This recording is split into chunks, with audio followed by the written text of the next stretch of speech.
Hello to all my dear followers and welcome back to the channel, welcome back to this great fanfic from the channel. First of all, thanks for all the support during the first season of this fanfic. Thanks for all the comment, thanks for all the like, thanks for all the new subscribers. Secondly, be welcome to the second season of What If Naruto Became KURAMA'S Friend from the start and fell in love with Hinata. As always, you know that if you want more season, the third season in this case, don't forget to give your like, give your comment asking for the next season, and subscribe for more seasons. So, we're gonna start. A yawn broke the daylight as Naruto finally got up with the help of Choji, looking equally tired. Turns out that the Nara's home was really easy to rest in due to the temperature of the area, and it was really nice to do so. Shikamaru looked at the two from the hallway and rolled his barely awake eyes at them. So, what caused you two to come in so late? It was about midnight when you walked in.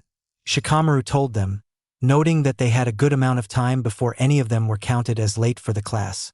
Not that it really mattered. Another yawn sounded from Naruto in response to this. Dad had a mission to do, but couldn't find us during the day.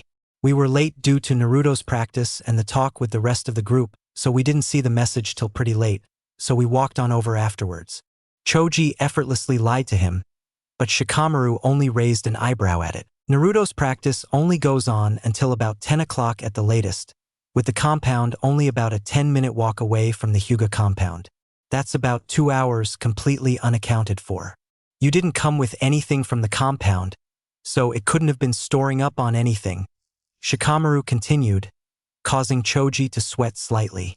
Naruto was kinda too tired to care about his predicament. I was really tired from the training, so I kinda just took a shower and passed out. Choji woke me up about an hour after when he found the note on the refrigerator door on his midnight snack raid, telling him to lead us over to the Nara compound. It was late because I kept nearly falling asleep and we got a bit lost trying to find some food along the way. Probably why it was about midnight we got to you. Naruto slurred sleepily as he took over the explanation. Shikamaru looked slightly impressed. Good lie, you would have got me if it wasn't for the fact that when you came, you looked dead tired as well as both of you looking like you didn't eat supper. It's too troublesome to try and expose your lie, but I wish you'll trust me with it. Shikamaru sighed while Choji looked torn. Shikamaru smirked when he turned in a look of walking away. Wait! Choji caved sadly as Shikamaru calmly, hiding the smirk of course, walked back into the room. Okay, but what I tell you stays with you. It's top ultra-level secret. Okay? Choji said in a look of nervous seriousness, looking around during the while. Naruto got to work on shutting the doors and windows and closing the curtains, nearly completely casting the room in shadow before fumbling and turning on a lamp. Shikamaru looked serious as he motioned for Choji to continue. Choji looked to Naruto as Naruto nodded in silent understanding, keeping a watch on anyone trying to sneak and listen in. Shikaku, now awake, merely smirked as he helped them out with the sealing of the conversation, knowing the matter they were discussing. Only Shikamaru can make Choji cave that fast. Looks like I win the bet, Hiruzen. Shikaku grinned in thought, before casting his ears back to the conversation unfolding. It's about the genjutsu the rest of the class are under. Naruto and I are trying to devise a method to break them out of it, and we also want to try and track down who's to blame for it happening. Choji began, explaining the plan that they had talked about with Sakura and the rest of the group, as well as what Naruto and Choji talked about before heading to school most of the mornings before the events of last night. It revolved around using Sasuke to break the genjutsu, as Sakura said it was his words that snapped her back to her senses. It took Sasuke making her remember why she had liked him to begin with, but didn't seem to break if you used the standard Ramsen Kai breakthrough. It seemed that whatever it was interacted by smell, as she mentioned getting a pack of flowers from Ino and smelling them before her brain filled with thoughts of her and Sasuke together. Shikamaru nodded along as Choji and Naruto explained their plan until the two finished. We might not be as smart as you, but we didn't want to get you into trouble or anything. Sorry about that. Naruto laughed, hoping beyond hope that their top-of-the-fly plan to distract the genius worked. Kurama rolled his eyes, but secretly held the same hope as Naruto. Shikamaru scoffed. I'll let you get away with it this time, but your sweat drops give away that you're not telling the whole story. You know that I'm going to find out eventually, so stop being so troublesome. Shikamaru groaned in annoyance at his friends, who both gave bouts of nervous laughter. "We will tell you the whole story later, but we'll need to have you visit the Hokage for it," Naruto nervously explained. Shikamaru nodded. Shikaka sighed in relief, thankful that they did tell. Shikamaru would have hounded him for a week until he told, and he had bet his entire payday on this one. Thankfully, Hiruzen had bet 2 days. Shikaku grinned as he took the seals for proof. "I may be lazy, but this will let me be even lazier for the next week, and maybe even take out that troublesome wife of mine for dinner. I'll hold you two to it then. Let's get going before we're late. Also, don't you know the clean jutsu?" Shikamaru asked, showing the hand signs in full before his messy bed hair and clothes suddenly became clean. Naruto and Choji stared blankly at each other before repeating it, having to focus on the chakra formations before their clothes and body also felt clean. "What even is this jutsu?" Naruto asked, absolutely confused. "Well, a Nara made it years ago," Shikamaru explained, expertly ignoring a "knew it" from Choji, in order to keep agents in the field from being found out by the smell of their clothes after a long stakeout. By doing this, it makes use of the body's natural cleaning in order to well clean the clothes and the like. Shikamaru continued, smirking as he noticed the awe in Naruto's eyes. "That's so cool," Naruto exclaimed with a grin on his face. Shikamaru wasn't entirely sure, but noticed the sapphire eyes clear through, while there was a small red tint around it, pulsing lightly as if it was sleeping. A light frown overtook Shikamaru's face, curious on why Naruto's eyes changed color so often.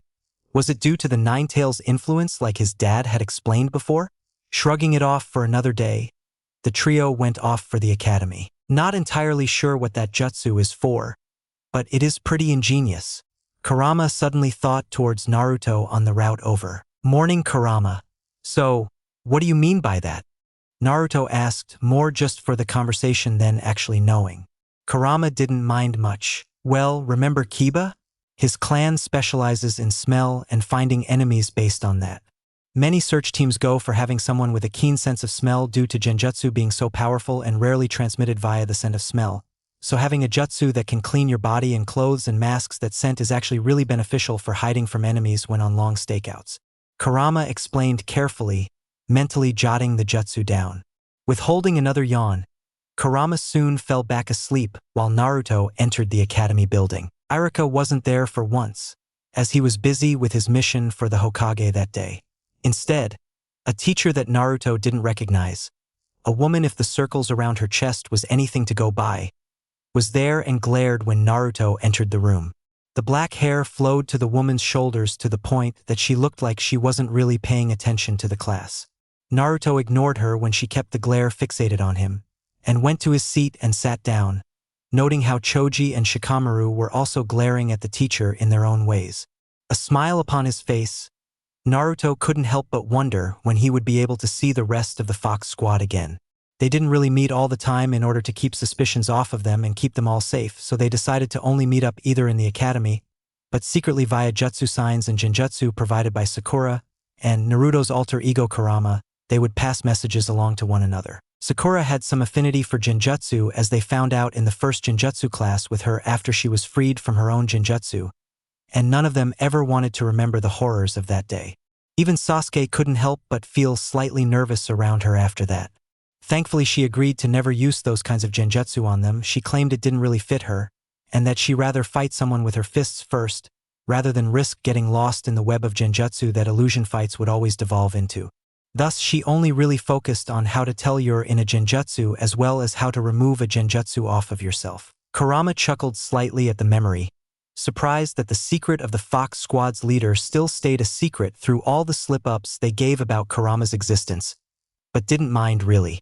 Sasuke was the next one to arrive, followed shortly after by most of the remaining fangirls, Sakura and Hinata. Kurama's red tint lit slightly towards the trio as he passed a message along. "We're gonna meet up after school. The academy isn't safe now. I'll explain it all later. Just keep up the appearances." Kurama sent the message along with a light genjutsu that didn't even require anything more than sightlines. Some of the girls looked over and just were confused away, wondering what had happened, but the other three gave a simple sign that involved them fixing their hair. Satisfied the message was delivered, The red glint in Naruto's eyes faded away. Yawning, Naruto casually ignored Sasuke, who acted like he was brooding. Sakura and Ino, with only one of them pretending, tried talking to Sasuke about things. Sakura was a lot calmer between the two, but Sasuke ignored both of them effortlessly.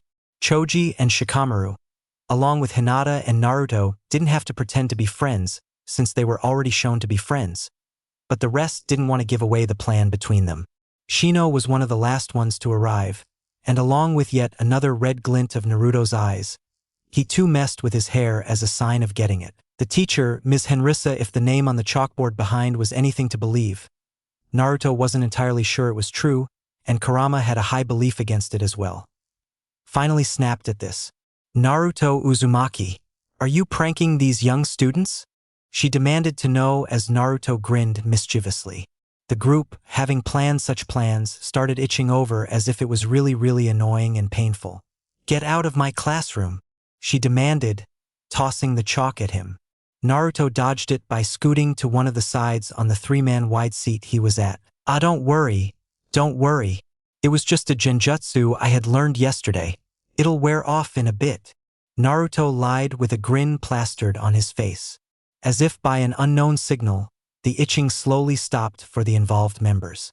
Hasty, prepared glares were sent to Naruto, and soon enough, the teacher proceeded to completely ignore Naruto's presence for the rest of class. It was a class about the application of chakra that day, at least after the teacher stopped talking about her looks and how superior she was to the rest of the class, and describing the uses of the 12 hand signs. They were all in accordance to the 12 Chinese zodiac signs, being rat, ox, tiger, rabbit, dragon, snake, horse, goat, monkey, rooster, dog, and pig. Each one of the signs pass a specific chakra signal to your network in order to signal what jutsu you are to use. For example, to use the cleaning jutsu, you needed to use rat, rabbit, and snake in order to clean, preserve, and shed away the previous day's yuckiness. There was quite a lot to how the signs worked, with how it also influenced the element in use, as dragon was mostly fire along with ox and tiger, rabbit and monkey tended to be earth, and so on and so forth. A lot of it went over even Kurama's head, so he couldn't really help Naruto with it, but they did notice Sakura quietly and quickly jotting down the information for it. "In fact, sensei, that's not correct," Sakura bluntly exclaimed when the teacher had described pig as the useless sign that did nothing. Pig in fact is used in order to bind the other signs together to perform dual-layered or even triple-layered jutsu, such as the summoning jutsu. Sakura continued, before launching onto more examples that surprised even Kurama. "Enough!" the teacher yelled after the fifth example Sakura gave. Sakura reluctantly stopped, and the vicious glare that rushed her way. "You say all these examples, but the truth is that I've been in much more combat situations than you ever have been in, so how could you claim to know more than me? Now shut up and listen," Ms. Henrissa yelled at Sakura, almost daring her to continue speaking. When Sakura said nothing, Ms. Henrissa continued. Sasuke shot a worried look towards Sakura's tearing face but couldn't do anything to help her. Almost mockingly, Ms. Henrissa tried using signs that Sasuke knew were a fire-style jutsu to try and launch a small ember of flame towards Sakura. Sasuke, having saw this, quickly pushed Sakura out of the way of the flame, getting singed lightly in the process. "What was that for?" Naruto yelled, pounding his desk in the process as the class erupted into madness. The teacher rushed over to Sasuke to see if he was alright, only to be shoved away by a snarling Naruto, who had ran over to make sure his two classmates, friends more like, were okay. The door slammed open in the process, revealing a very angry Irika in front of it. Irika-san," the teacher stuttered out in shock, only to have two Umbu agents pop up to drag her out. "You'll have your punishment for that." "Sasuke, Sakura, are you two alright?" Irika spat at Ms. Henrissa, quickly walking over to the pair and checking the wound with Naruto letting him on through. Sasuke nodded as he showed that the fire jutsu was pretty weak due to the lack of a pig sign after tiger. Sakura, however, looked at Sasuke with a look of complete shock. "Why you got hurt? Because of me?" Sakura nearly completely whispered from the complete shock of it all. Sasuke smiled. "It was nothing, Sakura," Sasuke said back calmly. "I'm sorry I didn't stop her from insulting you like that." he whispered before getting back up and putting on his mask when the genjutsu'd classmates of his ganged up upon him. Naruto walked over to Sakura and helped her up while looking back at Sasuke with a look of apology. Sasuke looked back with a stiff nod of understanding. "Why you okay, Sakura?" Naruto stuttered out in deep worry. Sakura nodded with an unsure face in order to try and cheer him up. "Yeah, I'm okay. Iruka-sensei, is the pig sign useless?" she asked, noting how Naruto flinched back. "Of course not. Many jutsu uses it in order to bind together multi-layered jutsu, as you had explained. In fact, if she had used a pig sign in that katan jutsu, it would have been at least 5 times more effective." Iruka-sensei explained, more calm than he felt. Sakura looked towards Sasuke fearfully, afraid on what would have happened if she had indeed did that. Iruka didn't try to answer. "Everyone," Iruka said instead, catching the attention of the class. "Let it be known that she will get the punishment deserving of one that attacks their students, as well as one trying to falsify information to a student with one's personal beliefs. We'll start over the lesson she taught you all with the real one in order to compare what will happen depending on a sign's usage. This can also be shown as a lesson on the dangers of being a ninja and of jutsu in general. Can harm, but it can also heal. Tomorrow we will be discussing the duty of a ninja, as well as the different types of ninja around in order for you to get a better role of what we will be teaching here in the academy as a whole. If you do not wish to be in danger, I suggest you quit now and take up a job around the village as a carpenter or a shop owner, for there will be no going back if you graduate." Iruka explained before doing just that. Naruto kinda understood how the signs worked after Iruka's lesson, at least a lot more than the rest, and apparently Kurama was able to keep up and provide his own advice to the class alongside it, much to Iruka's happiness. Soon enough, the class was over and it was time for taijutsu before the day ended. Nothing really happened in taijutsu class, and soon the Fox Squad, as Naruto lovingly called them, gathered up in the Hokage's office, having been let in by Hiruzen himself. "Hey old man," Naruto grinned as he walked in, before being put in his place by Sakura telling him to hold respect for the most important man of the village. The rest of the group went in, but each one kept a worried gaze towards Sasuke and Sakura. Hiruzen had heard of the situation, and merely sent his apologies and assured them that the teacher would be getting her due punishment. Naruto's grin fell a bit into a more serious look as he calmly escaped the headlock Sakura had put him in. Hiruzen looked surprised at this as he activated the security seals surrounding the room.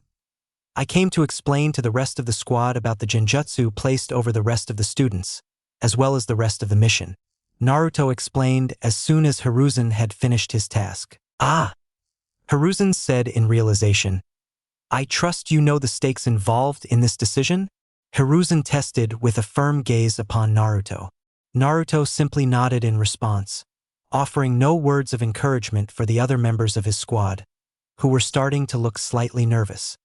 "I see, then I'm glad you all gathered here. I will allow this to be your meeting room for the length of this mission. Now then, this mission." Hiruzen started explaining the mission to the squad, watching as the looks of the squad slowly turned more and more determined as they went through. Even Sasuke, who Hiruzen had thought would be a problem with the rising tensions of the Uchiha clan as of late, had agreed to the mission. Sasuke walked up beside Naruto and locked eyes with Hiruzen. As if reading his mind, Sasuke opened his mouth. "I've been hearing from my brother about some problems happening between the clan and the village. Is there anything I can do to help?" Sasuke asked, concerned over the rest of his family. "Sasuke, do you need me to try and sneak in with a couple of pranks and find out?"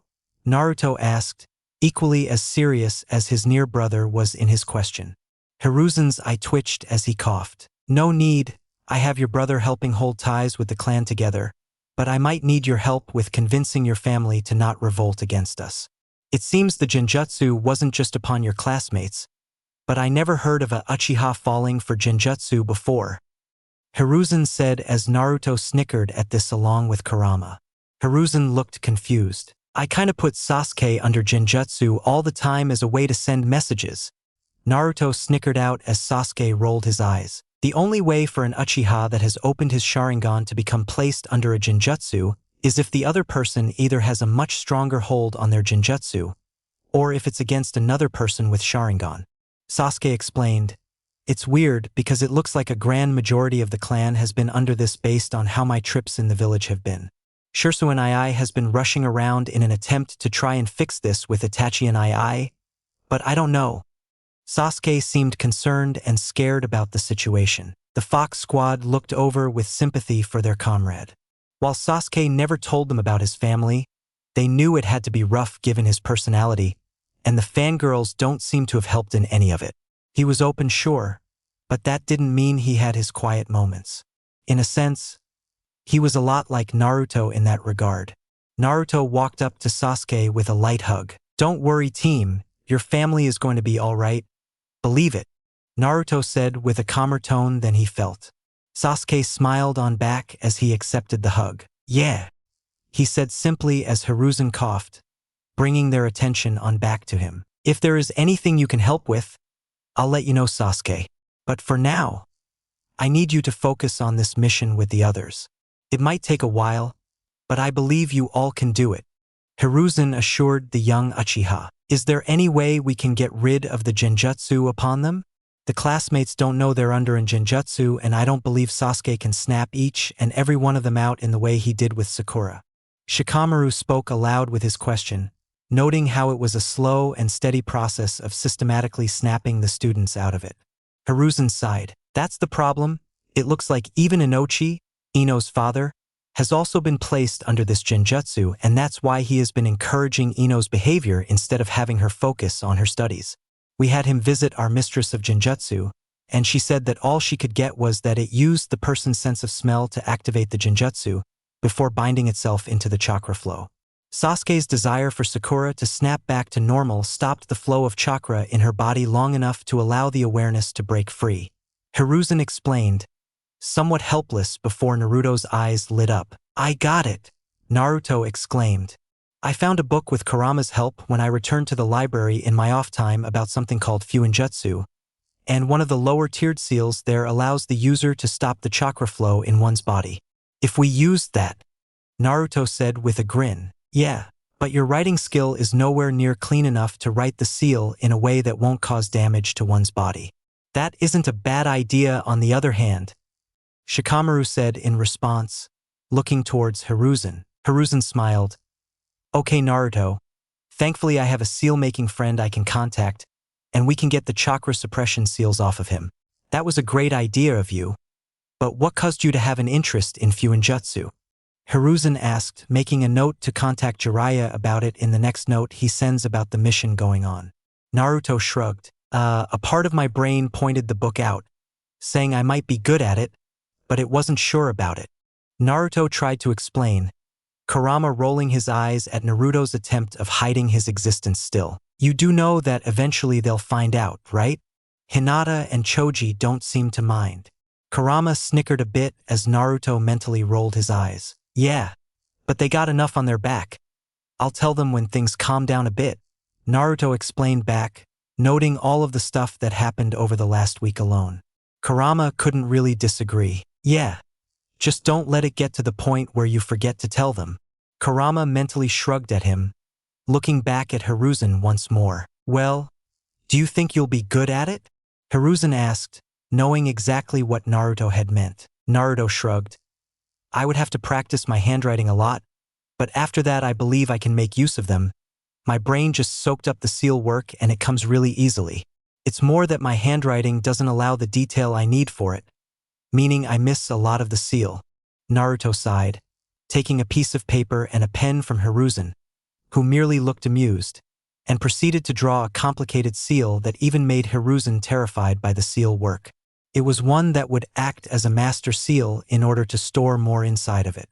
Simple in concept, sure, but the one Naruto drew was modified in a sense to allow for the seal to become a reactant for whatever explosive or compound he put inside of it. It was rough to the point where it was unusable, but the concept was readily there. "See," Naruto said in exasperation as he finished the seal, disappointed in his own seal work. "Wow, I see what you mean, Naruto," Hiruzen said honestly, impressed and terrified by the seal Naruto had drawn. "How did you even find out about this?" Hiruzen asked as Naruto shrugged. "It kinda just came to me.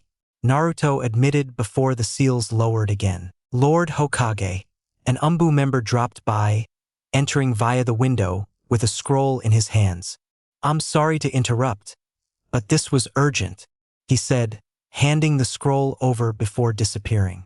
Hiruzen looked towards Naruto and the others before nodding. Once the group left, he opened the scroll up.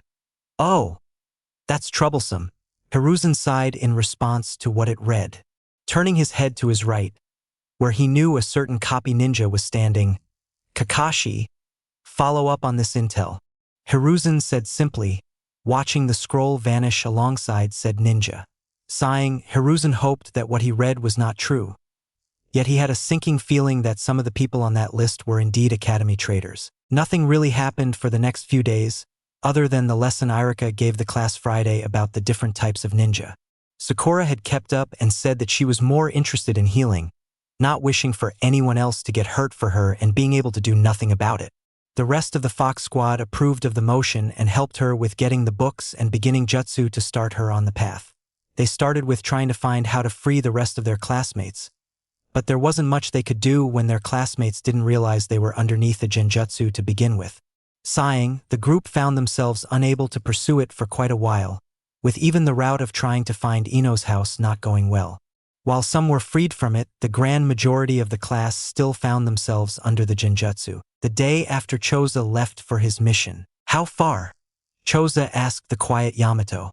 They were heading off for their mission and were to join up with one of the great Sannin for it. "We're not that far out. My cover for the mission is Yamamoto, remember that?" Yamato explained before the two jumped down from the tree line they were rushing through.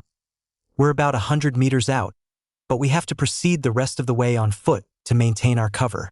Yamato continued, changing his clothes with more citizen-like ones. Afterwards, he put on a pair of false glasses to try and portray a look of innocence. He couldn't do much about the blank stare he always seemed to carry, but it was believable enough to pass the look off as a character quirk rather than as something that would immediately fail the mission. Choza, on the other hand, merely took off his headband and replaced it with a missing Nin equivalent from the land of the rice paddies. Then, after taking off his Jonin jacket and storing it in a seal on the back of his original headband, which was stored within a seal line to a bag he carried that he would claim contains the ingredients he had hunted down during the time he had been away. After all of that, he put a pair of earrings on, watching as his face had changed nearly completely from a genjutsu contained within the earrings themselves. With a smile upon his now much fat-reduced face, he, along with the newly dubbed Yamamoto, walked along. Took a while, but the two gathered around a food truck that seemed really popular with the poor villagers as they gathered around it. A smile upon their faces, they slowly walked through the crowd, watching as they looked at Choza and moved to let the two through with a look of deep respect. "Why, hello there, Kanochi-san. I hope your trip's been profitable," Jiraiya said to Choza with a smile upon his face as he handed out yet another bowl of soup to one of the villagers. The newly dubbed Kanochi rolled his eyes in response, as if to an old friend. "Hello, Jiraiya-sensei. I take it you're here to take me in?" Kanochi asked, raising his hands as if to allow earth-styled handcuffs, as many of the villagers glared at Jiraiya in disbelief. Jiraiya had heard that Choza's alter ego Kanochi was popular with the Rain Village, but he didn't know they liked him this much. "No, not at all. You're not from our village, so why would we mess with you when all we heard from you was that you were helping out other villages, and that your village simply didn't want you to go. You're not even on our bingo books, for crying out loud," Jiraiya hastily assured him and the villagers as Kanochi smiled in understanding, lowering his hands as he looked around, noting Jiraiya's attempt at cooking soup. "I'm glad to hear it.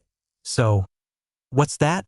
Kanochi said, looking at the bowl of soup with not-so-hidden disgust. "Why, it's my homemade soup, of course," Jiraiya said proudly, to which Kanochi pushed him back with a scoff and headed to his food truck kitchen. About 5 minutes later, he returned with a dish looking not that different from Jiraiya's. Two villagers gathered around for a taste test, one for Kanochi's and the other for Jiraiya's. "Please try this if you will." Kanochi smiled towards one of the poor villagers that had been waiting nearby. Hesitantly, the lady walked up to him and took a sip of the soup. Then another. Soon enough, the bowl of soup was empty and she looked completely satisfied, some of the life flowing back through her weary veins. Meanwhile, the other villager simply spit out the food with an envious look towards the villager that ate Kanochi's bowl. Jiraiya was slightly dejected, but Kanochi assured him that he can do better. Grinning, Jiraiya and Kanochi continued serving people, working together on their soups in order to feed the villagers gathered around them. Naruto groaned lightly as he got up for the final exams of the pre-academy. Apparently, it had been a full year since the Fox Squad took up their first mission and Choza still had yet to return from whatever mission he was on.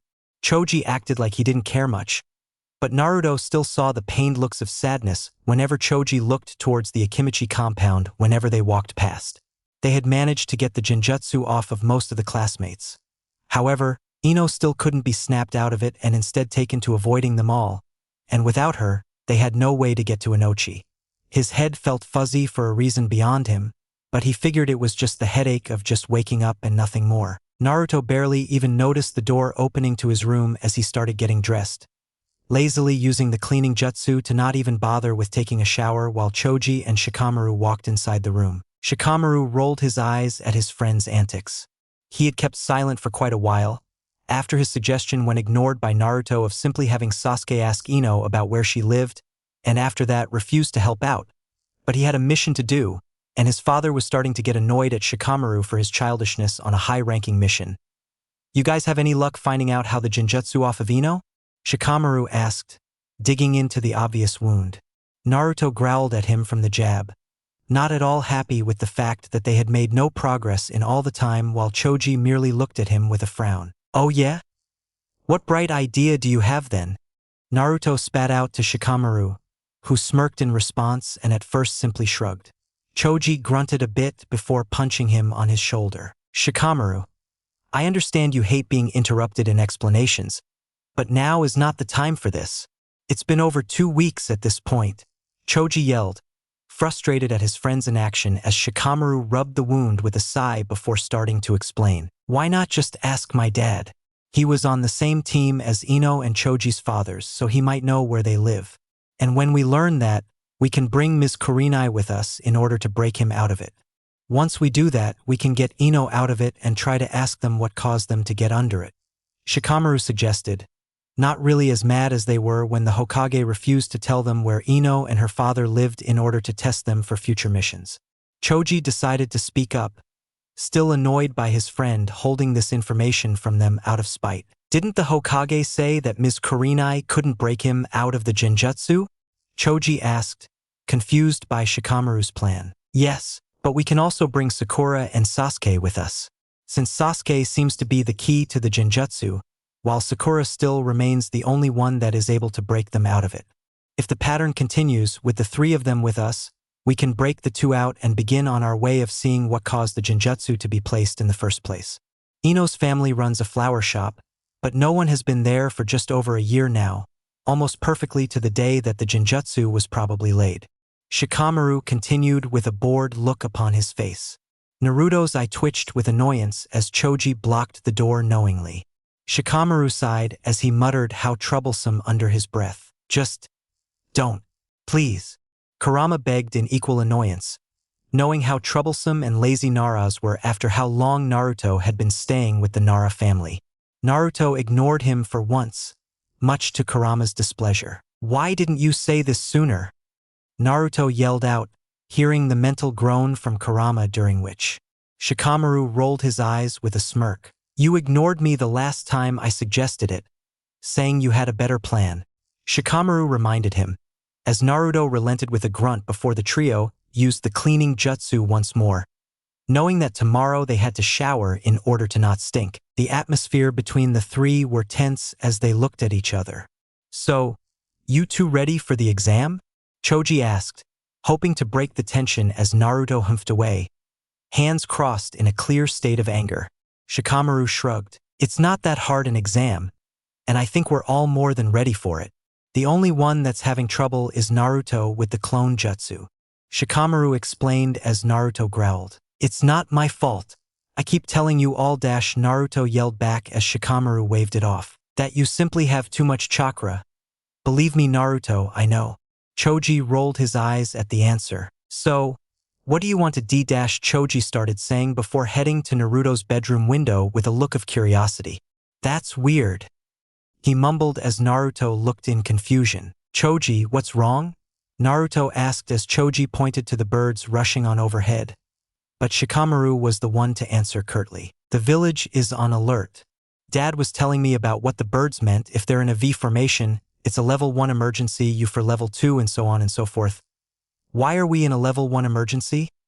Shikamaru mumbled aloud as the three rushed outside of the house without a second thought, worried for their friends, and wondering what could possibly be putting the village in a state of alarm. Tension filled the air as the three ran through to the main village area. Ninja rushing on past them and everyone just trying to get through. People rushed towards their homes and Shikamaru noticed that not a single Uchiha police officer was in sight. Sure, Shikamaru, what's happening? Choji stuttered on out as he tried avoiding the crowd struggling to get back. Hey, knock it off. Naruto yelled to no avail, still getting pushed and shoved wherever. And not all of it was on accident. Shikamaru barely kept the three of them above the ground and not falling as he rushed to the alleyways to get out of the way of the others. I don't know, Choji, but whatever it is, it can't be good, Shikamaru said as Naruto looked to the roof and gulped. Naruto, what are you doing? Shikamaru asked as Naruto put chakra on the soles of his feet. I'll get up top and try to find out what's happening, Naruto said as he started running up towards the roof.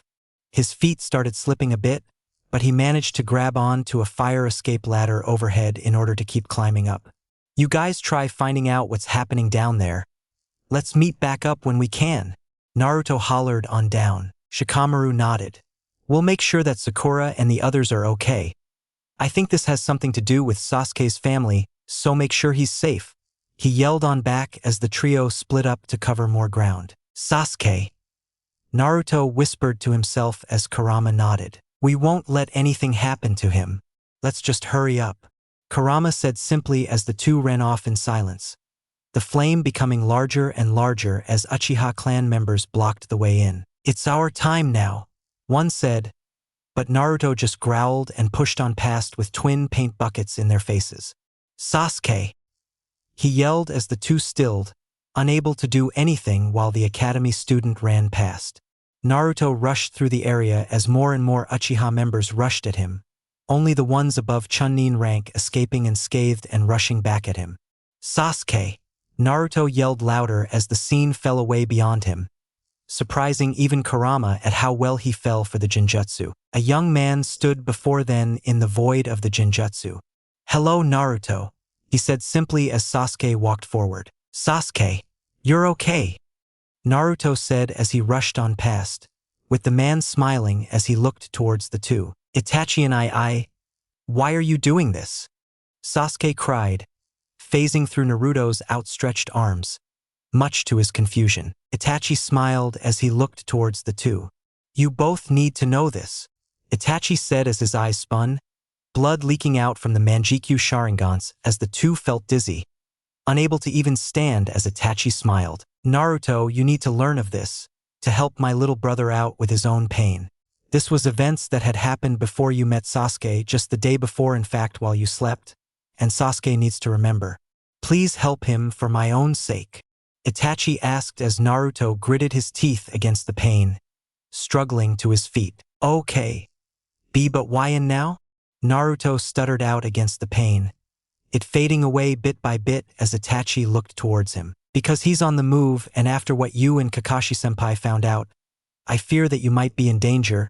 He repressed his memories, and you are the only one that I could find connected to him before I'm found in the village. I need your help, please, Naruto, Itachi begged as Naruto grinned. Just leave it to me. I'll help him out. But can you help my friends out? I think they also got caught in this whole situation and don't know what's happening. Naruto grinned before sheepishly asking. Itachi nodded with a smile. They're already getting their own explanation of the events as we speak, Itachi asked as Kurama couldn't hold back the growl, surprising both Naruto and himself at the animosity behind it. Didn't you say you could only find Naruto? Kurama growled out as Itachi nodded, not looking the least bit scared. Indeed I did, and I meant it. Shikamaru and Choji aren't as close to him as you are. You and the girl were the ones that forced him to open up after it all happened, but I don't have the time to tell you more. This will be more than enough to explain to him. So please you two, find Sasuke and pass on this message.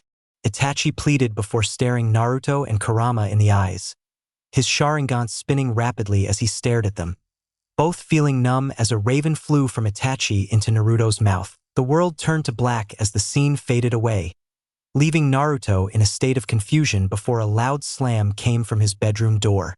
Naruto, what the heck just happened? Choji's yells pierced the slog Naruto's mind was crawling at. Naruto! Choji yelled again as Naruto groaned, trying to move the covers off of him, but just generally trying to recover over whatever had happened. Even Kurama wasn't responding at all. Mup! He groaned out as he finally opened his eyes, noting Choji standing by the side of his bed about ready to flip him clean out of the bed itself as Naruto groaned. Man, he gave me a headache. I take it he talked to you too? Naruto asked as Choji nodded. Yeah, he was saying something about you passing a message along to Sasuke, right? Choji asked as Shikamaru sighed, entering the room himself. Indeed he was. I take it that was Sasuke's older brother given how he referred to Sasuke as his little brother, meaning it had to be Itachi Uchiha. Shikamaru said, bringing out his bingo book and showing the S-rank bounty on him. He's a huge genjutsu artist, and apparently we were all under his genjutsu the whole time? Shikamaru for once seemed unsure, taking up a meditating stance as he tried to think about it, leaving Naruto to look towards Choji. Well, I guess we need to look for Sasuke? Maybe he's over by his home still, Choji asked as Shikamaru sighed. You do realize that we're all going to meet up at the academy, right? We have our final exams today. We all decided to meet up there before to talk about what we'll do next. This'll be what'll get us into the main academy, as well as show what we'll be learning from here on out. Shikamaru explained with a sigh as Naruto grinned. Then let's just head on over to his house, then swing on back to the academy, Naruto suggested as Choji smirked victoriously. Yeah, let's do it. He grinned as Shikamaru groaned. How troublesome. He sighed once again as they got dressed, heading on out for real this time in order to see Sasuke. Sasuke! Naruto cried out as the three of them walked towards Sasuke's house. The once peaceful, yet empty, Uchiha compound seemingly haunted to them as Naruto shivered a bit, jumping at Shikamaru's poking. Why did you do that? Naruto yelped as Shikamaru smirked, pointing towards in front of Sasuke's house to see Sasuke walking towards the group with a mixture of confusion and annoyance on his face. Hey Naruto, why are you guys here? I thought we were meeting in a few hours by the academy? Sasuke asked with a raised eyebrow as Naruto sighed, looking back towards Shikamaru and Choji, both who also looked awkwardly confused about the situation. Naruto turned back towards the confused Sasuke. Your older brother wanted us to pass you a message, but Naruto tried to say as a crow wretched itself out of his mouth and flew over to Sasuke.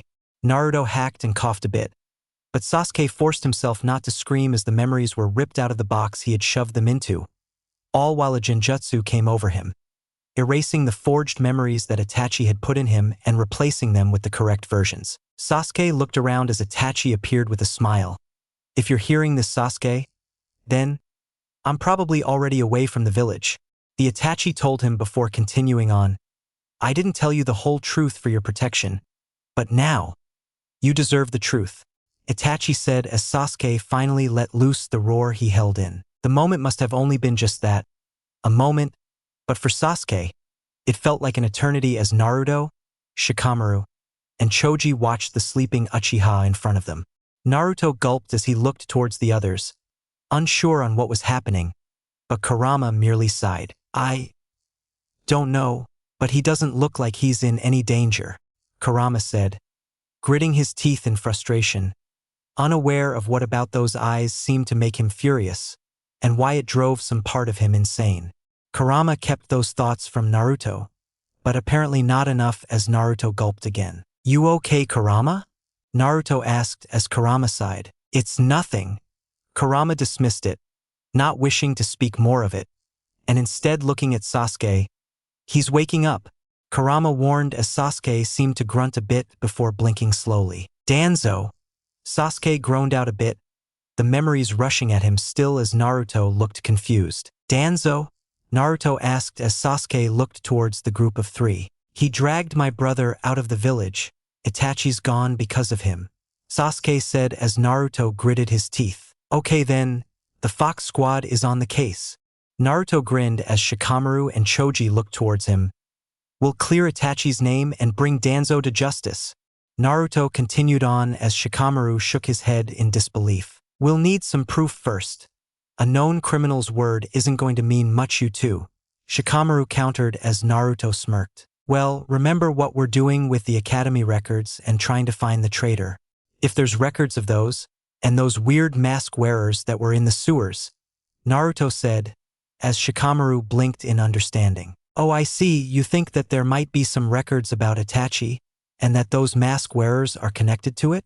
Shikamaru said as Naruto grinned with a nod. Yup, Naruto said as Choji looked a bit against the idea. Didn't Kakashi-san and the others say they would handle it? Choji asked as Naruto sighed. Yeah. I don't know if I can get that much info out of them, Naruto said as Sasuke slowly got up, getting out of Naruto's hands all the while. I won't forgive him. I have to save Itachi.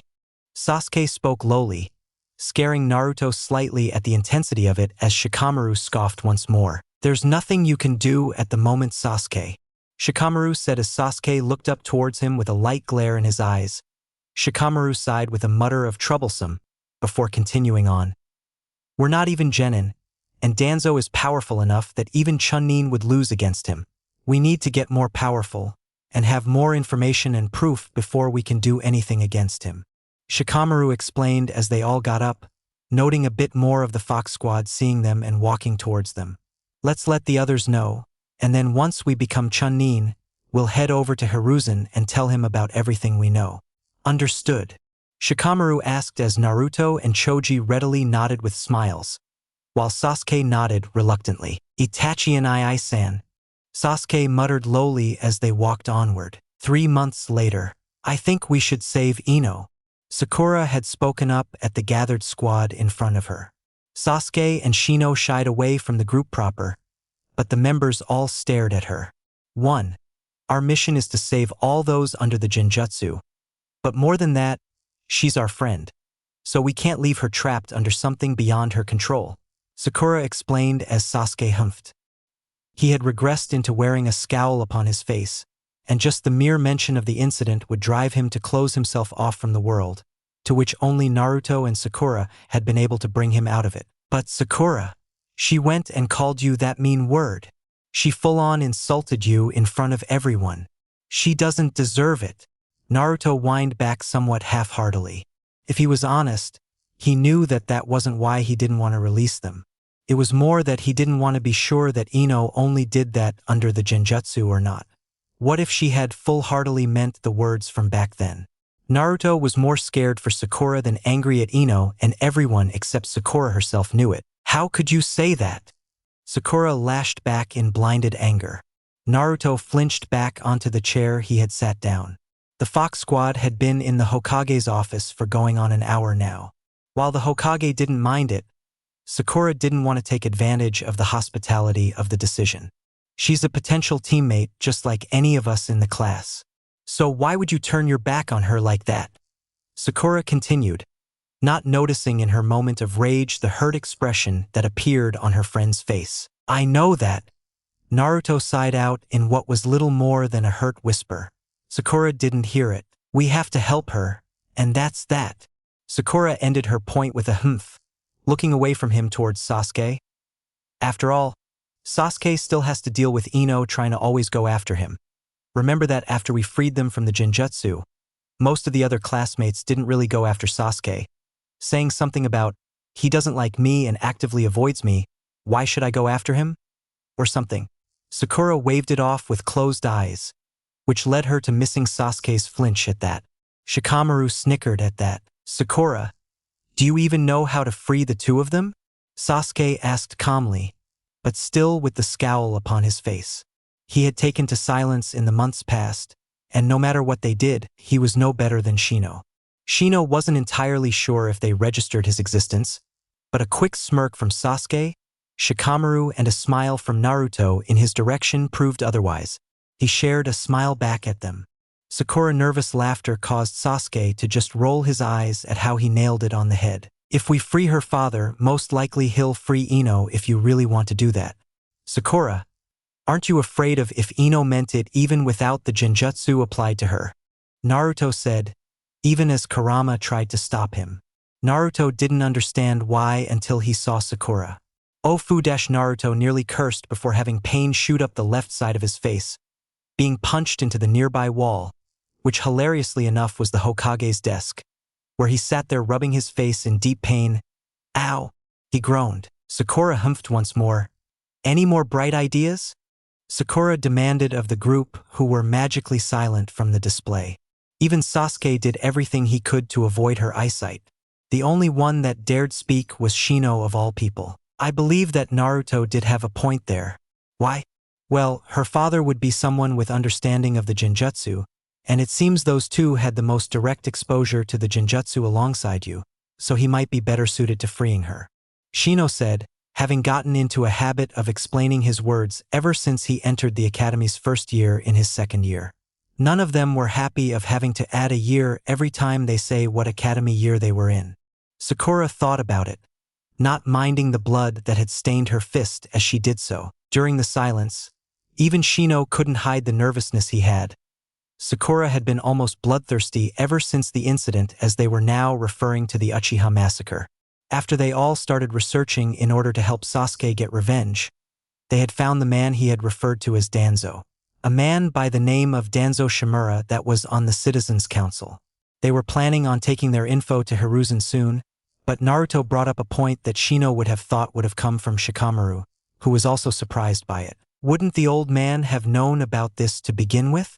Sasuke said that if Itachi didn't do it, then Danzo would have also killed Sasuke himself. Who's to say he doesn't already know, and reluctantly agreed in order to prevent a civil war? Naruto had said. So here they were. That had only been about a week ago now, since most of the squad couldn't find time to meet up before.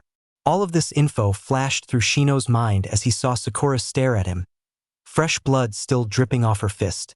Struggling to hide his newfound anxiety, Shino kept the shutters as small as he could, which just happened to be near buckling down in fear. Sakura's sigh shook him to his core as she looked sad. You guys don't need to be afraid of me, Sakura said sorrowfully as Choji's mouth opened right before Shikamaru slammed into him to stop the words he knew they were all thinking. Of course we do. We're afraid of you trying to punch us as bad as you do Naruto. The thought screamed in their heads. Sakura sought out comfort from Sasuke, who couldn't hide the minute flinch that came when she hugged him.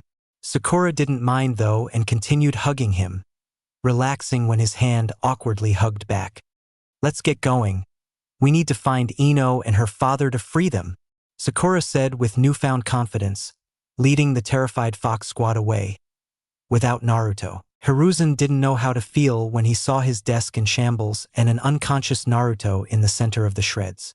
It looked like he was first punched in the cheek before another one came to his gut. Sweat dripping from his cheek did nothing to hide Hiruzen's fear. Oh God, is there another Tsunade in our village?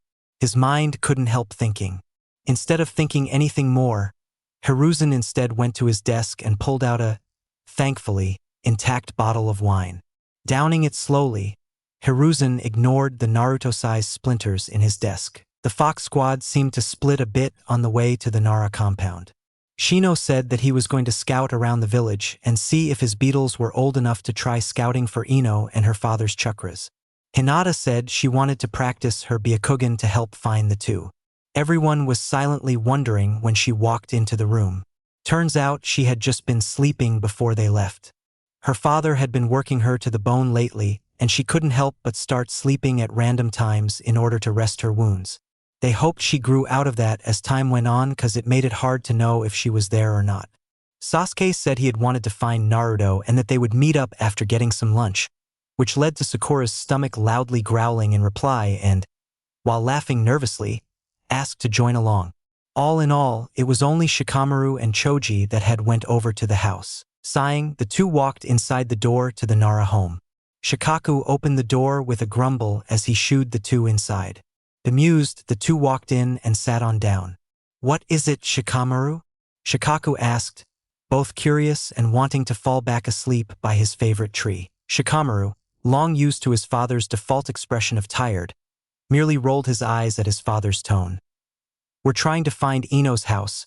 We figured since you were teammates with her father, that you would know where it is," Shikamaru asked, with Shikaku being patient and letting him finish. "Oh, okay then.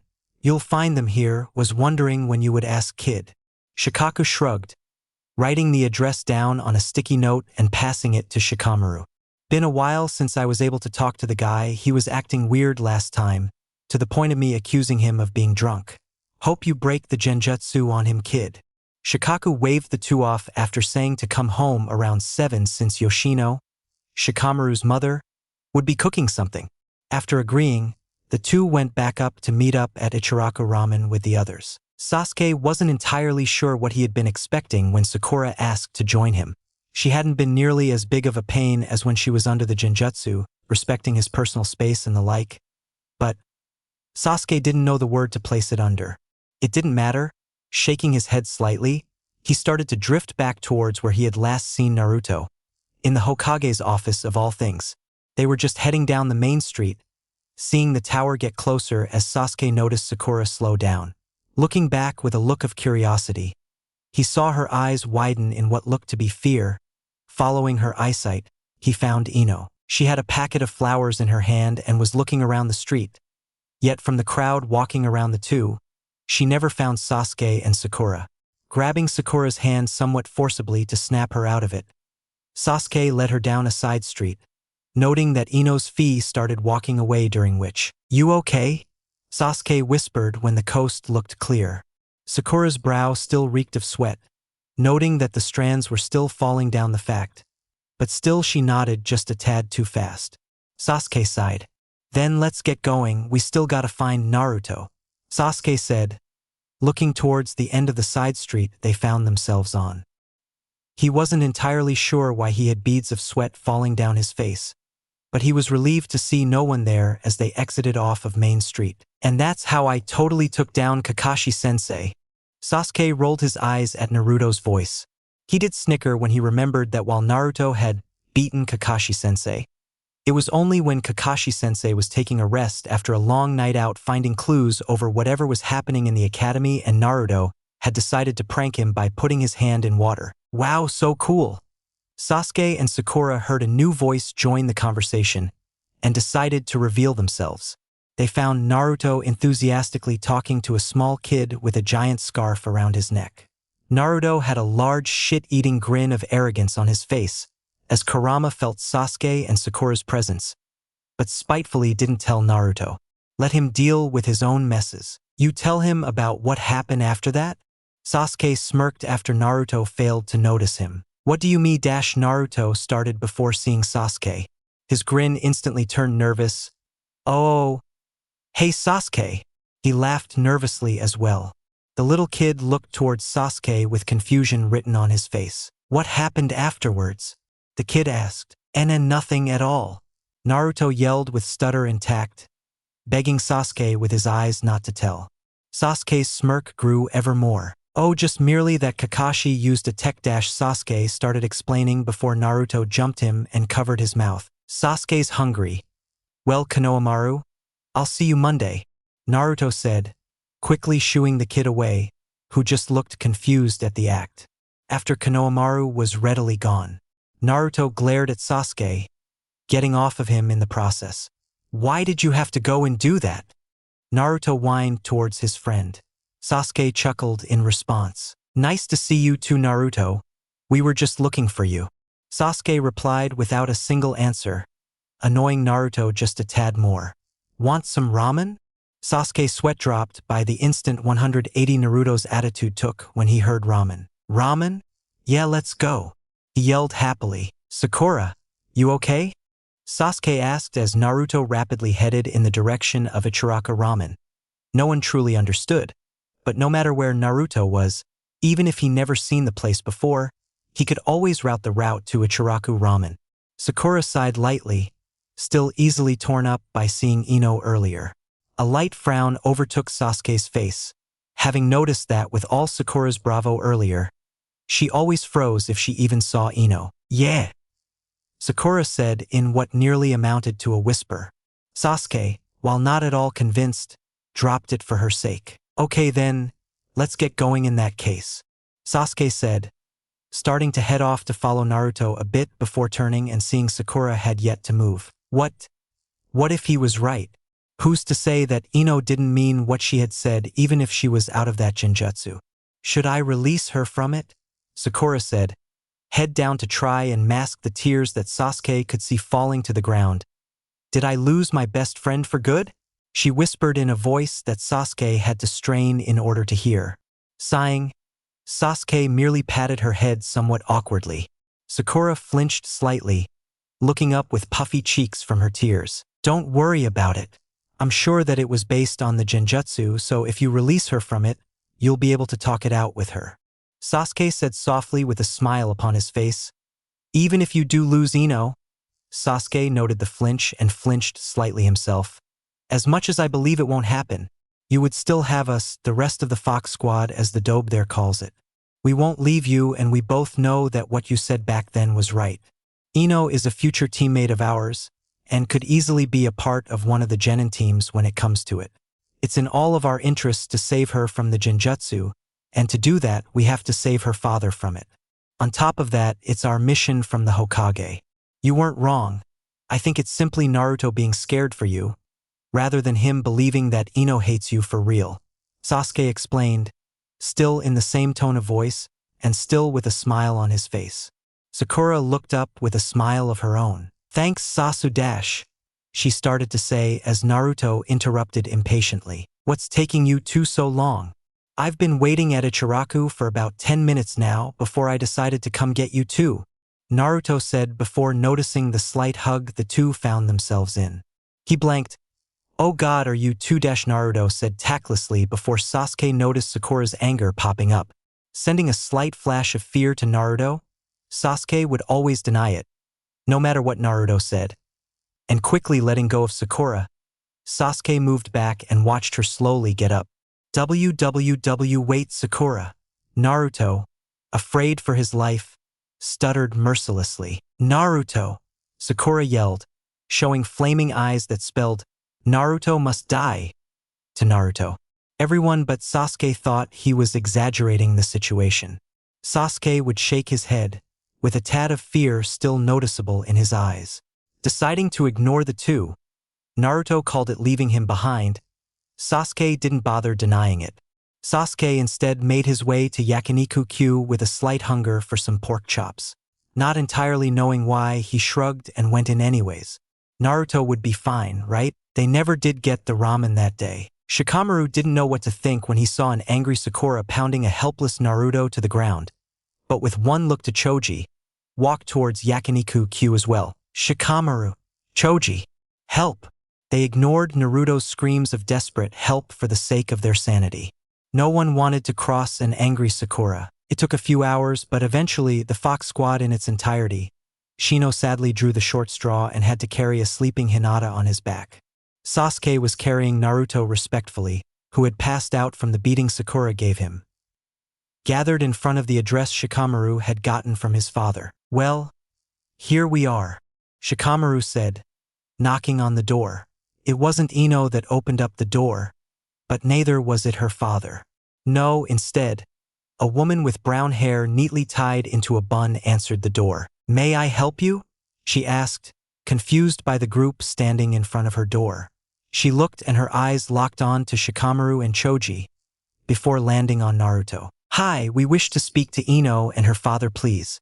My father says hello and that mom will be cooking scrambled eggs and toast if you wish to join us, Ms. Yamanaka," Shikamaru said, bowing slightly in respect as he indirectly introduced her to the rest of the group. Choji also shared some sense of realization. "Oh, I'll love to. Her meals are simply the best with their simplicity. Ino and her father are currently training, so I would drop by later," Ms. Yamanaka said, motioning to shut the door before Shikamaru blocked it from closing. "We'll wait inside if it's all right with you," It's very important, I assure you, Shikamaru said with just a tad of his more mature attitude showing through. Ms. Yamanaka sighed. Fine, but you're to stay in the living room. They'll be with you when they're done with training. Ms. Yamanaka sternly told them, pointedly looking at Naruto and Choji. Shikamaru and the group, even including a begrudging Choji, nodded their heads in understanding before being led to the living room. After politely placing Naruto and Hinata down next to each other on the couch, Sasuke refused to acknowledge it as dumping as he did so, and each sharing smirks or smiles at the sight of the two who institutionally grabbed onto each other in their respective sleep. The group went to work. After each deploying a clone and using a minor masking jutsu on it, they went and used them to search the house, looking high and low for any trace of the flowers that spawned the jutsu, or any sign of Ino and Oronochi. To their lack of surprise, they found no sign of either target. Instead, what they found was Ms. Yamanaka sighing in her room, looking towards a framed photograph longingly. How long are you going to stand there? At least have the decency to leave a widow to her peace. Ms. Yamanaka looked towards the invisible Shino clone, who quickly dispelled. Sighing, Ms. Yamanaka put the photo down, happy it was but a mere bushin and not a kagebushin, or else they might know where she was. Getting up and wearing a smile upon her face, she figured that whatever was happening with her husband and daughter, maybe they were here to find out. They were kids anyways, and she had run out of options. Loneliness was getting to her, and she didn't even meet them for 5 minutes and they were already looking around. Might as well see why. Shaking her head out of her desperation, she walked back to the living room to meet what amounted to the kids, each with about 2 to 3 clones each around them, telling them of what they had seen. Just because a bushin didn't grant memories back to the user, didn't mean they didn't have a slight will of their own. They were nowhere near as effective, but they had their uses. Been busy, haven't you? She decided to enter and nearly burst out laughing at the terrified expressions that spread upon them. She didn't approve much of the prankster in their midst, but he was asleep, so he wasn't too bad at the moment. So, I've been thinking, and you all seem to be looking for my husband and daughter, and seeing as 5 minutes didn't go by and you were already searching my house, I assume you noticed already. She continued with a stern gaze upon them, who flinched back. Neither of them are here, nor are they training, aren't they? Shikamaru asked with a stern gaze of his own back. Sighing, Ms. Yamanaka nodded. Indeed, it happened a few years ago, where they seemed to. She began, knowing the story. Shikamaru interrupted. Change and leave, Shikamaru offered, to which she nodded. They're underneath a genjutsu, a really powerful one that had struck all of the Academy Kunoichi from our class. I believe that what caused the genjutsu happened to be your flower shop, which would explain why Inochi is the only adult struck by it, but we can't be sure as of yet. Shikamaru explained as Ms. Yamanaka looked towards Sakura, who shyly continued. I happened to also be under the genjutsu, but I managed to escape because Sasuke reminded me of who I was and why I was at the academy to begin with. We managed to break the rest of the classmates, but Ino and her father always manages to avoid us. Sakura sighed, flinching slightly as she remembered what happens every time she sees Ino. Sasuke put a hand on her shoulder as a sign of awareness and an act of being there for her. So you were hoping to visit and catch them at home? Ms. Yamanaka asked, realization dawning at Sakura's nod, a ghost of a smile appearing on her face. I see. I might have an idea on how to help you all. She continued before listing out the plan. You all in position? Sakura spoke clearly into the transmitter next to a tired Naruto. After hearing affirmatives, Sakura looked towards the street. You okay, Naruto? Sakura asked, looking towards her partner for the mission. Naruto grunted groggily. Kurama's being mean, Naruto mumbled, but Sakura wasn't sure what it was to mean. Before she could ask, Naruto had waved it off with a yawn. She shrugged before looking back to her position. Anything on your end? Sakura asked. Naruto nodded. Found Ino, she's heading towards us. Naruto whispered as the two slowly walked to the side street to where they had set the trap for the two. They had to at least get Ino in order to get Inochi. After confirming Ino was indeed following them like a hawk, it helped having Naruto hinged into Sasuke. Sakura called it in. It was pretty easy trapping her, but getting the genjutsu off was a completely different issue. She fought against the genjutsu removal that Sakura had created, and even when she had used it, it only made Ino angrier. What it was a slight genjutsu that showed them with Sasuke and him telling them to just be themselves. "I don't care about Sasuke anymore," she yelled, shocking them all.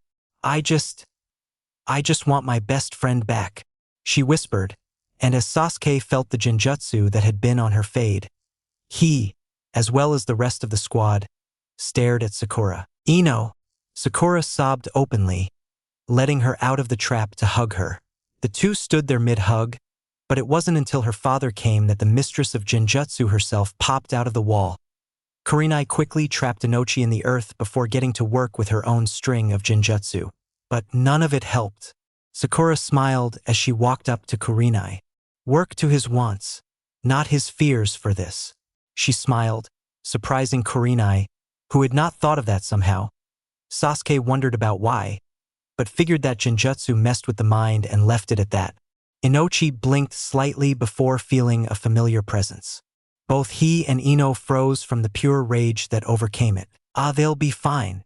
Sakura laughed nervously as she and the rest of the Fox squad fled for their lives. Twin screams marked the genjutsu fully breaking. It took a few years past the Uchiha massacre, but eventually Choza under his alias of Kanochi and his two partners of Jiraiya and Yamato under Yamamoto were asked for a meeting with the new lords of the village Amigakure, or Hidden in the Rain.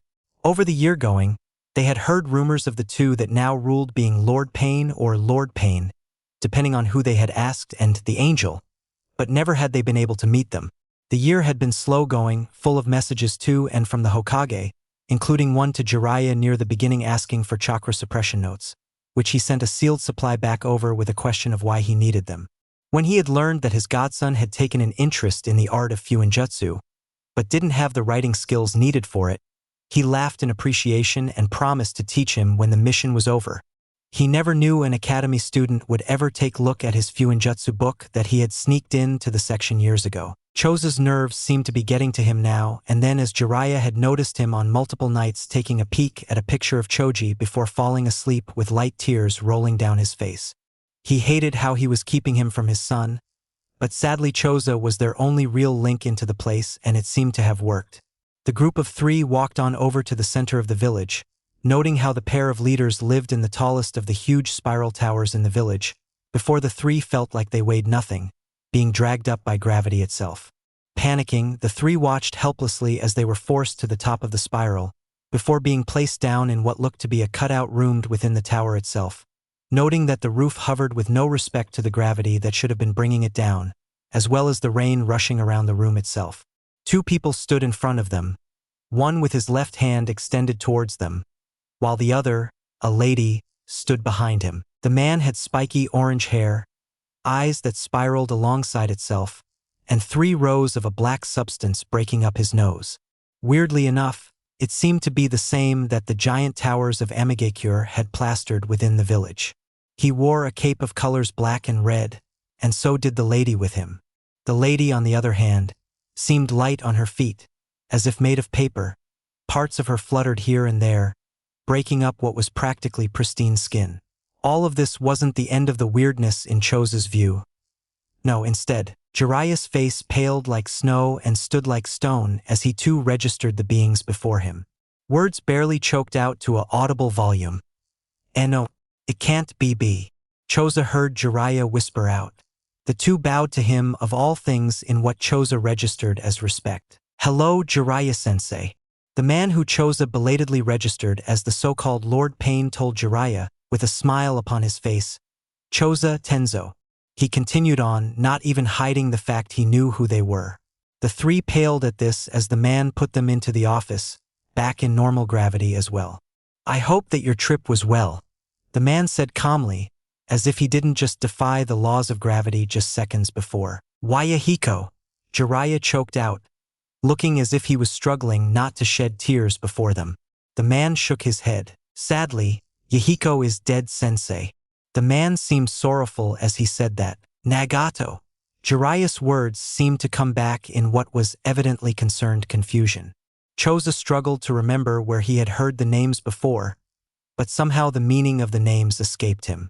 Frustrated, Choza continued to be on guard.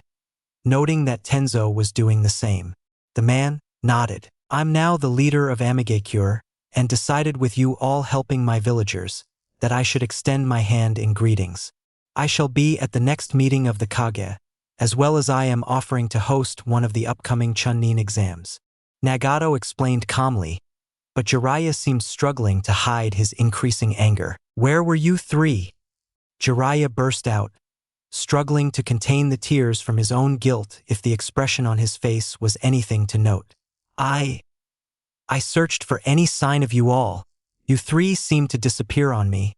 And then I hear signs of the Paper Angel and Lord Pain. What happened to you two?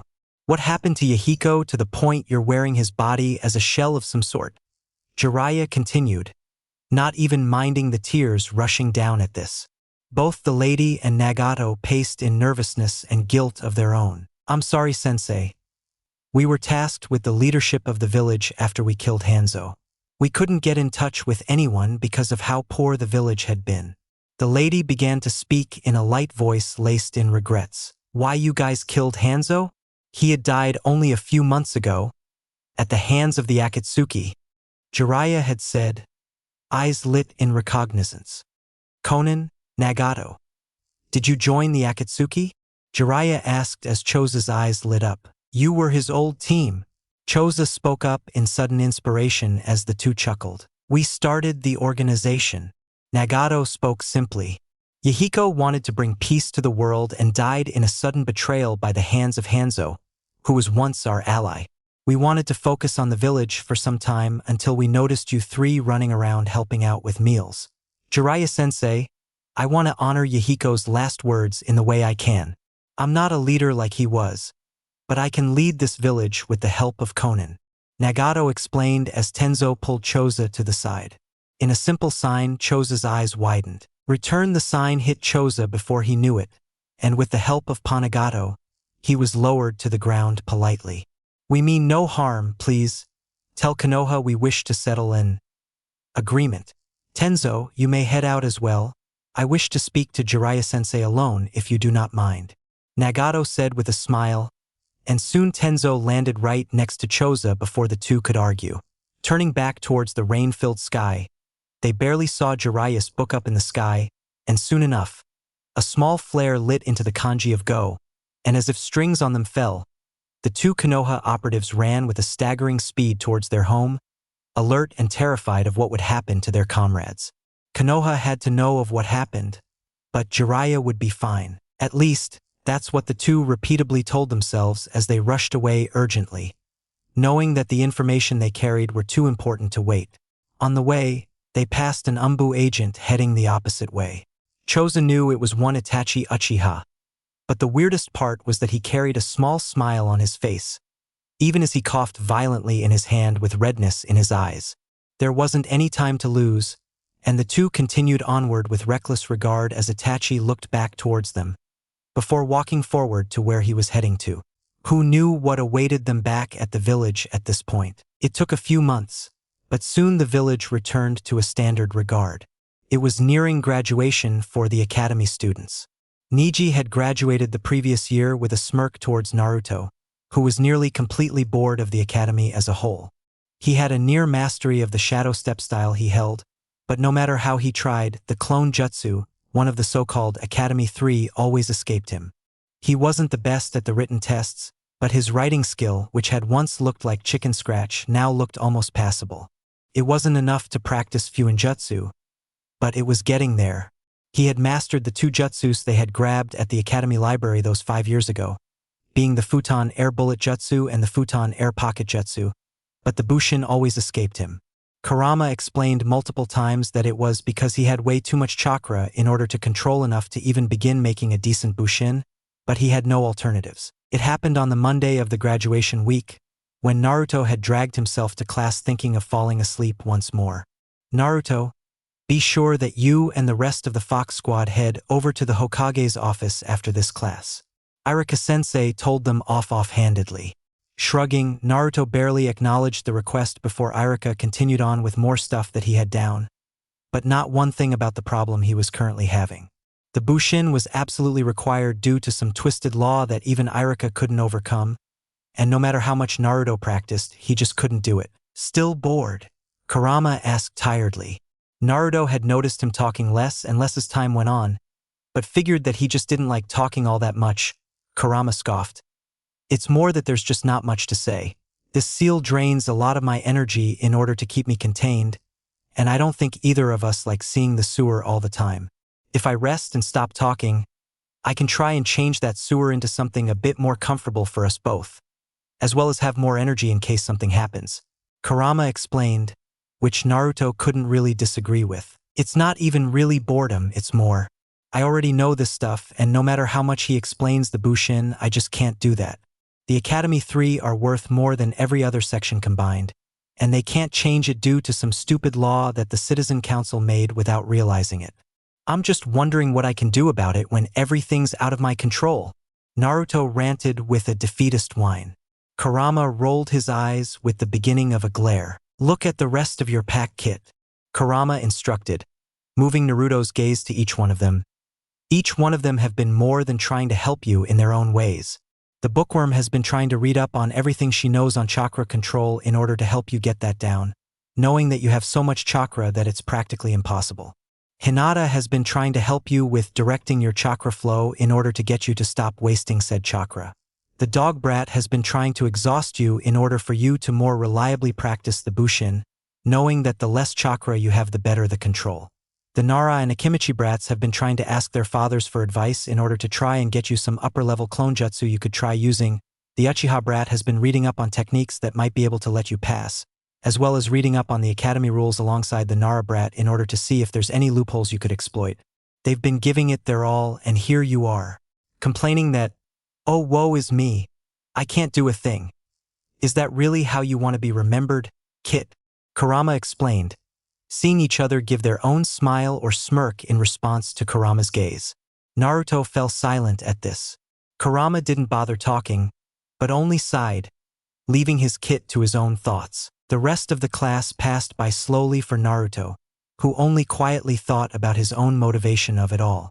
Soon enough, class was over and the squad headed up for the Hokage's office. Come in, the man said softly, inviting the squad in to find Danzo.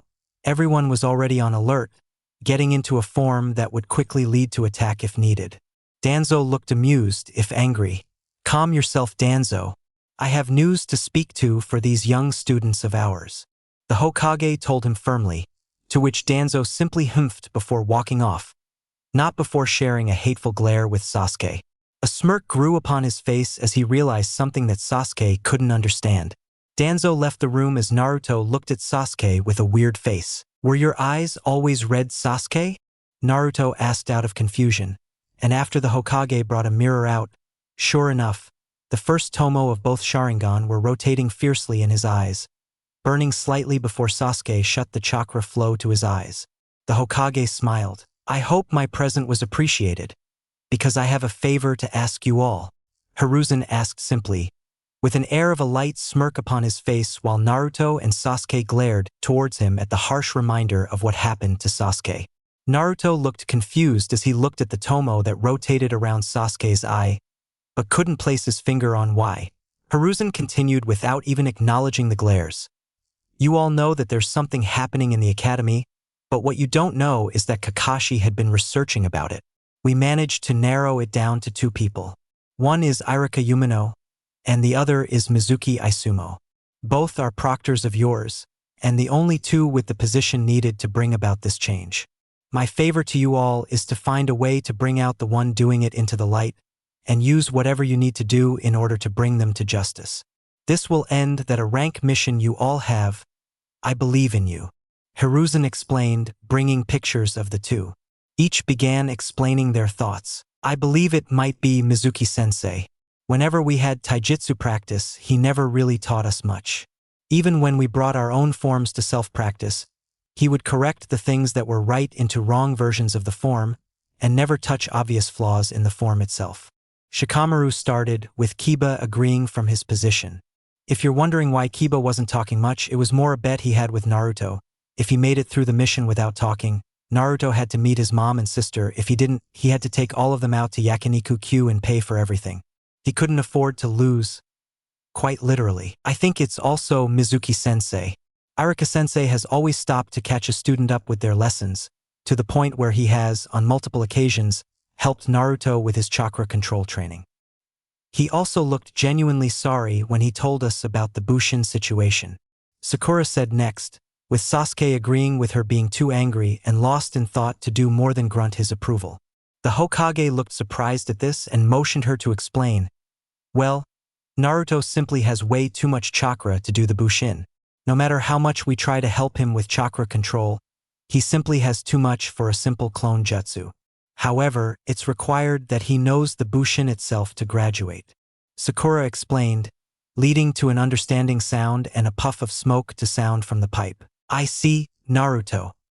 Hiruzen motioned for the boy, who looked towards him in confusion. Hiruzen motioned him to follow him and brought out a small scroll. I hope this helps your cause, he said simply, handing the scroll to the boy. Naruto opened the scroll and read it aloud for the rest to hear. Hello Naruto, I assume if you're reading this, I happen to be dead. I guess Hiruzen finally got off his butt to hand you this, and I hope you're doing well. Naruto read the first line, watching as most of the squad burst out into whispers about who it was writing to Naruto. I guess you don't know me, nor who you are for that matter. I'm your father. Well, I guess if you're reading this I was your father, but details. My name is Nami-Naruto's eyes widened, words catching on his throat. No way, he said, tears within his eyes. He looked to Hiruzen in shock, who only motioned him to continue on for everyone to hear. Enamikaze, Minato. Naruto stuttered on it, unbelieving that the yondaime himself, the one who had put Kurama within him, was his father. Uproar shouted from the rest of the squad. Wait, the yondaime's your father? Kiba shouted first in absolute disbelief. He had suspected ties, but to actually hear them confirmed was another thing. Wow man, that's awesome. He continued, watching as Naruto and the rest smirked towards him. Can we not count this due to insane news? Kiba asked, to which they shrugged in agreement. I mean, it was pretty insane. Least we know who your father is now, Naruto, Shikamaru said, smiling towards Naruto. HN. Sasuke grunted simply, agreeing with Shikamaru. Naruto mentally groaned when Kurama cackled. I see you gotta learn the famous Uchiha speak now. Kurama cackled within his mind. But now we know one of your parents. I can tell you a bit about him. He was the one that managed to break me out of that powerful genjutsu placed upon me, and gated up my hatred for you to slowly let out and conform around me. He was a good man, Minato, worthy of a name remembering. Kurama smiled in memory, noting a now yellow light hovering slightly outside Naruto's vision, watching over him with yet another presence. First thing I'm doing is smacking him with a dictionary before he regresses into that. Just you wait, Kurama! Naruto yelled back mentally, not at all pleased with that situation, but still listening readily to the information Kurama had about his father, the fourth Hokage no less.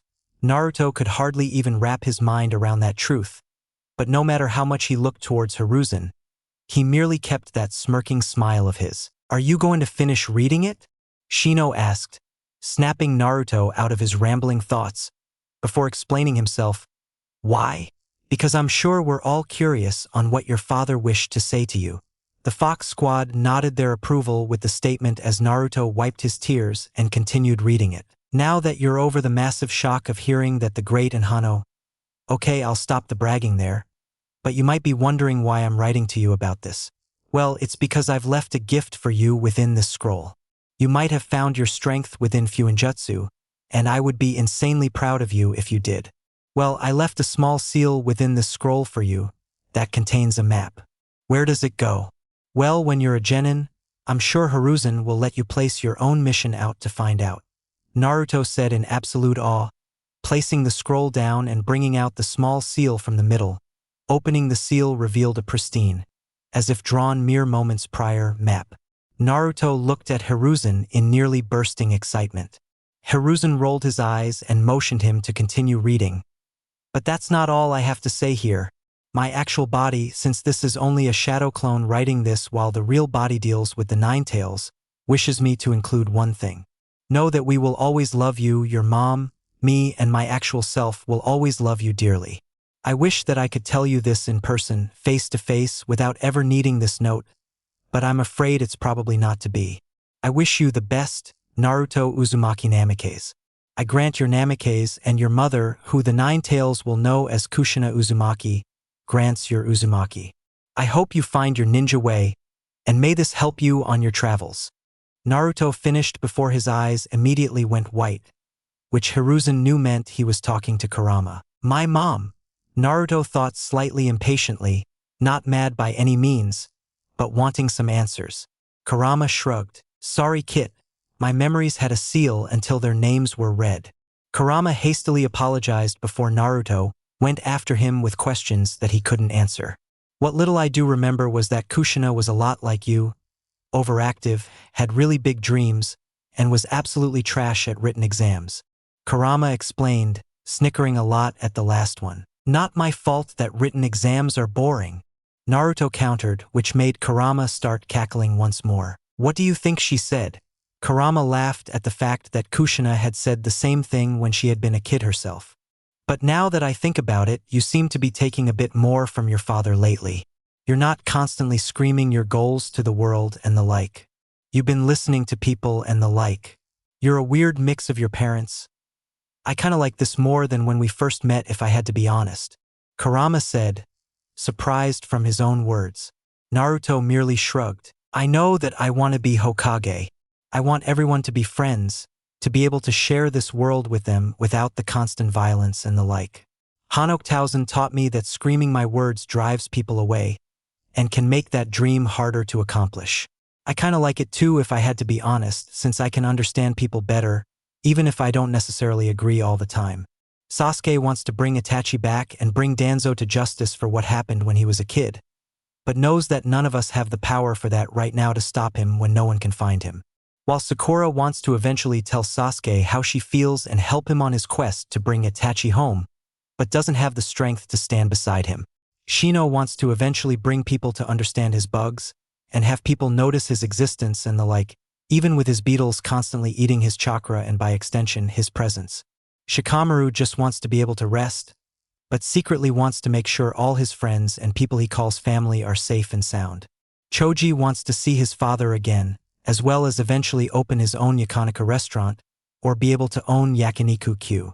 We all have our hopes and dreams, even you, Kurama. You wish to eventually be free from here and treated like everyone else, to be able to walk beside us as brothers, instead of trapped in me or anyone else, since you don't want anyone to get hurt by your fault. You know? Naruto smiled with a knowledge beyond him. Yellow and red hovered around him like an illusion as images of those mentioned walked by, until they all stood in front of Kurama. Kurama was at a loss of words from how well Naruto read him. But even with that, Naruto's grin didn't fade. The dark sewer started brightening until even Kurama had to block his eyes, revealing a lush forest in its place, with a bright midday sun in the darkness's place, as well as the seal retreating to Kurama's stomach instead of being on a sealed gate. It's fine, Kurama, we're friends, right? You know my dreams, and I know yours. Naruto chuckled happily while Kurama checked his new surroundings, the yellow and red presence fading. Thank you, Kit. Thank you. Kurama thanked with a smile, an honest one devoid of mischief and full of gratitude. No problem. Naruto gave Kurama a thumbs up before fading back out with a grin still on his face, eyes shining a brilliant purple for mere seconds before fading once more to that sapphire crimson of his, much to Hiruzen's surprise. After the moment of surprise, he merely smiled. I don't think either one of them are the traitor. Kurama personally suspects Mizuki, but he's always been nice to me and encouraging me throughout the school years. Naruto told Hiruzen after putting the scroll away. Hiruzen nodded as he got the rest of the scores. Not one of the students suspected Irika, with Shikamaru in the end saying, if he's indeed the traitor, I must admit that he played us like a fiddle. Hiruzen sighed, looking at the picture of Mizuki. Naruto, I have a plan, but you are probably going to disagree. Let me explain before you yell at me. Understood? Hiruzen asked in his Hokage voice. Naruto nodded. I want you to do everything you can to bring out the traitor of the academy, even if it involves failing the academy exam. Hiruzen said simply, As predicted, Naruto's eye twitched. "I won't fail you." Naruto gritted his teeth as he said, not at all showing his disdain for the order. Hiruzen, as well as the rest of the squad, were proud of his self-control. "But I will do everything I can to protect my friends and make sure we all pass." Naruto continued, hints of that purple appearing once more. "Understood. Dismissed." Hiruzen said, proud as he watched them all vanish out the window. That pride fell as he noticed a gift Naruto left. It was a scroll, but Hiruzen didn't even bother reading it. He called in Mizuki and asked him to open the scroll. Neither of them could escape the stink that the stink bomb caused as the letter read, "Doesn't mean you get to get away with that.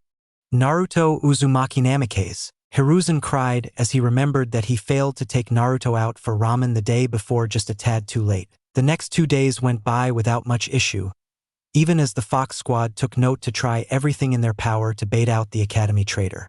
Naruto, on the other hand, just simply behaved as himself, Sakura having told him that he would still be the key in the end.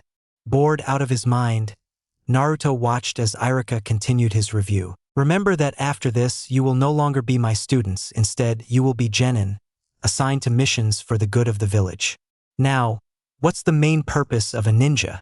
Iruka-sensei asked them, and to most of their surprise, Naruto's hand shot up just as fast as Sakura's did.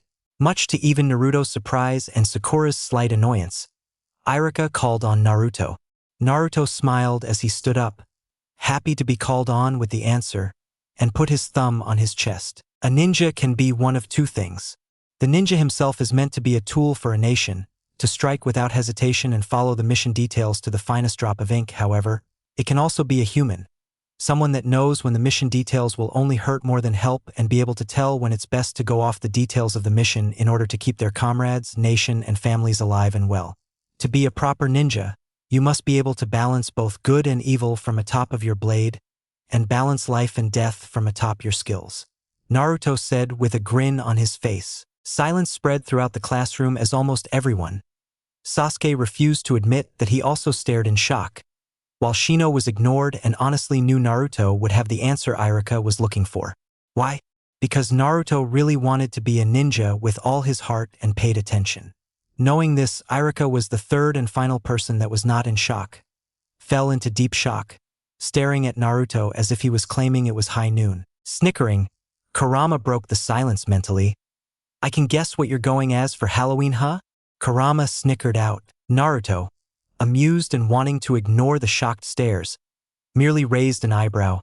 "Oh yeah? What then?" Naruto asked. "Cyborg ninja." Kurama cackled alongside Naruto. "Well, as Naruto explained, which he hit right on the nail if I had to be honest, a ninja is being able to know when it's best to follow the mission's instructions, or to stray away from the mission in order to do what your heart thinks is right. A good shinobi is able to know which to use in what situation, and knows when following one's heart would only lay in death. Never forget your heart, how you feel now. Fight not just for yourself, not just for strength. Fight for those you love, and for others to feel that love. You can't prevent every death, but you can always make sure those deaths will never be left in vain. With that all said, I wish you the best of luck on the exams tomorrow. It's time for your last Taijusta class of the academy if all goes well. Make the best use of it, and I'll see you tomorrow to give you your final exam." Iruka-sensei smiled lovingly, hopeful of everyone passing as the students left. The Fox Squad, unsurprisingly, surrounded Naruto. "Where did you pull that from?" Kiba immediately asked, absolutely shocked and honestly impressed by his friend. Naruto nervously laughed with a shaky grin upon his face. "Well," Naruto said as Hinata rolled her eyes with a playful smirk on her face. "We were reading some novels recently." He got the eye. Naruto immediately closed her mouth with a hug to make her pass out from the blush. Sakura punched him for it and left him bleeding on the ground. "You deserved it," Kurama added dryly, not even attempting to heal the wounds caused out of spite. Naruto stuck his mental tongue out at him, passed out from the pain. "Oh, so he was reading that Shimada manga? That explains a lot, honestly, seeing as the direct quote is, 'I balance life and death atop my blade,'" Kiba said, realization kicking in. Sasuke and Shino sighed as they picked up Naruto and Hinata respectfully, long used to this happening. Shino swore the sticks were rigged, he just couldn't tell why. Years later, he would find out that he had always drew the longest of the sticks, but his beetles would eat it through it. He was not pleased by this. They eventually made it to the taijutsu class, waking the two up in the process with twin chakra pulses. Shikamaru was highly proud of it. His dad told him that any ninja worth their salt could do it, but he was still proud. To the forehead. Groaning, Naruto woke up face to Hinata, sharing a twin blush with Hinata from the situation they had found themselves in.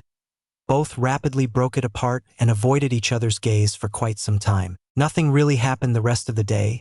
They trained a bit and soon split to their homes. Shikamaru, Choji, and Naruto himself were heading back to the Nara compound. "Hey Dad," Shikamaru said blandly, instead trying to see who he was talking to. Naruto wasn't entirely sure, but Choji instinctively sniffed the air as if catching whiff of food. Naruto flinched back, having learned that painful lesson when he tried hiding his lunch once from his surrogate brother. As Choji rushed forward towards the two men, without any hint of self-preservation. "Dad!" Choji screamed with joy as Naruto's eyes widened from shock for not the first time that day. "Hey you two! I figured you were heading over here. My, how you two grown. You two too old for my cooking yet." Choza grinned teasingly, secretly depressed that he missed them grow. Naruto had once stood at about 4 feet 5 inches, but now was around the 5 feet mark, just a few inches shorter. His once markless face had grown 3 pairs of whiskers around his 7th birthday, and now they looked to have grown slightly longer, and thicker now that Choza looked at it, since Choza had left. On top of that, the biggest difference had to have been the eyes. Before it had looked to be both souls fighting for the role of the eye. Now they seemed to swirl around one another, not quite in perfect sync, but much closer to that sync. Choza shook his head, and couldn't help being proud. Choji didn't look as fat as he should have, which would be a problem with the Akimichi fighting style, but he actually looked quite happy. His belly was just in the beginning grounds of popping out in a display of robustness, while Naruto seemed to have trimmed down significantly to a well-toned body. Choza's eye twitched as he noticed the clothing. "Oh, we are taking you to Tetsu's shop tomorrow. I refuse to let you stay in that," Choza angrily thought towards the young boy as he looked at Naruto's blinding orange jumpsuit, which, while holding the Uzumaki's clan symbol on its back, still looked absolutely painful to the eyes. He wasn't even sure that he had brought Naruto to Testamari's shop, and secretly was excited to bring them both to get them stocked up on official shinobi gear. "So, are we going to have to walk all the way back to the Akimichi compound?" Naruto whined slightly, having noticed it already being dark, and him already having finished his sparring practice with Niji, who had taken over training him after Naruto entered the academy proper, much to his annoyance and Niji's respectfully. Niji was much more brutal with his punches than Hayashi, but also much easier to read as a result. It took a few months, but Naruto have been able to land a clean punch across Niji's cheek before following it up with a kick. Niji was especially brutal every day after that, even managing to put him in the hospital at one point. Thankfully, Kurama was there to help patch him up. It took all Naruto's strength to even match his strength and go toe-to-toe with him, and exhausted him greatly. Choza looked upon the pleading children he called his own, and shrugged. The two, thanking him profusely, quickly ran past him to head to bed. "Cute little rascals, huh?" Choza smiled towards his teammate, who shook his head with a smile of his own. "To think they might be genin starting tomorrow," Shikaku said in response, before the two settled for the night themselves. "It's good being back," Choza thought peacefully to himself before falling asleep. As if seeing the end of a long series of events back to back, the sun rose once more upon our squad of the Fox. It wasn't that much to the group, but Naruto and Choji woke with grins upon their face. As if summoned, Choza appeared and placed bowls of the food in front of the 5 people there. Shikaku wore a blank stare, secretly screaming in agony of the fact that Choza had taken it upon himself to raid their kitchen. Shikamaru held a similar stare, but was impressed of the showing and hoped it was better than his father's mediocre cooking. Shikamaru's mother was away on a mission and sadly missed the affair, but Naruto and Choji looked like they were tempted to jump and eat the bowls whole. Shikamaru feared Choji might actually do that with the glint within his eyes. The 5 ate, with Choji wolfing everything down as if he was Naruto at Ichiraka Ramen. In the end, he competed with his father over who ate more. It was a tie, shockingly enough, but Shikamaru felt that Choza took it easy and could have easily ate more. The wink simply proved it, while Naruto only ate a single bowl. After seeing the slight widening of Naruto's stomach, Shikamaru realized too late that he had eaten 3 bowls of it, and looked at his slightly plump stomach with a glare, while Shikaku casually gave his sun signs to a jutsu. After his stomach was back to normal, he ate more out of hunger that he never knew was there. Naruto simply rolled his eyes. Soon enough the breakfast was over and finished. Choza pulled the 3 off to the side with the permission of Shikaku, who simply went back to sleep. Now, in celebration of your graduation exam being today, I want to get you guys a gift, Choza said with a grin on his face. Really? Naruto and Choji spoke in union, both surprised and excited for what the gift could be. Shikamaru rolled his eyes with a look of hesitant curiosity. Yup, we're going to be heading to a shop exclusively for up-and-coming ninja to get you all some new ninja attire as well as a weapon to practice kenjutsu with. It'll take a bit for it to come in, but it'll help you with battles. Choza nodded with a grin that instantly reminded Naruto of Guy, who he had only briefly met when training with Kakashi once. Naruto paled considerably. Oh dear Kami, is he turning into Guy-sensei? Naruto thought to his equally terrified friend. We don't need a third one. Naruto, stop this somehow, please, for the love of all in this world. Kurama begged miserably for reasons that escaped Naruto. Kurama shuddered at the memory of the sunset genjutsu he and his little clone had put on, thankfully having sheltered Naruto in time to be spared of that terrifying sight. Choza struggled to keep the smile upon his face, mentally exhausted.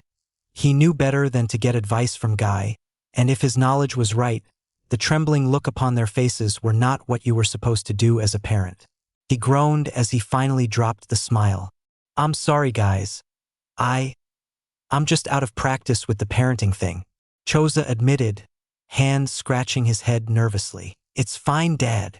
Choji grinned, hugging his father lovingly. Yeah, Kurama said too, and I quote directly from him, never do that again, please, for the love of Kami, we already have 2 of them. We don't need a third. No idea why he was so terrified. I was more afraid that you were taking lessons from Guy-sensei or something and we lost the Chozo Ajisen we know and love. Naruto shrugged, yelling out the words Kurama had desperately screamed in his head. Nervously laughing from the crimson gleam in Naruto's eyes, Choza wisely led them to the shop in silence. It didn't take too long, and was ironically right behind Ichiraka Ramen all along. Choza had to drag Naruto away when he started subconsciously walking towards it with droll going down his face. He then had to drag Choji along for much of the same reason. Shikamaru had to drag all 3 away when Choza also started gravitating towards the restaurant with a grimace upon his face. If he hadn't known Naruto, he would have claimed him to actually be Choza's kid with their attitudes. Naruto looked awestruck as he looked at the Konoha symbol upon the oddly laid-back looking shop building. I present to you Hashirama's Shinobi Supplies, Choza said, pride evident in his tone as the 4 heard shouts coming from inside the building. The mood gone, each one shared stares of evident confusion before heading towards the door. Naruto went for opening the door before being violently squished against the wall of said building as the door slammed open. I told you they were customers, Dad. A girl's voice yelled at her father, but Naruto was still seeing a door frame that decided to clone itself and spin around. The door opened as Naruto collapsed to the ground, groaning from the pain. Kurama snickered as Choza picked the kid up with a nervous laugh. Hello, Tenten.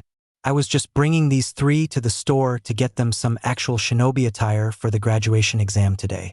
I also wanted to help them pick up a training weapon for kenjutsu today, but I don't want that to come in until at least tomorrow if that's all right with you both. Choza smiled and explained when Tenten beckoned the group inside, a grin that spoke of experience and a love of weapons upon her face. The inside of the shop was decorated with weapons along the wall, clothes of all sorts of sizes and genders within the main hall, as well as a sign pointing a training field, and a set of 3 changing rooms in the back right nearby said training field. It ranged of all sorts of weapons, from bow staffs, swords, spears, and one that Choji's eyes glinted as he looked at. Choza blanked, noting the weapon his wife loved using was directly in Choji's line of sight. "Yes, please." Choji grinned as he lifted the kunai-filled whip. It looked impractical, it was almost completely impractical. But Choji had saw the devastation a whip like it caused in combination of the Akimichi body expansion jutsu, having been used to deliver a punch through a man's special spot that left kunai coming out of his eyes.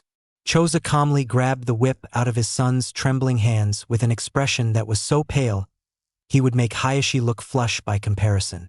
Shikamaru looked around with less decisiveness as he picked up weapons and gave some mock hits to an invisible opponent. His mouth frowned from multiple of them, not really liking the fighting style of most of them.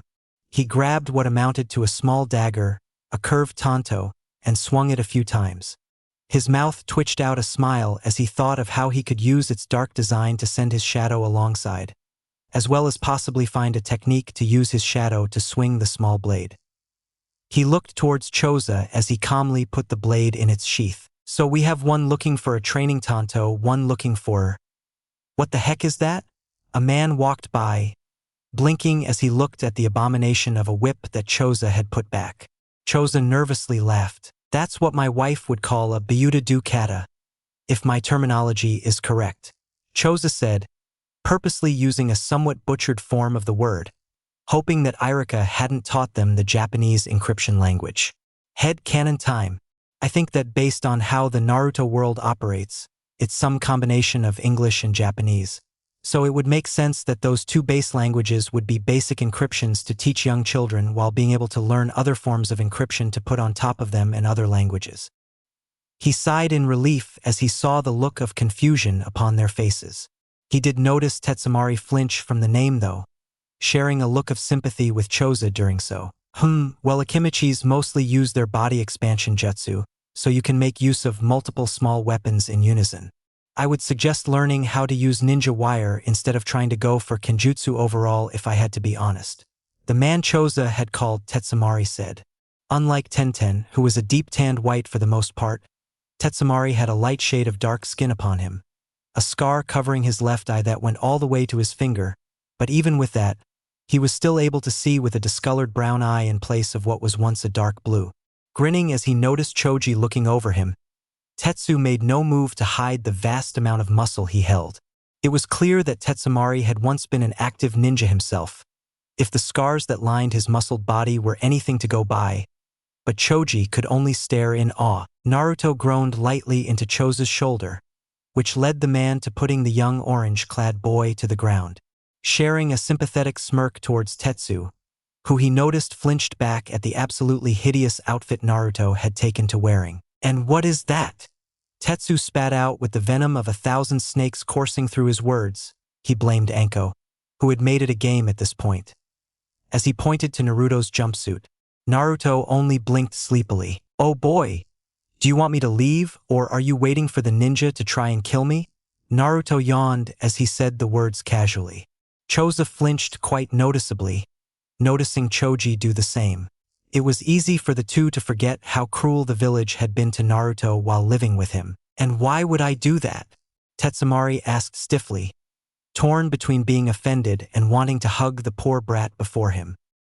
He had noticed the constant banging of an anvil hammer on semi-molten steel stopping when Naruto had said his words, so he knew he had to act fast before Tenten came in and hugged Naruto herself. "Because of that whole fox demon thing in me that everything thinks is me, even though he's a good friend and can't even remember what happened, but they're so stupid and dumb and can't understand the difference." Naruto rambled childishly, not bothering to sugarcoat his words from trying to get rid of the headache he had from the door.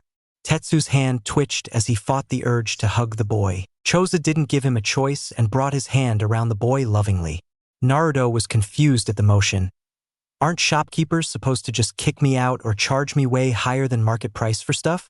Naruto asked ignorantly, not even noticing the tears Tetsumari was shedding. "You won't have to deal with that here. I'll even offer half price on anything you buy unless circumstances prevent it. All you have to do is promise to make this the only store you visit for your needs," Tetsumari said firmly, causing Naruto to tilt his head. "What about food?"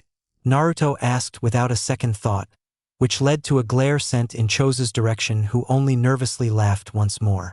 Oh, I've been with Jiraiya too long. Why does he always do this? Choza thought miserably, noting his recent behavior as of late. It would take time to rid himself of the Sannin's influence. Thank Kami, he managed to dodge the Sannin's perverted tensions. Withholding a shudder, Choza continued his mental dialogue. At least the plan worked. Just not entirely as intended. Yes, I keep forgetting about his past because of how bright and lively he is. If anyone else was in that kind of situation, who knows what madness they would spiral down into. Choza's smile gradually fell as his thoughts took a depressing turn, imagining a Naruto that fell into depression and later. Choza stopped his thoughts, not able to hide the tear that dropped from the thought of Naruto doing such an act. Tetsu raised an eyebrow, but said nothing about it, while the children barring Shikamaru looked ignorant. Shikamaru looked as if he was going to ask later, which Choza could do nothing more about. Even food, Tetsumari promised, hoping that the shinobi food supplies would be enough to encourage a healthy eating Naruto. Choza had started it most likely, so it was up to Tetsu to keep it up. But first, we are getting you out of that. No ifs or buts, arms up. Tetsu firmly said with a hated glare to the jumpsuit. What's wrong with it? Naruto whined, having grown to like the jumpsuit with its orange color scheme. Even though Choza had tried to get him out of it multiple times, Choza never bothered to look in the hidden drawer underneath Naruto's underwear drawer. But Naruto still wondered why all the magazines that looked suspiciously like his sexy henge jutsu were down there. He passed it off as Choza being a closet pervert, but had no idea that the room once belonged to Choza's brother Koza, who was killed during the attack with a mind-controlled Kurama, who was a massive pervert during life. Tetsu's eye twitched. Oh, where do I begin? The bright orange makes you a giant target on the battlefield. It's ripped and torn over the place, and it reeks like someone dunked you in the sewers and you never washed it since. If you wore that on the battlefield, you would either have the enemy running from the smell alone or you would be dead in a matter of seconds, Tetsumari explained, noting how Choji and Choza had nose plugs in to dilute the smell. Naruto pouted as Tetsu ripped the jumpsuit off of him and threw it and used a Katan jutsu on it to burn it to ash. Naruto couldn't hide his anime tears at the action. Tetsu rolled his eyes as he tossed a set of ninja clothes at him. Naruto looked at the outfit with slight confusion before Choza lightly tossed him into the changing room. Heaving a heavy sigh of sadness, Naruto slowly put the new outfit on, noting how Tetsu began burning his old pants and even underwear as well. Kurama wisely said nothing as Naruto cried out in sorrow before he finished putting the new outfit on. Instead of his normal yellow-clad outfit, Naruto was now in a somewhat similar look.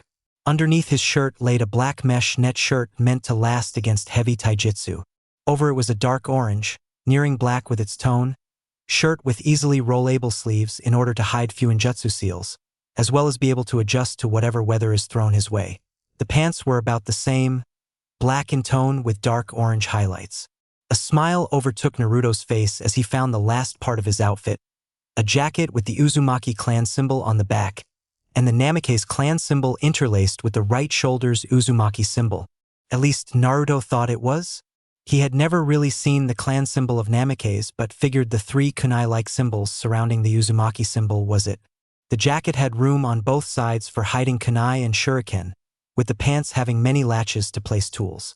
His smile turned into a grin as Naruto put back on his goggles, noting how they were now sprayed a light black around the rims, with details of yellow shining through. Naruto finally walked out of the changing room, getting a thumbs up of approval from the three. I'll give that for free. How many sets? Tetsu told Choza, who said get him 8 sets in total, including the ones he had on. Naruto tilted his head out of confusion. You always want one more than the days of the week, just in case something happens to one of the pairs on the way. Choza explained while giving Tetsu a good deal of money for the 7 sets he paid for. Naruto's jaw dropped as Choza shrugged. High quality, high price. Still worth it though. Let's get to stocking your gear before heading out. Choza said, noting how Choji already changed to his new ninja set, which was basically his canon set, first series, but with slightly darker of a color scheme to it. It took a few hours as Naruto and Choji had multiple pockets full of kunai, shuriken, as well as medical tools used to heal bruises and the like. Choza stressed the importance on being over-prepared rather than under-prepared. Naruto and Choji shrugged about that, but still kept all the tools on hand.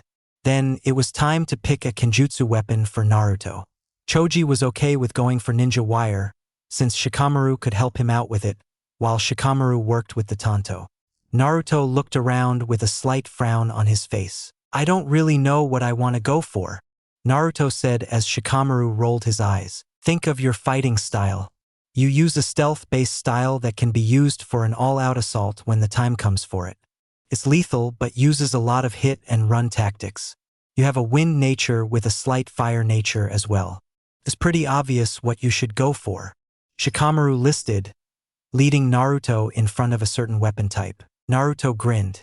Naruto, Shikamaru, and Choji narrowly made it into class as the bell rang with their wooden practice weapons stored inside scrolls on their person.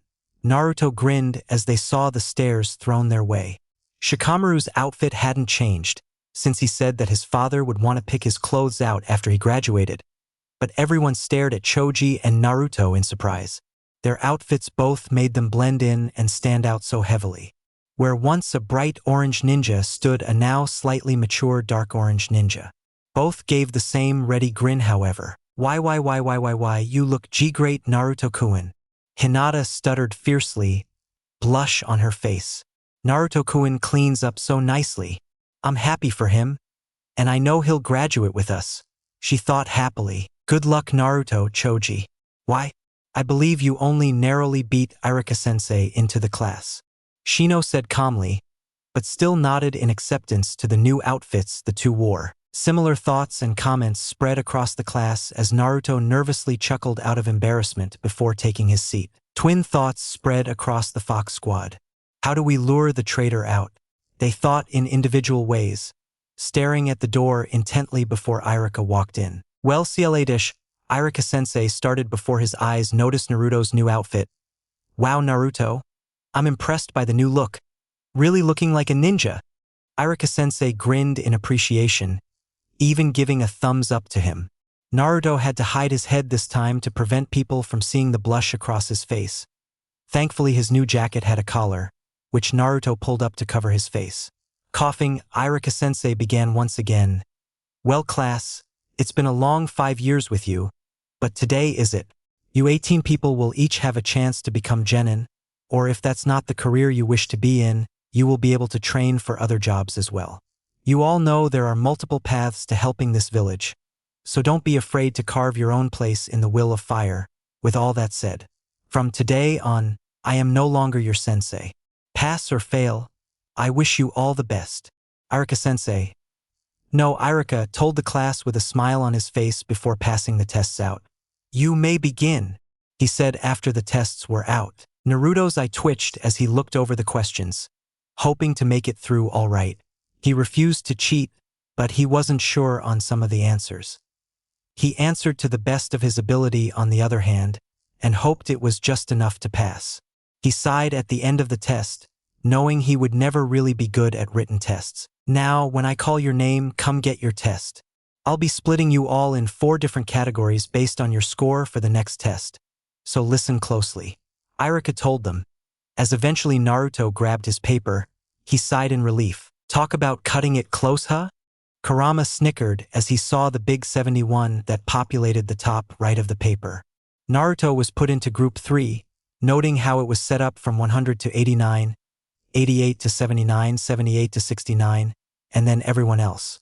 He heard Irika telling the 4th group, those that didn't quite hit a score of 69, that 4 of the 6 students there would fail depending on how they performed in this section.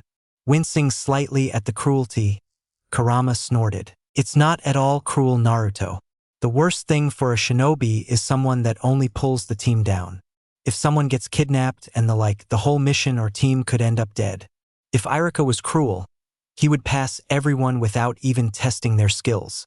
Kurama explained, surprising Naruto with the fact that he used Irika's name. It seems even he had a sign of respect towards the man.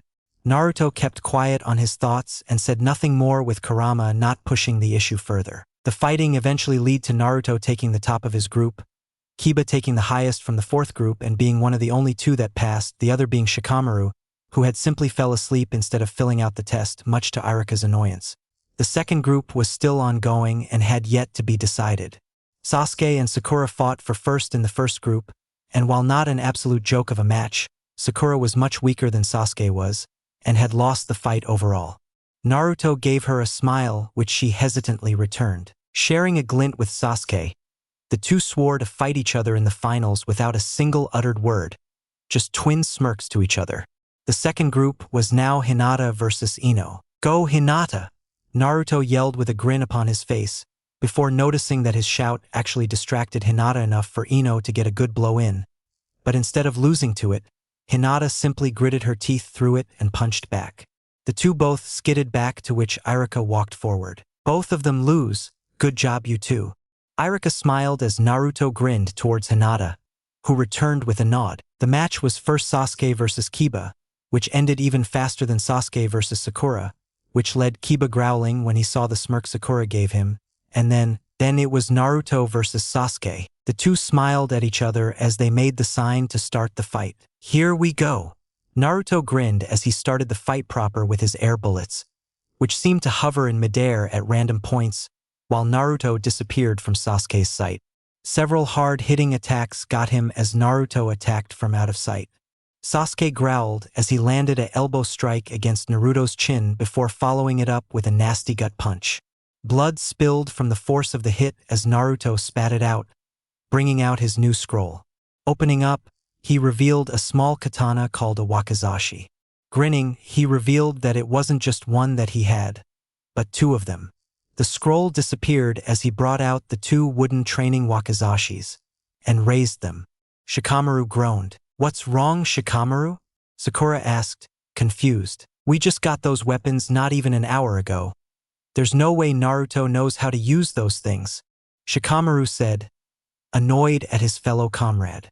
Both looked back to the fight, watching Naruto sloppily swing the blades around with no care of flow or style. His taijutsu style might be based around the weapons, but without experience in the blades. Sasuke grabbed onto one of the blades, but Naruto merely grinned, using the angle to jump and land a blow to Sasuke's back with the other wakizashi, much to Sasuke's annoyance. The two jumped apart with Sasuke letting go of the wooden blade. Panting, the two looked at each other. Sasuke began making signs that made Irika very nervous. Naruto tried, but couldn't with the wooden swords in hand. He quickly used the air bullets placed to jump away out of bounds as Sasuke released the technique he was building. "Katan! Giant fireball!" He yelled as he jumped back out of bounds as well, releasing a giant fireball onto the field, which managed to hit the midair Naruto away into the trees. With a yell of agony, Naruto fell to the ground with some light burning, but oddly enough, his wakizashis were completely fine. Sasuke panted as Irika frowned slightly. "The winner is Sasuke," Irika said somewhat regrettably, for good reason, as he sent Naruto to the nurse's office. Even Sakura, who Sasuke figured would congratulate her, seemed somewhat disappointed. "Good job, Sasuke," Sakura said without much enthusiasm, much to Sasuke's confusion. "Didn't he win?" Shikamaru noticed the confusion on his face. "Sasuke, winning isn't everything, you know. You used a technique that could have killed Naruto if he wasn't able to dodge in time. On top of that, you do know that Irika only had you win because you knocked Naruto out before you landed out of bounds, right?" Shikamaru explained, which caused Sasuke to flinch lightly before running towards Naruto. "Kami, I'm surrounded by fight-loving idiots," Shikamaru groaned much to Sakura's giggling. Rolling his eyes, they awaited the next test, the final one at that. "Naruto," Sasuke said with worry evident in his tone, noting how Naruto was already up and grinning as he moved around. His shirt had suffered minimal damage at that, a testament to Tetsu's quality assurance. Naruto turned to Sasuke. "Oh, hey Sasuke. Good match out there," Naruto said as if nothing happened. Sasuke shook his head. "Are you okay? I could have killed you with that," Sasuke said, not wanting to hurt someone that was practically his family. He still had to help Itachi, but he wanted to protect his friends as well. Naruto waved him off. It's fine. Kurama said that even if I had gotten hit directly, it would have just been slightly annoying to heal, but fully okay in the end. Naruto said happily, "It was a good fight. And you won fair and square, you know? Either way, we have other matters, remember? Naruto said, tone lowering from happiness for a bit into seriousness. Sasuke nodded. Yeah. Good to hear you're alright, Dobe. Sasuke said with a smirk, still confused on to who this Kurama was that Naruto always talked about. Oh, shush it, team. Just because you won one battle. Naruto said with slight anger, but was also happy to see his friend happy. After a little while, the students, now cut down to just 14 from its original 18, were back in the classroom with both Irika and Mizuki, who had oddly been absent from the other tests. Well, it's now time for the last exam. When we call you up, show us the Academy 3, and you'll pass. Irika said with a smile, noticing sadly at Naruto's gulp of nervousness. The tests went on, which led to another 5 students failing and leaving it at just a simple 9. The Fox Squad felt happy at the fact that they were the only ones that had seemed to pass, but in reality, the other students were just moved to other branches or a remedial year before they went on the force. Naruto Uzumaki. Irika called the final name after Sasuke passed his as well. With a nervous smile, Irika told him to begin. Substitute with that chair there, Irika said, which Naruto did quickly with a chair further back, before substituting back. Irika snorted at the show-off nature. Henge Jutsu, Irika said, to which Naruto grinned before Irika covered his eyes with a panicked expression. IRUK? Do I pass? Naruto punctuated methodically within his sexy harem jutsu. Irika told him to end it and wiped the nosebleed from his face. Watching Mizuki do the same, Naruto grinned. Now, the Bunshin. Irika groaned, mentally frowning from the flinch Naruto gave. Sure enough, the clone that came out looked barely alive, a bit more alive than usual, but nowhere near the quality expected of graduates. Irika sighed. I'm sorry, Naruto, I really am, but you failed. Irika said as Mizuki looked towards him. You saw how well he did the substitute no jutsu and the henge, right? Couldn't you pass him from that? Mizuki asked as he looked at the depressed Naruto. Irika sighed while shaking his head. Sadly, I can't. The rules state the student must be able to perform all 3 jutsu with perfect execution in order to pass. While Naruto has the substitute and henge down, his bunshin is simply pitiful and would do nothing in the heat of battle. Irika explained as Naruto slowly walked out of the room with dejection, not even noting how Kurama growled at Mizuki's emotions as he left. The Fox Squad said nothing really, equally depressed at the situation. Night fell as Naruto sighed, heading on a night walk in order to clear his head. Mizuki walked in front of him. Hey Naruto, you know that we have a secondary graduation test, right? Mizuki said somewhat casually with a smile. Naruto shook his head out of confusion. Each year, there's at least one student that fails the test that the proctors believe should have passed, so we give them a secondary exam. The exam entails going to the Hokage's office and stealing the scroll of seals by the end of the night before morning comes up. Those that can do it become full genin just like their friends, Mizuki explained, and while Kurama warned him of it not sounding right, Naruto nodded with a grin upon his face. A chance to become a genin? He'll take it. Good. I hope you pass, Naruto, Mizuki said as Naruto ran in the route of the Hokage's office, missing Mizuki's smirk. Much to popular belief, Naruto wasn't a complete moron. He listened to Kurama's advice, and Kurama was smart. He just really wanted to be a genin, which was why he was currently in the Hokage's office. Naruto, what are you doing? Hiruzen asked with a look of intrigue as he watched Naruto look towards him. It's Mizuki, Kurama said while Naruto pouted. Without a second thought, Hiruzen activated the security seals. Explain now, Hiruzen said with his Hokage voice. He basically just came by, saying I would be able to be a genin if I steal the scroll of seals and bring it to him. Naruto explained tiredly with a tinge of excitement. Hiruzen rolled his eyes. Okay, I got a plan then.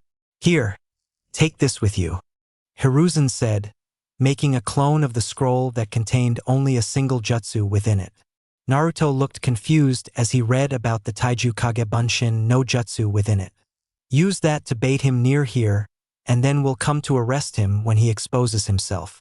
I believe in you, Naruto, Hiruzen said as Naruto nodded before disappearing with the scroll, wanting to learn that new technique. It took a while for Mizuki to show, but when he did, he walked towards Naruto with a grin. "Good job, Naruto.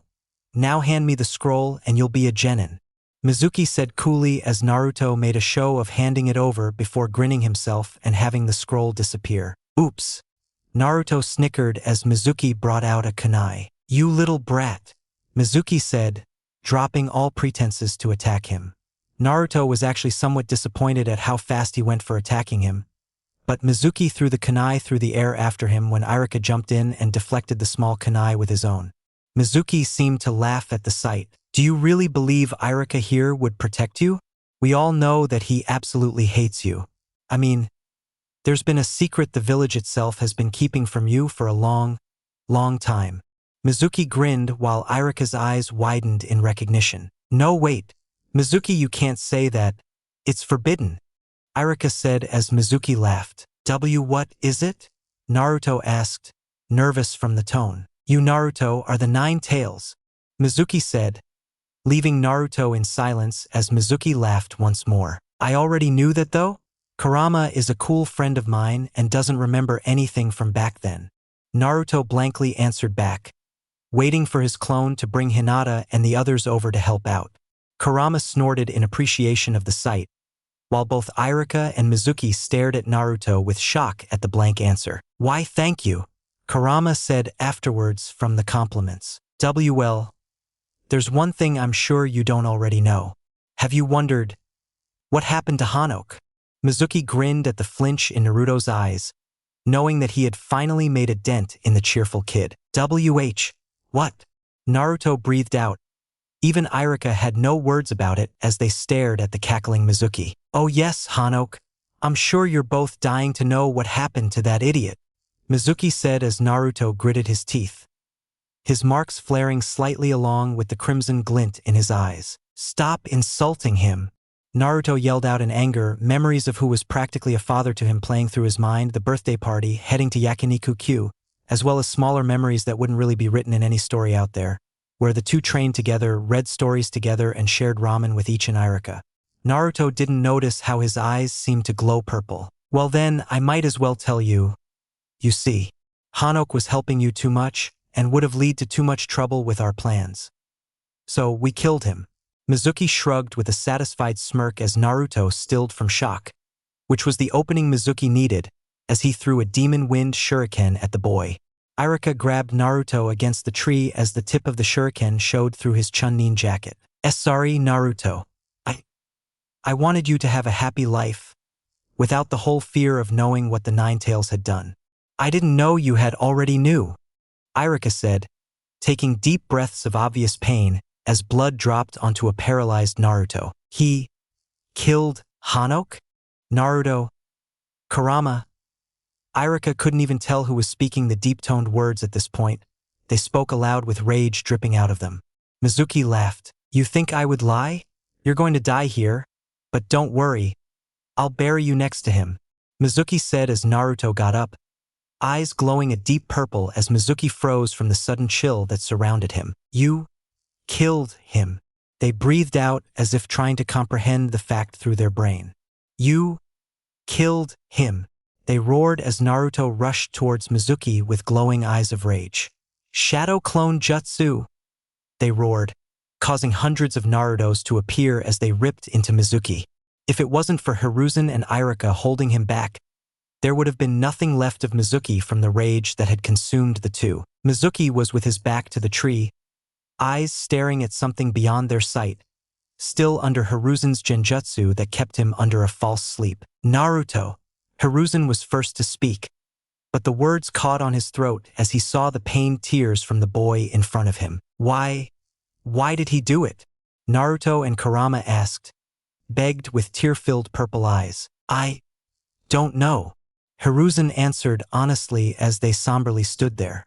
Iruka led Naruto away from Mizuki, noting how the boy seemed numb to it. "Hey Naruto, I have a gift for you. Okay?" Iruka calmly said as Naruto looked towards him blankly, gulping from newfound nervousness. "Just close your eyes," Iruka said as Naruto closed his eyes. Feeling Iruka take off his goggles, he found a different weight taking its place. Confused, Naruto opened his eyes.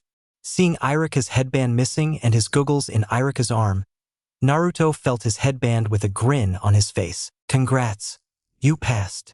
Irika grinned somberly, noting the irony of Mizuki's earlier claim. Naruto didn't return the grin for once. The night fell soundlessly, but Irika could have swore it was raining. Chapter 7. Team 7 Training Arc. The teams assemble. You pass. The words still echoed through Naruto's head as he sat down absent-mindedly in his seat. Yesterday seemed like a dream in his eyes, misting over the red flashes that still stained his sight. Kurama didn't try all that hard to block them, instead wanting them there to give a so-called frame of reference of what might happen out there. Revenge, a word both powerful and weak, was just as much a part of a ninja's life as it was in their death. Some part of Naruto deep down understood that, knew it, and categorized it as something that was to be expected. People were going to die, it was just a fact of life. But the rest of his mind screamed out at the thought, demanding to know why Hanok had to die, why he had killed Mizuki, and then his brain would fight it out again and again with no end in sight. Truth be told, he was a broken mess. No longer was his mind set on becoming a ninja, impressing his newfound friends, and becoming Hokage. His mind was dedicated to reliving that memory. The blood splatter, the rush he felt at Mizuki's fall, and the worst feeling of satisfaction he had ever felt in his life. He had done all of that, he was the one that did it. He couldn't escape that fact or hide under that fact that Kurama was there too, he had done that. He didn't even register the tap on his shoulder until he felt himself being punched in the face. Even that felt numb to him as he blankly stared at Sakura. Naruto, snap out of it. She yelled at him, hands still reeling a bit from the punch she had given him. He sighed and got up again, not able to hide a grimace from the pain. Man, Sakura hits hard, Naruto thought to himself, rubbing his wound lightly from the pain. Yes, Sakura? He asked with a slight tone of annoyance. You been acting like this ever since yesterday. Sakura yelled as Naruto noticed the tears threatening to fall off her eyes. He blinked as his sight blurred, before realizing that he too were crying. We've been so scared for you. You've been acting like a zombie ever since then. Come on. Where's the upbeat, over-optimistic Naruto we all know and miss dearly? Sakura hiccuped through her words, upbeat words thinly concealing her fear. Naruto looked around, noticing that the rest of the Fox Squad were also looking at him, each in their own form. Sasuke looked at him through the side of his eyes, barely and just enough to see him and hide his frown. Shino could be doing anything due to his sunglasses that refused to leave his face, but his head was tilted towards him instead of Irika. Irika-sensei himself was looking at him with a worried frown of his own, while Hinata was but a step away from getting up and rushing towards him, if not for Ino holding her back and looking towards Sakura with hope in her eyes. Shikamaru wasn't even asleep, but instead looking towards him with a stern expression, but was unable to hold back the waver of worry lining his face, while Choji couldn't even do a thing to hide the worry in him, with his hand trembling to hold him back from do anything. Naruto realized with a jolt that Shikamaru's stern face was towards Choji to hold him back as the expressions lined into him. I did tell you that you chose your friends well, did I? Kurama's voice rang through his head as Naruto deadpanned mentally. I don't think you ever did that. Naruto replied as he felt Kurama bop him in the forehead. What was that for? Naruto yelled out in pain, as Kurama laughed loudly in his head. Stupid fox, Naruto said as his eyes starting shifting colors before resting on gray. Irika groaned as he saw it. Oh boy, I think Kurama is going after him now. Irika chuckled as he looked towards the Fox Squad. Rolling his eyes at the nickname, he smiled. Leave me alone, you dumb fox. What did you say to me? You heard me. The voices rang out from Naruto's mouth, but seemed to belong to two different people. Thankfully, the Fox Squad and Irika were the only ones left since the teams were all assigned earlier. Naruto had been like this since that morning, until Sakura finally snapped him out of it. Irika sighed, thinking back to earlier that same morning, 20 minutes before Irika's POV. Irika figured that when he opened the door to the classroom, that the kids would be yelling and hollering out of successive passing, and expected them to be goofing off. Instead, all that awaited him was near silence. Sure, people were talking, but it seemed subdued. Irika gulped as he opened the door, doing his best to weight that thought back down in his mind. Naruto sat blankly in his seat, his blue sapphire eyes there and not grayed out, but he looked to be 100 miles from there. Irika grimaced as he noticed that Naruto had been the one to cause the tension. He couldn't do anything for him. Irika was the last person that should be trying to comfort Naruto, for he had seen multiple ninja do the exact same thing after their first kill. It destroyed them, all of them, from the inside out, to the point where they either learned how to deal with it or they could never carry on the will to fight again.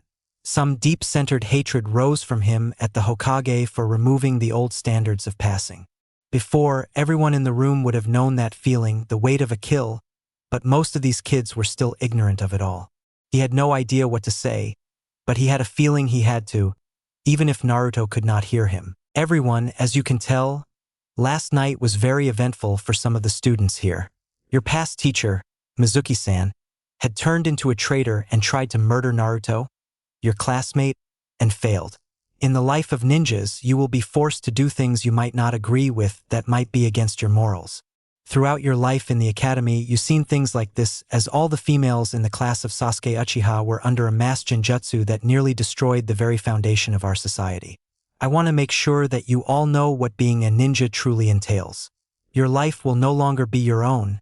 You will be a tool for the village, to use in order to protect the others, to carry the will of fire in you.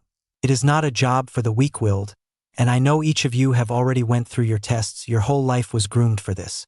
But none of that ever prepares someone for their first kill, not just a kill against an animal, but on another human being. Naruto used his strength last night in order to save his friends, but in the process, he killed Mizuki-san. That is why he is like this. So I ask all of you in this room right now, what will you do if faced with the decision to either kill another human or save your comrade? When faced with an impossible decision, a true ninja must find his ninja way. What will you do? If you don't wish to ever have to answer that question, if you never want to be forced into an impossible decision between a friend's life and the mission, if you never want to face any of that, then the door is right there.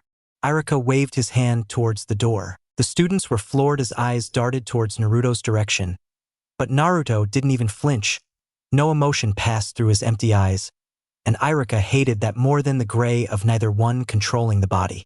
Unlike before, Irika couldn't even see the crimson tint that usually decorated Naruto's eyes. Instead, the eyes seemed empty. The classroom was silent until a chair skid back. The boy sitting there, having glasses and hiding his face behind his hair, silently got up and left without a word. The tears that rang from him were enough of an admission to guilt. One by one, former graduates got up and left, until the class were nearly completely empty. All that were left were the Fox Squad 9, the 9 rookies that made it through. Even with that, Irika's pride was dwarfed by the weight of the heavy guilt in him. With but one sentence running through his mind, "This was all my fault." A small smile took his face, bittersweet in its appearance, as Irika watched over his last remaining students of the year. "Well, you guys, you passed and are all going to be assigned to a jonin tasked with watching you all," Irika told them, but none of them really had a smile on their face. "Well, besides one. All right, let's do this," Naruto yelled with a bright grin on his face, even though Irika could still see the turmoil behind his eyes, mostly because the crimson red kept rushing around unlike normally, and rolled his eyes. "Shut up, you." Sakura pounded her fist once more into Naruto's skull, leaving a nasty bruise. "What was that for?" Naruto yelled back, leaving an exasperated smile on everyone's faces. "So, who's getting assigned with who?" Shikamaru cut through the ensuing argument of Naruto and Sakura, with Sasuke pointedly ignoring them as they asked him who was right. Struggling to contain his enjoyment from the scene, Irika answered Shikamaru. "Well, for Team 6 we have Kiba, Hinata, and Shino. For Team 7 we have Sakura, Naruto, and Sasuke. And for Team 11 we have Shikamaru, Ino, and Choji." Irika announced to a bit of mixed opinions. "Oh man, I can't be with Hinata?" Naruto groaned, causing a furious blush to reach Hinata's face. "Humph." Sasuke shrugged, not really caring. "Ugh. I have to be with this idiot." Sakura and Ino shared their reaction, to Naruto and Choji respectfully. Hey, what was that? Naruto and Choji unioned. Both Sasuke and Shikamaru shared a look of annoyance at their teammates as Kiba's loud voice cut through the ensuing duality that unfolded before them. Hey! Kiba shouted. Let's not get into a stupid argument about which team is better. We all know we're the best. Kiba grinned as the two teams turned towards him. Oh yeah? Sakura and Ino shared a sinister grin as Irika pointedly ignored everything else that happened. For Team 6, your instructor shall be Mitarashi Anko, Irika announced with a violent shiver that ran down his spine. That Anko? Kiba whined in fear. Yup, that Anko. A voice suddenly sounded from behind him, sending him screaming out of the room. Ah, he's scared of me, I better go and justify that. Come on, you mutt. The so-called Anko, a very attractive lady dressed in very revealing fishnet clothes and donned with a light green jacket, had suddenly appeared in the room, sending Irika into a violent shiver. Ah, Irika, did you miss me? Anko whispered seductively into his ear, leaving Irika whimpering something about not again and not here. Naruto was confused, but Sakura, Ino, and Hinata blushed violently from Anko's actions, only leaving Choji and Naruto staring at each other in confusion. You'll understand when you're older, Shikamaru said emotionlessly. Of course he had heard about the Tokubetsu Jonin from his father, the seductive snake of the torture and interrogation department. He wasn't expecting her to become a teacher, but he secretly wished Kiba, Hinata, and Shino good luck with the lad dash. He suddenly looked around before locking eyes with Shino, who looked down sadly. Did you guys forget about me? Shino asked as everyone except Kiba, who was no longer there, Anko, and Irika, stared at him in shock. Oh my god. Shino, I'm so sorry, Sakura said as she growled at Naruto. This is your fault. Me? I at least remembered he was there. Naruto whined back, not noticing the look on Shino's face lit up from that comment. You forgot him. I was the one that remembered. Kurama growled in annoyance, but Naruto helplessly shrugged. Whatever, brat. Kurama went back to sleep, bored from nothing happening. Why, you remembered? Shino looked like a little puppy just then, which made it all the more ironic when Akamaru jumped on his head and fell asleep. Why yeah, like I could forget my friend. Naruto stuttered out aloud. Man, I need to remember Shino more. This is the first time I seen him genuinely happy like this. Kurama just snorted indecently as Shino actually smiled. The whole room turned silent in shock at the look. Thanks, Naruto, Shino said sincerely, not even bothered by the shock on everyone's faces. Irika numbly noticed the crimson glint in Naruto's eyes taking over. Of course he's happy that someone remembered him, Kurama said boredly from Naruto, who humphed as he was pushed from consciousness so Kurama could explain. Remember, his insects eat up all his chakra, and you ninja are dumb enough to only use chakra to search for someone's presence, which makes it easy to pass over his presence since he has next to no chakra. Shino could be the best ninja from everyone here just because of that, and could be a great teacher on presence hunting. Isn't that right, Irika-sensei? Kurama explained, not really liking the suffix of Irika's name. That's right, Naruto. Irika stuttered a bit, doing his best to hide Kurama's presence, but Sakura beat him to it. That's Kurama. Naruto already introduced us to him before when we were helping Sasuke. Sakura explained in confusion. I thought you already knew that? Sakura asked as Irika groaned. I thought I told you that it was a secret. Irika scolded Kurama and Naruto, who only rose his Naruto's eyebrow. They're close friends to Naruto. It would be stupid to hide it from them. Kurama shrugged. My point still stands, he would great at teaching Naruto and the gang on how to hunt presences without relying on their chakra. I can't really do the same for Naruto since I sense emotion rather than chakra, which has its own problems. I would suggest having the teams meet up at least once a week for that training, but I'm not the Jonin here, am I? Kurama gave a fox grin that did nothing to help Irika's already shattered nerves. Irika coughed. Anyways, Team 7's Jonin sensei will be Hatake Kakashi. I recommend you guys get something to do for 2 hours, Irika said, noting with confusion the groan that came from Kurama. Great. The brat gets the brat to train him.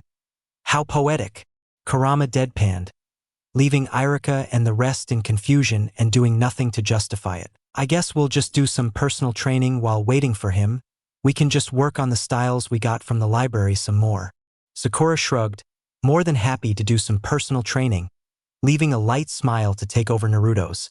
For the crimson eyes finally turned to Sapphire and Sasuke's faces. Humph. Tell him to meet us at the library.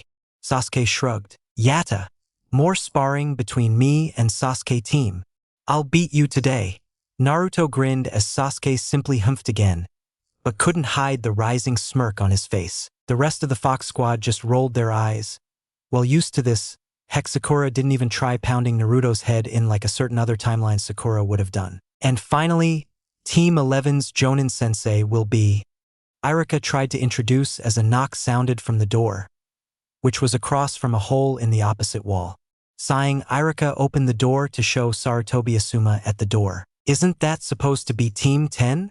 Asuma smirked as Irika shook his head. We had an extra team this year, but all of them dropped out. Admittedly, I didn't want to change the teams to 1, 2, and 3, so I kept it to where it was before. Irika shrugged, inwardly panicking that it was supposed to be Team 10 and he was just so off-put from Naruto, Anko, and Kurama to recall it correctly. Asuma knowingly put a hand on Irika's shoulder. Relax, relax. We can just call it Team 10 because the other teams dropped out makes no difference to me. So, Shikamaru, Ino, and Choji, right? Asuma grinned, glossing over Irika's mistake casually. Irika nodded. Shikamaru simply stared at Asuma as Choji and Ino continued to talk with Naruto, Sakura, and Sasuke. Though Sasuke barely talked that much, and was more just planning out their trips to the library. So, I take it you're Shikamaru? Asuma walked over to Shikamaru with a friendly smile upon his face. Shikamaru simply nodded. Yeah, I was just thinking of plans for the future, so don't mind me. We'll wait on Naruto-sensei to get here, and then I was thinking of doing a bit of study at the library together. Shikamaru said simply, looking towards the rest of the people there. No one even seemed to notice that Hinata and Shino had followed after Kiba later on. But Shikamaru had noted it when Asuma was walking in, with the two waving goodbye to them. Neither wanted to make too much presence about heading out, so Shikamaru just smiled and gave a little wave of his hand at them. Well, you could do that when training with me, Asuma slyly said with a mock of a shrug. Shikamaru merely groaned. I got better things to do, thanks. I gotta work on my shadow stitching style more. On top of that, I can do to learn that presence-seeking without chakra thing that Kurama was talking about. Kurama's right, there's plenty of ninja that hide their chakra, and if I can learn to sense without looking for one's chakra, then I would be able to be a better asset to the team, not to mention be able to direct Choji and Ino to where they need to be. Shikamaru explained, leading Asuma to let out a chuckle. Well, it looks like Shikamaru's already growing up, but have you considered that you could infuse the chakra into the air itself? If you do that, you can use it to show when a presence is there as well by seeing what the chakra can't see. Asuma countered, trying his best to describe it as a silhouette around the person. At most that'll tell you they are there, but at minimum it would give you away to the enemy. The hidden mist use that through their hidden mist jutsu, and it practically gives away that they are in the area. If I'm able to sense without the use of chakra, I can keep my position hidden while still being able to pull off the same effect, saving chakra for the fight itself instead of wasting it beforehand. Shikamaru didn't skip a beat with his response. Would there even be a way to do it? Sensors have been trying to find that out for years and haven't found a way to sense without the use of chakra in the end. Asuma was too shocked to really give a good response, instead trying to throw Shikamaru off his plan. Shikamaru smirked. Why not just train in the art of using the senses? The Inuzukas have used their sense of smell over chakra, the Aburames use their insect companions, which feed off their own chakra in the process, and there are plenty of other families that have their own way of hunting. What if there was a way to incorporate that all without having to be tied down to using chakra to sense? A way to subtly be aware of the world around you at all times. Shikamaru grinned. That's what I'm going to find out. Asuma sighed. I was afraid you would say that. Well, I can try and find some sensing scrolls to help you out, but I'm not sure how much help they would be. Asuma tried to say, defeated, as Shikamaru shook his head. Unless you can get me into the higher branches of the library, I already looked through all they have. Sadly, everything from Genin up is locked away until we get that headband. Naruto and the rest of us already decided that the moment we become Genin that we were all going to meet up at the library in order to see what they had, and in order to spar and help each other out. Kiba and them will probably be late because of Anko, but the rest of us can still go. Shikamaru shrugged as he looked to the completely defeated Asuma with a smirk.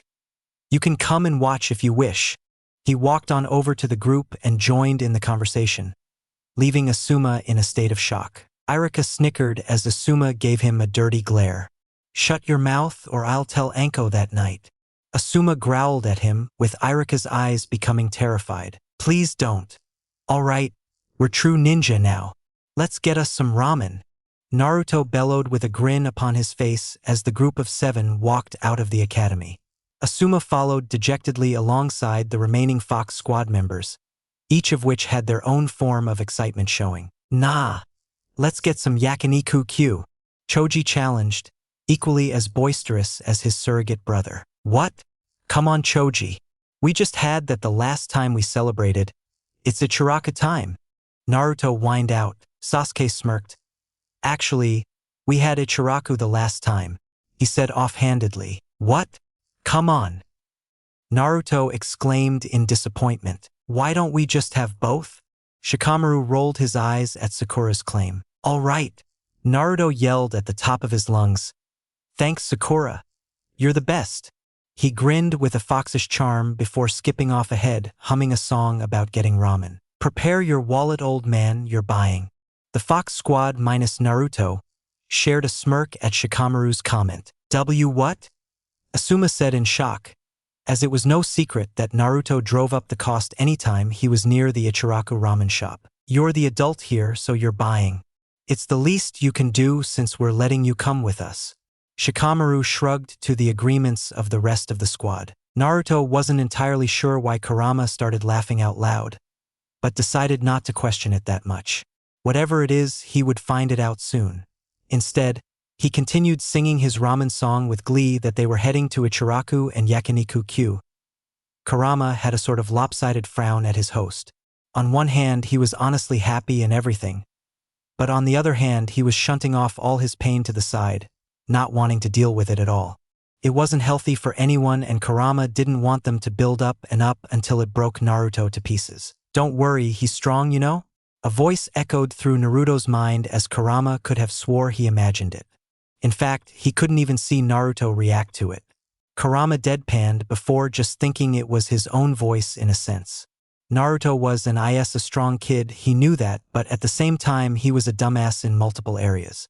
He had no idea how bad his life was going to get just because of Kurama's existence. And on top of that, Kurama couldn't even use all his strength without risking Naruto's own health.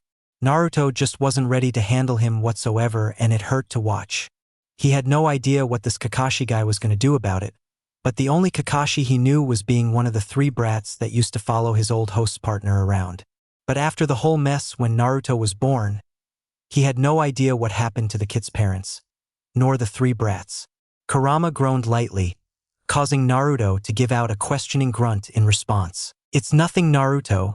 Don't worry about it. Just thinking about some stuff. Kurama waved it off, causing Naruto to shrug and carry on.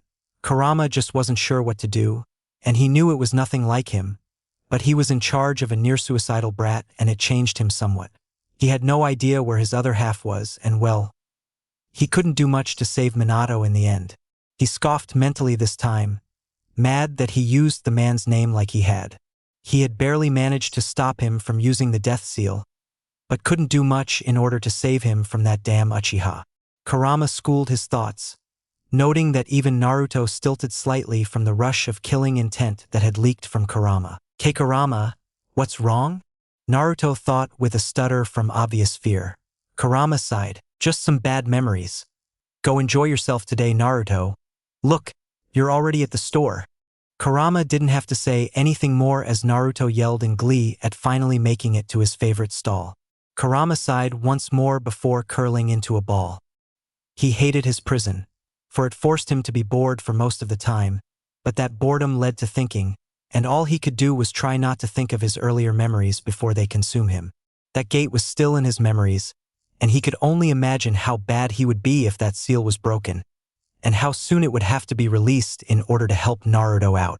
Kurama barely even paid attention to the festivities that Naruto was partaking in, the jokes at Asuma's now empty wallet, and the laughter that the group went to, but the small bit of attention he did pay was shown in the smile that Kurama carried.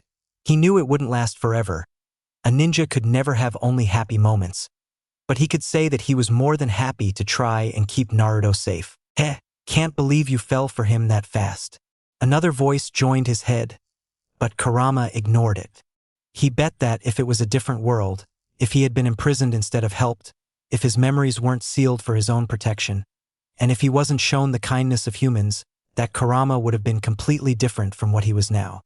He was in charge of Naruto's safety, and he would be damned if he was going to let the little kid get hurt on his watch. Naruto was a good kid, but he would be a terrible ninja. More like he would be too good of a ninja. His mind unhelpfully informed, he growled lightly at the thought, but couldn't do a thing to deny it. Ninjas had to have stone-cold hearts, they had to kill and fight for their nation, they had to face deaths and everything falling apart around them. There was no guarantee of anything, any tomorrow. Naruto couldn't do any of that. His heart was too pure to risk tainting with death on his hands. You say that, but he already killed someone. The second voice popped back in once more as he shook his head.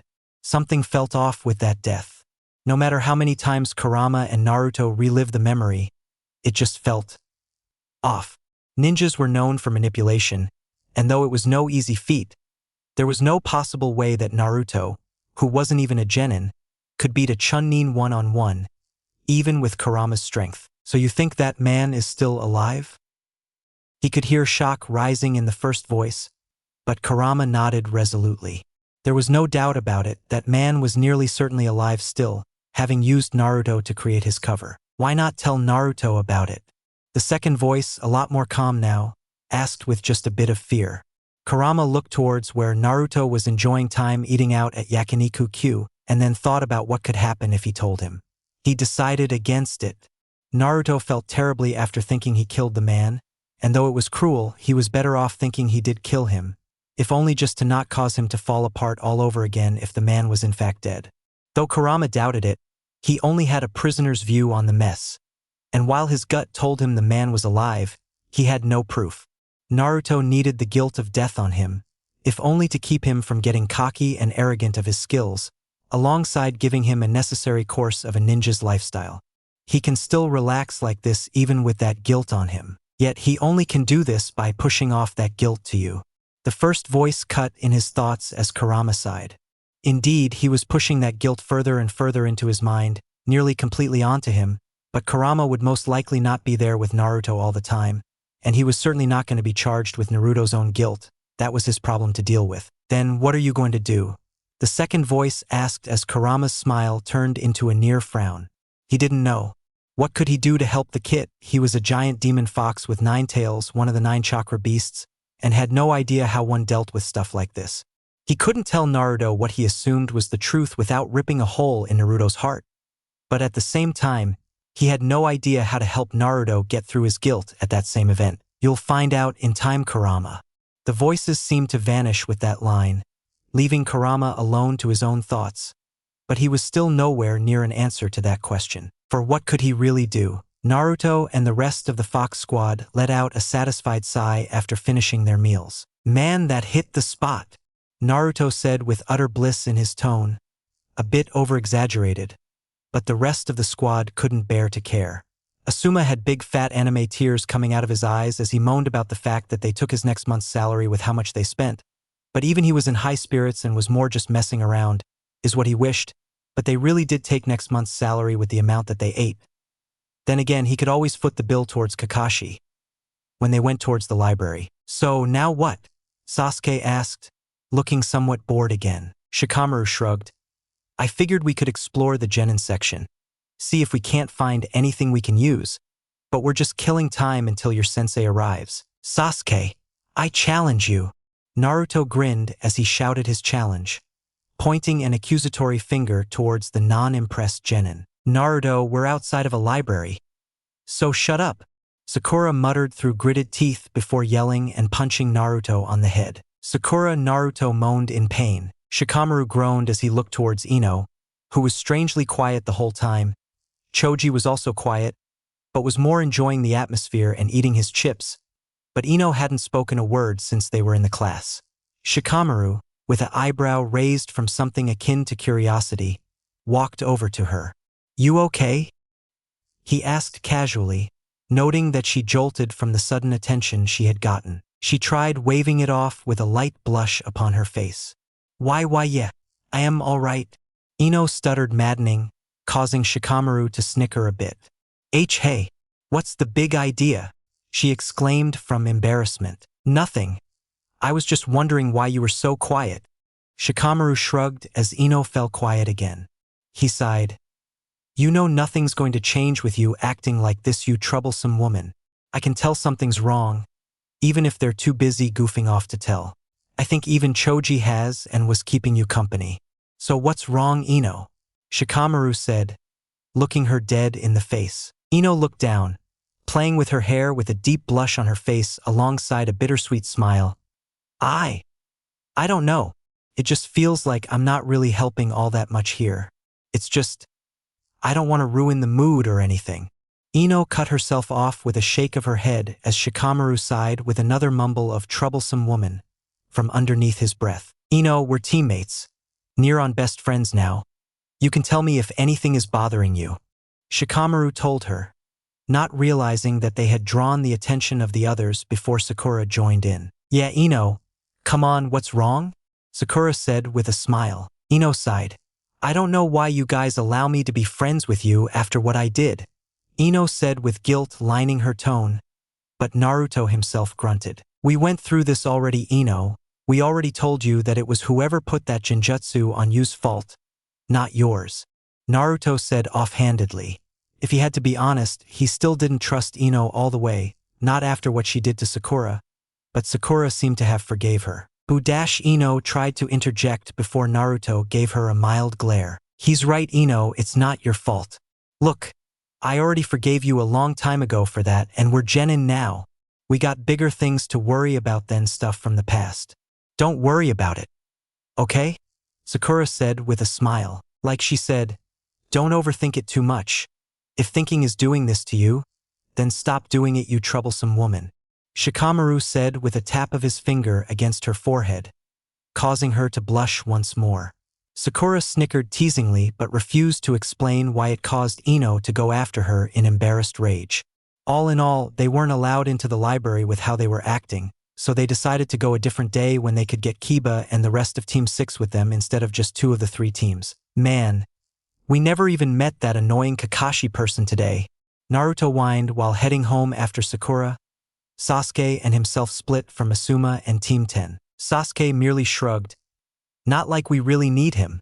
Naruto groaned a bit from that. "Yeah, but he can teach us stuff that wouldn't be in the library," Naruto fired back, causing a surprised look from Sasuke and Sakura. "Wow, that was actually intelligent of you, Naruto. Did Kurama give you that one?" Sakura joked, but the look on Naruto's face said it all. And soon enough all 3 were laughing at him. They barely even noticed the weird man on the street, having a mask on his face that covered most of it, simply reading a book. However, Naruto noticed him since he was looking around. "Yo!" Kakashi said simply as he stealthily walked up behind them. Sasuke and Sakura froze, but Naruto was mostly just livid. "Where were you?" Naruto yelled as Kakashi shrugged. "Was helping an old woman cross the road, and was waiting on her to get done shopping to help her back across." Kakashi didn't even miss a beat, and to only insert more irony, an old woman having brought groceries was needing help crossing the road, to which Kakashi helped her. "And now that that's done, I take it you're the brats I'm looking after?" Kakashi said, noting the jaw drops with a mental glee that was unparalleled by many. "Though I think I might have to ask someone to hinge your jaws back up with how they're loose like that," Kakashi joked casually, before avoiding a rushed punch attempt by Naruto. Naruto growled out as Sasuke glared at the 2 of them. "Naruto, not now." Sasuke shook his head at his friend, to which Naruto tried arguing. "I'll tell Sakura about that. Sasuke said as Kakashi watched with amusement on how fast the color drained from Naruto's face, and how fast he stopped arguing. Tell me about what exactly? Sakura loomed with oppressive rage barely hidden at the two of them. Even Sasuke looked slightly nervous. Nothing, Naruto readily replied, and soon Kakashi was forgotten once more as they ran off into the distance. Kakashi sighed, and here I was going to tell them to meet me tomorrow by noon for the test. Oh well, I guess I can just wake them up at 8 for it. Kakashi shrugged before disappearing, but not without a mumble that went unheard by all around him. Not like they'll pass like that anyways. Chapter 8 Memories of the Past and Visions of the Future. Choza yawned as for once. His two children didn't wake him up earlier than he would like to be up by. Groggily, he got up to start his morning training and stretches when a knock came from the door. Rolling his eyes at his luck, he opened the door. Who is it? He asked as an Umbu ninja gave him a letter before disappearing to wherever Umbu agents Shinshan off to. Choza eyed the letter with a feeling of annoyance as he recognized the Hokage's symbol on it. He didn't even get to eat his breakfast or catch a snack first. Sighing at the missed opportunity, he sat down in his chair and opened the letter. Hello, Choza.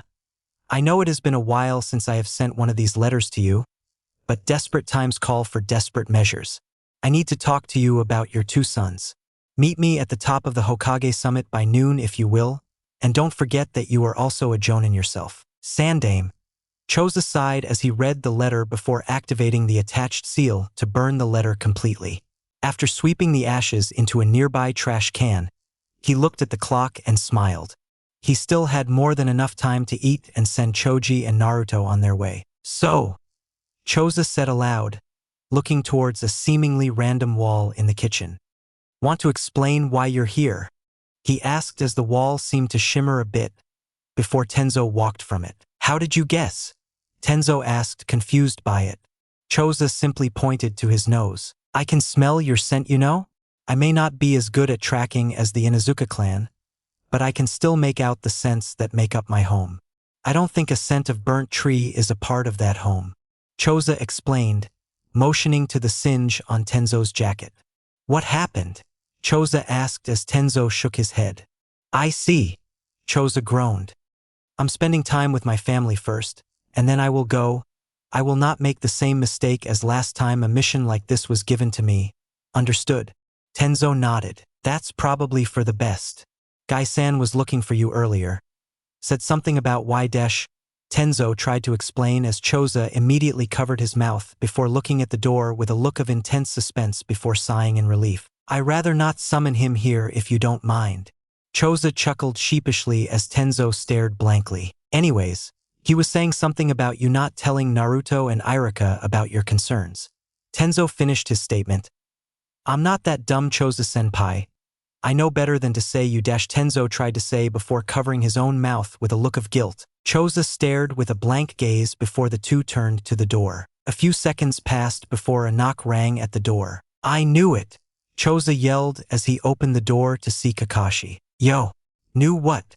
Kakashi said as Choza blinked in embarrassment before gesturing Kakashi inside, knowingly showing Tenzo's presence as well.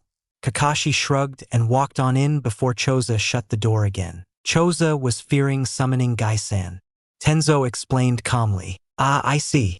Kakashi acknowledged with a look of sympathy. The rumors are true, my friend. He said seriously. Why you don't mean? Choza said in shock before Kakashi nodded.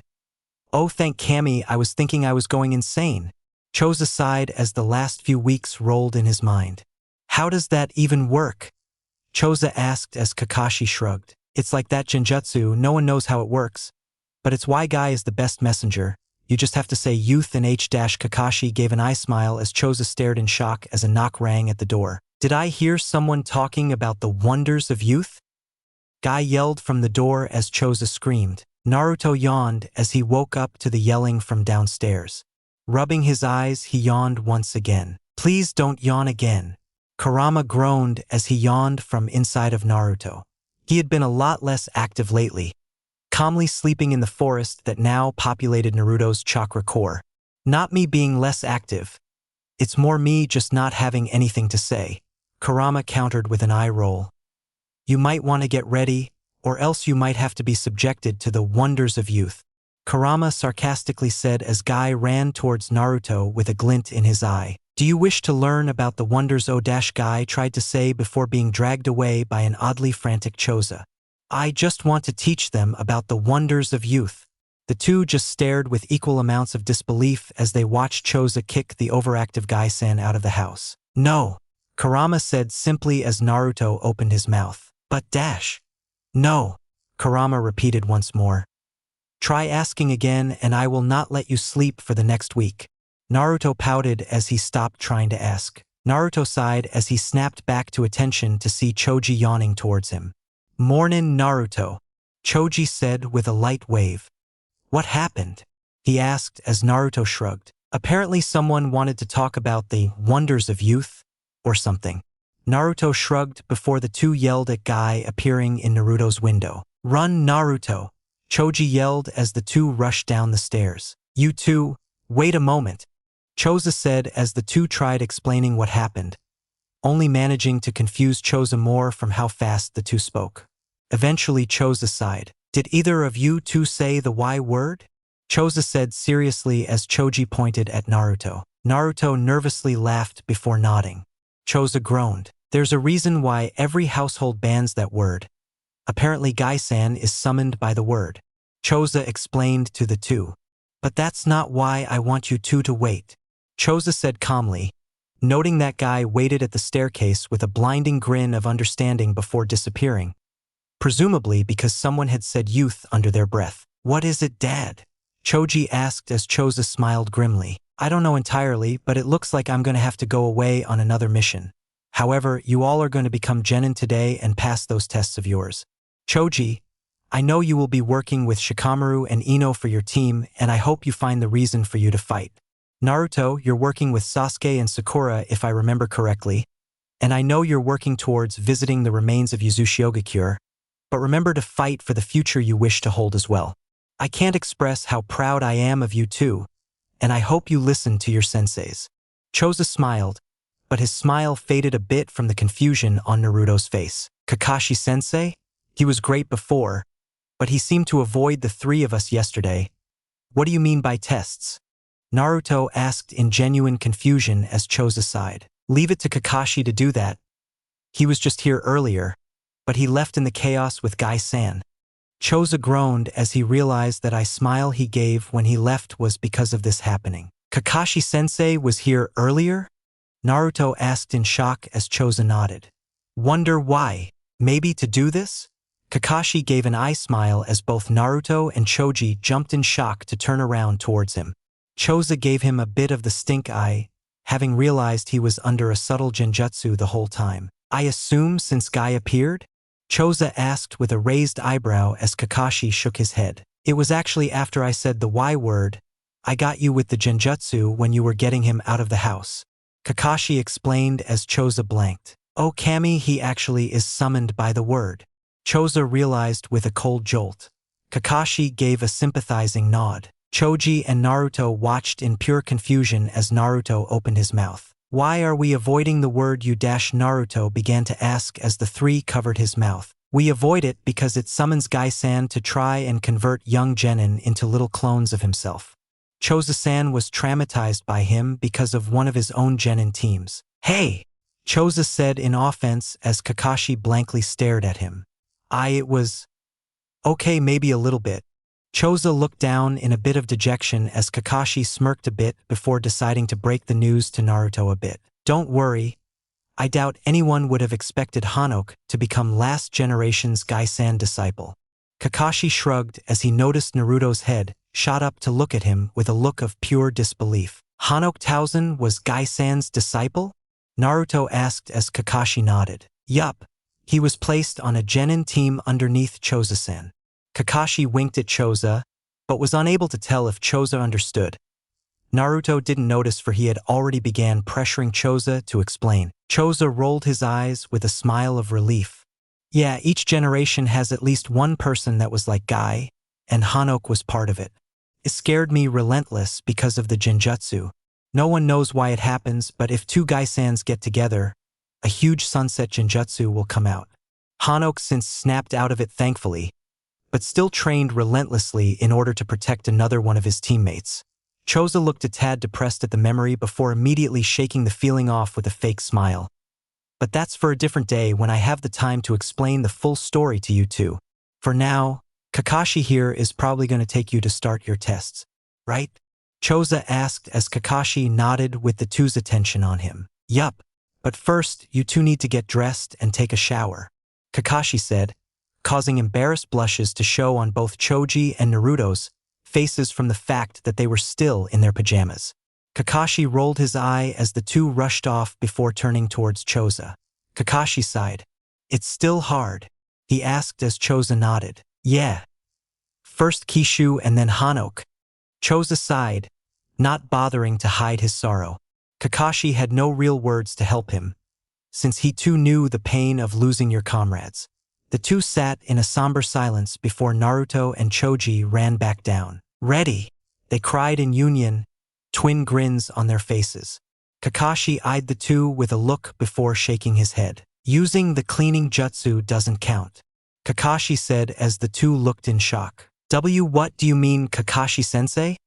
Naruto stuttered out as Kakashi chuckled. The more times you use the cleaning jutsu, the more you're forcing your body to clean itself completely. It wears out the body and makes it less effective each time you do it in succession. That's why you're only supposed to use it on the field. I can still smell you two stinking, so I suppose you two have been using it very often lately, Kakashi explained, causing the two to recoil back when they smelt themselves, before rushing back to take a shower. I'm first. No, I am.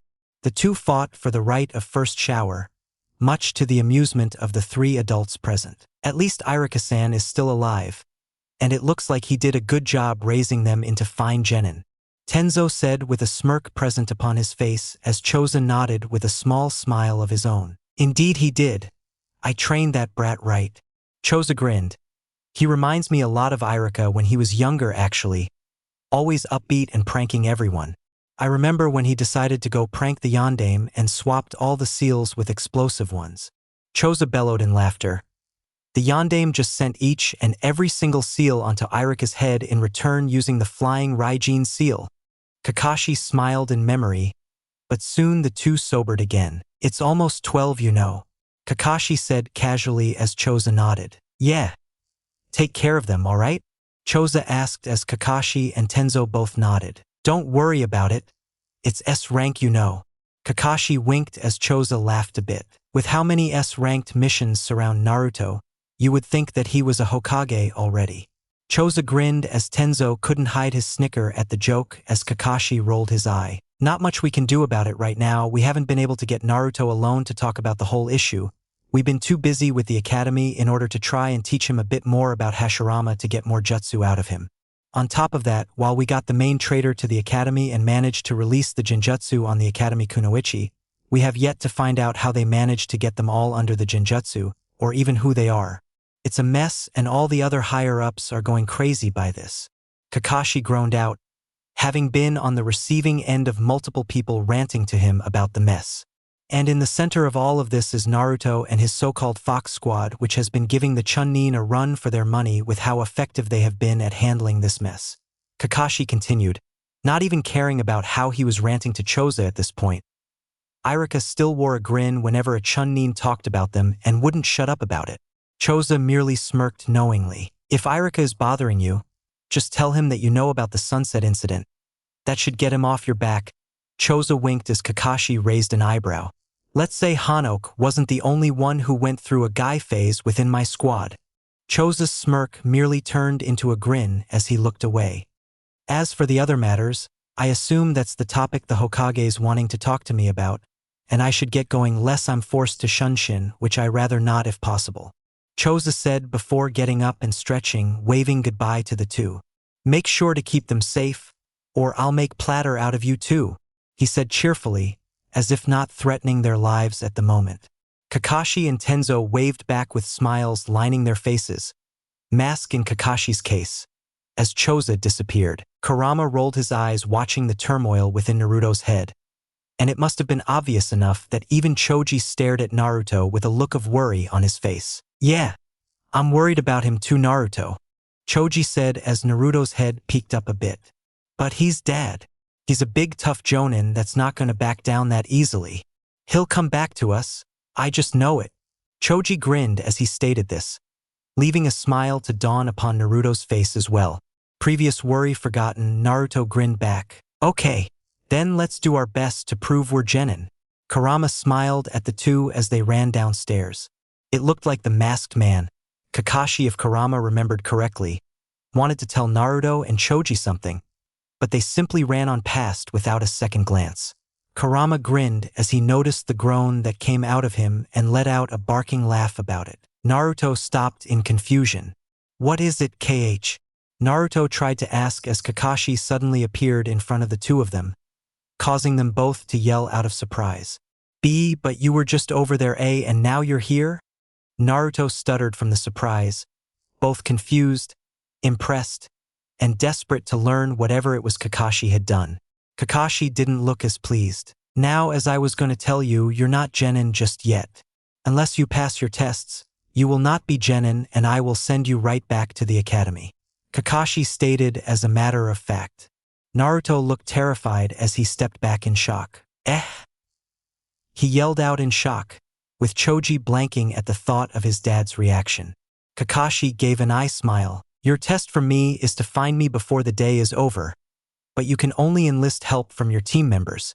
See you later, Naruto, Kakashi said before vanishing into a puff of smoke, leaving a surprised, terrified, and annoyed duo of children that weren't genin behind. Tenzo stood behind Kakashi, and while aware of his plan, was kinda shocked when both children turned towards him with glints in their eyes.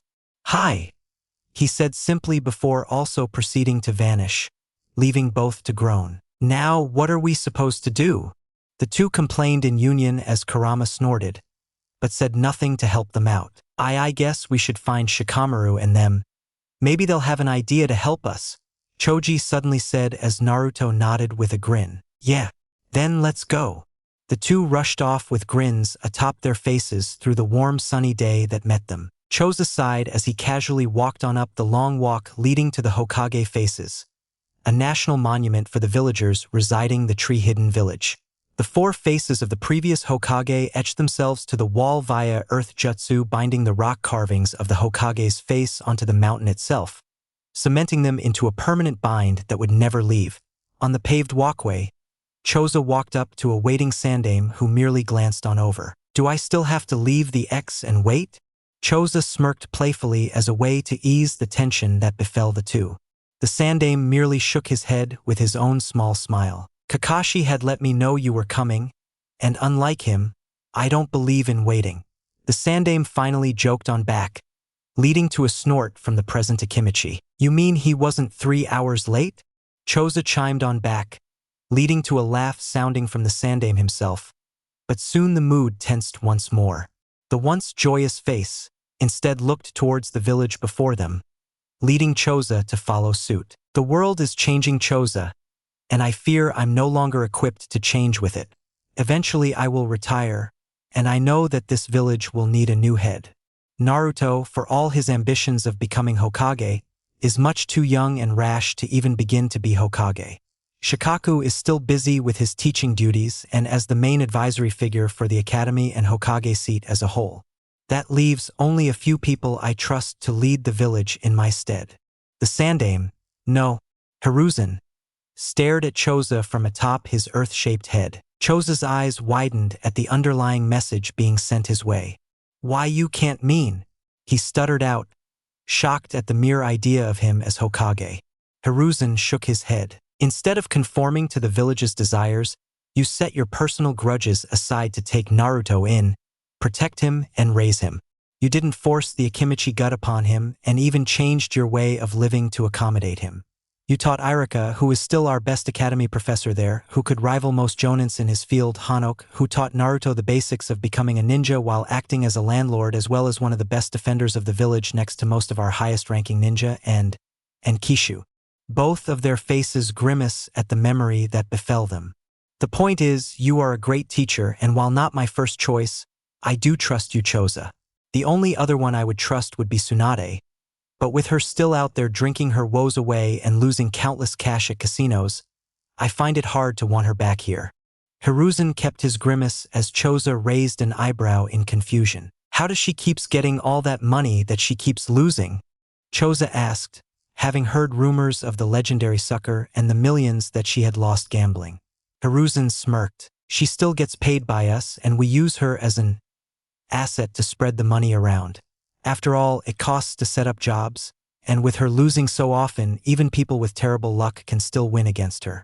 The wealth then gets spread around in a cycle of jobs, her losing, and the casinos paying us or the other villages the fees. Hiruzen explained. Choza blinked in surprise.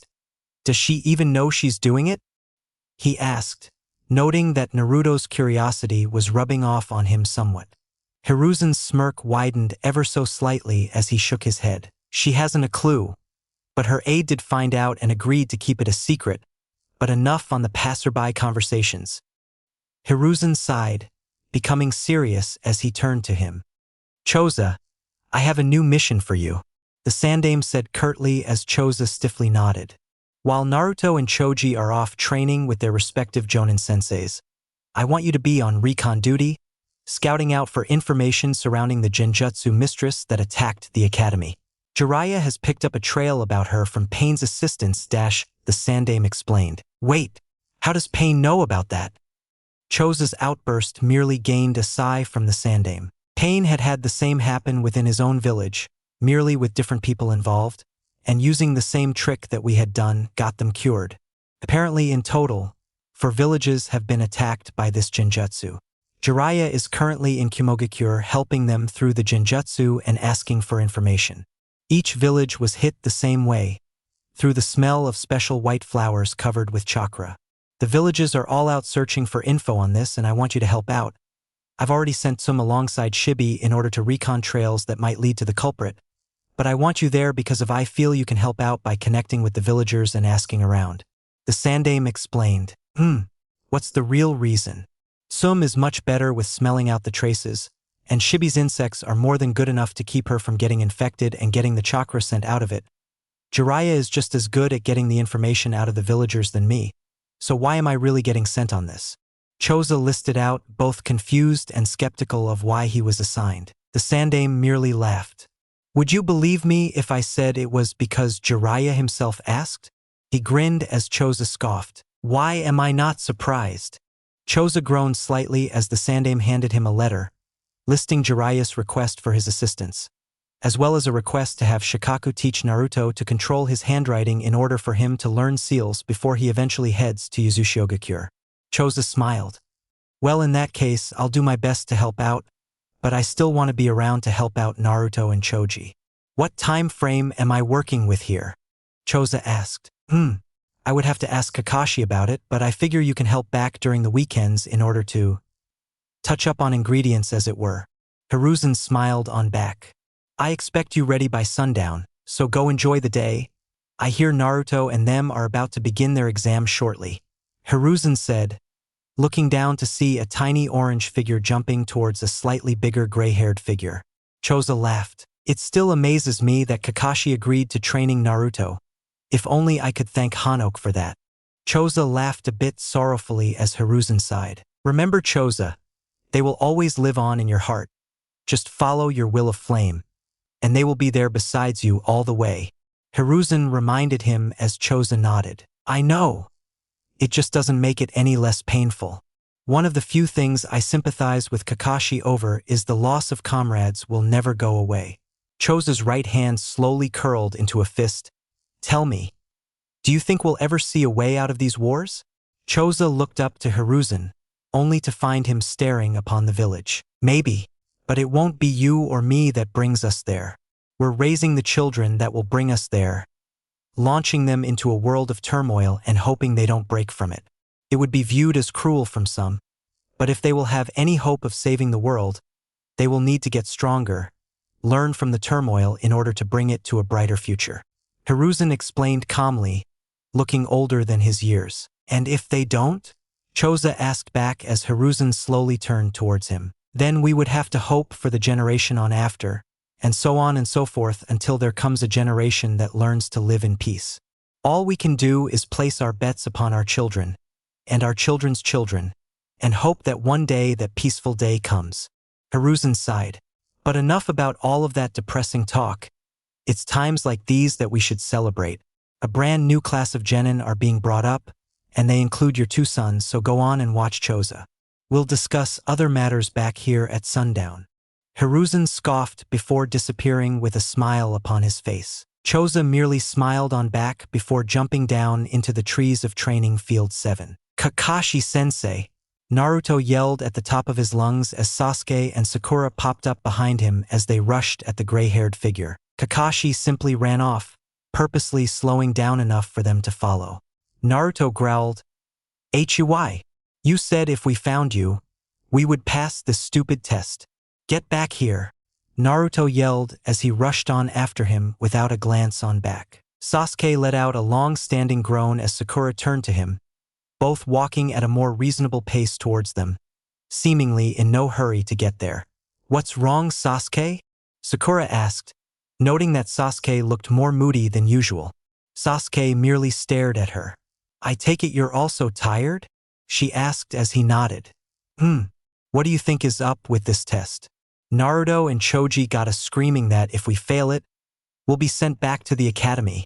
Sakura questioned her thoughts aloud as Sasuke sighed. "I don't know," Sasuke said simply as they walked towards Naruto. "It seems off somehow," he continued, drawing Sakura's attention back towards him. "Think about it. We're chasing down a Jonin who knows how to shunshin, and he's casually walking away, even waiting for us with what's probably a clone to lead us somewhere. Naruto already fell for it, but this clone is just standing there waiting for us, following our walking movements exactly as if to make sure we have a route to follow. It just seems like a trap in the making, and I don't know why." Sasuke finished his explanation with a sigh of annoyance, frustrated that he couldn't connect the pieces like Shikamaru probably would have been able to. He had started saying something towards them when Naruto brought the 2 teams together, but Sasuke wasn't able to tell what. Sakura's snapped him out of his thoughts as he looked towards her. "Well, it is a test after all, which means that it has to be something that all 3 of us have to do, since otherwise he wouldn't send the clone. The task was to find Kakashi-sensei before the end of the day, so why would he freely broadcast himself here, leading us to that field for some reason? Wouldn't that just defeat the purpose of the test?" Sakura asked as the Kakashi clone walked up to them, but made sure to stay far enough back as to not be reached by the 2. "Well, since you 2 are curious, that's only part of the test. The other part is what I'm testing right now, and if you can discover and use that part, then you will pass. If not, I'll just shunshin out of the village until the day is over, and since you can't leave the village." Kakashi's shadow clone gave an eye smile as the implications sat in. Sasuke and Sakura nodded towards each other as they ran at Kakashi, always just slightly too slow to catch his clone. "Hey!" Naruto once again yelled as he ran through the grassy training field. Kakashi shrugged as he turned around before seeming to sink into the ground. What?" Naruto said as he looked around in frustration. Kurama blinked sleepily as he looked around, noting that they were in a training field of some sort.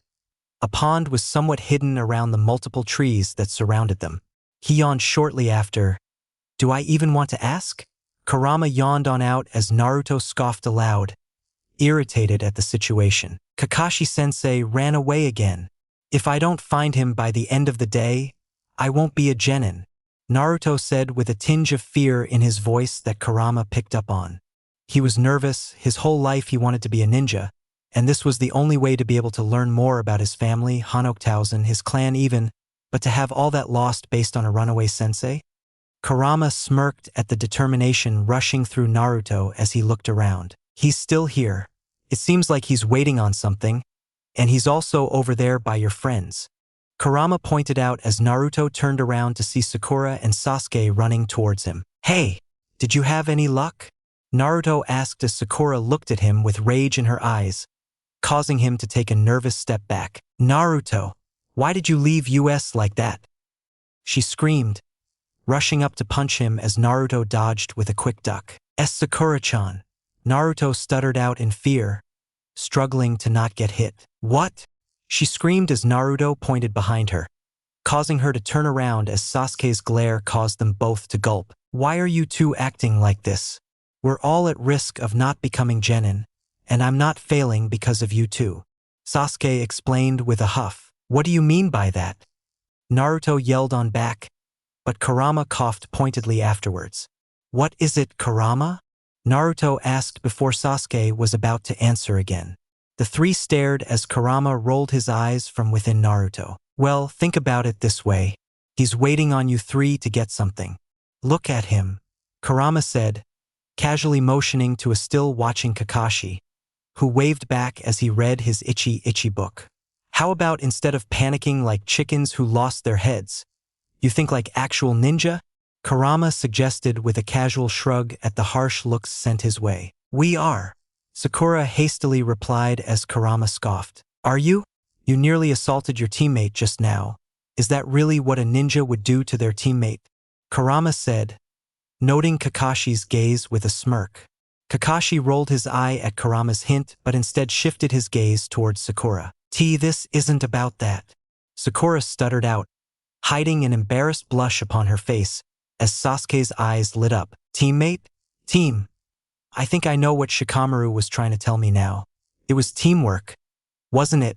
Sasuke looked towards the crimson-blue eyes of Naruto, who merely grinned foxily towards Kakashi. He got it in one, huh? Now what are you going to do, Cyclops? Kurama's grin only grew as Kakashi jumped on down from his tree branch with a huff. To think I thought I could read. Kakashi sighed as he shut his book. You're right, Sasuke, the purpose of this test was to test your teamwork. But you're not done just yet. Just knowing what is being tested means nothing in the end. You have to prove you can do it. Kakashi gave an eye smile. So let me change your test a bit, Kakashi said as he pulled out 2 bells. Your test is to take these bells from me by sundown, and given where the sun is, that should give you about 3 hours or so? What? Naruto and Sakura screeched in union as Sasuke and Kurama groaned out in pain. How are we supposed to do that? You're a Jonin, Naruto continued on, pointing to him in horror at the thought. Kakashi merely gave another eye smile. So? You killed a Chunin. A Jonin holding back shouldn't be all that bad against you in that case. Ha, Naruto. Kakashi's words cut deep as Kurama growled out in warning. Kakashi merely looked towards Sasuke and Sakura. If the 4 of you can't get the bells from me, then you will never be genin as long as I'm alive. Happy hunting, he said as he jumped away into the treeline.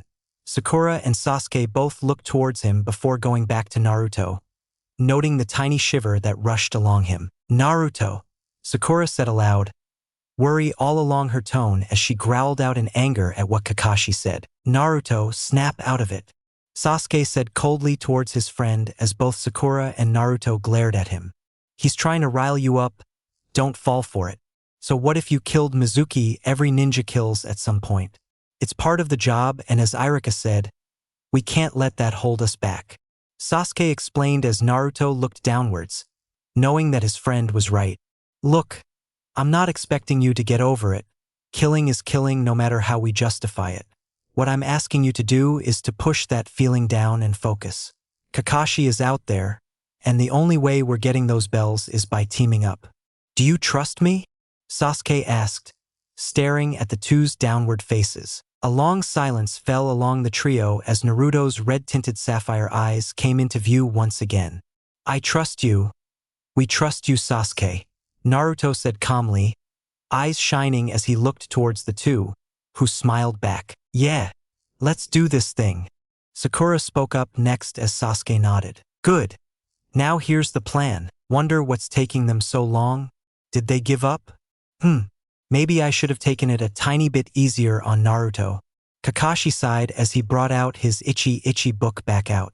Nah, if he gave up just from that, it would kill him in the field. It may be harsh, but it's for his own good. Kakashi decided as he looked to his right. Yo, he said as Choza's head popped out of the leaves. Should have figured you would have done that. Choza rolled his eyes as he sat on his tree branch. Was a harsh method, but it was needed on him. He needs to learn to deal with that at some point. Better now than in front of an opposing shinobi. Choza sighed aloud, not hiding his fatherly hurt at the method Kakashi took. What else could I do there? Kurama's a wild card, and they already found out the meaning of the test because of him. But even with that, I don't know if they truly can work as a team. For people in one team is already a hard time, but 3 in one team with the 4th being a tailed beast? Even with the other villages, only some of the tailed beasts actually talk through their host. Fewer still were able to combine like they do. Kakashi said, the stress from the previous weeks laying down on him. Chose aside as he took it all in. I know Kakashi, and trust me, I feel the same way, but ask yourself, is that the real reason you're scared?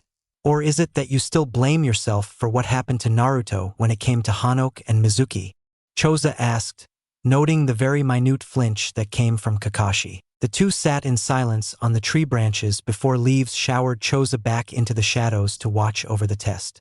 Kakashi's hand trembled as he put his book away, knowing he wasn't going to be able to read. Sasuke walked alone out of the treeline, staring Kakashi down with a smirk upon his face with a kunai in his hand. He threw the kunai towards his sensei as Kakashi merely batted it away as it exploded towards his left. 2 more flew past and exploded before Kakashi jumped off his branch when Sakura came from behind with a punch ready for him. Both started making their hand signs as kunai flew by their hands to stop them in their tracks before reaching the ground. The one that landed by Sasuke exploded as he gritted his teeth, covering his eyes from the sand that rushed up from the explosion, only to see neither Sakura nor Kakashi. Kakashi appeared behind him as Naruto rushed up behind him with 3 kunai in his hand aimed at his head. Kakashi smirked as Sakura approached from the side with her own kunai in her hand. Sasuke gulped as he got his own kunai out, knowing it would be child's play for Kakashi to kill them all where they stood. The thought rushed through all 4 of them. Even Kurama couldn't deny that Naruto was nowhere near the skill needed to fight Kakashi, but they had to. They needed to win, if just for the sake of getting through today. Their eyes burrowed with the determination as Kakashi began to talk. Within the academy, you learned 3 different categories of jutsu that make up the Academy 3, as well as a few other types like the one we just did. So let's do this right, shall we? Kakashi said as he ducked and rotated Sasuke behind with his right hand, throwing him into Sakura, before kicking Naruto aside the face with a single motion. Taijutsu, he said simply as he gave a punch to Naruto's gut before grabbing him with the punch and throwing him towards an approaching Sakura. Kakashi's smirk stayed on as he loosened up. It was a simple maneuver to get out of a 3-way lock, but these kids had potential, they radiated in it. Not many soon-to-be genin. No, that's not quite right. Not a single genin, and only ever some Chunin ninjas were able to get him into a 3-way lock, even if he forced himself to slow down enough for the genin trainees to catch up to him. He couldn't hold back some pride of the fact that they would be his to train. The 3 genin groaned as they got off of the dog pile they were in and looked towards him, anger on their faces. Naruto looked towards Sasuke, who nodded as Sakura moved in front of them in a defensive stance. I hope you 2 know what you're doing. She yelled towards them as she brought out 2 ball-like objects from her ninja kit bag before throwing them at Kakashi. They exploded violently towards him, creating a smokescreen-like effect that Sakura hoped would buy them enough time. The pair started going through hand signs as Kakashi smirked from the other side of the wall of smoke.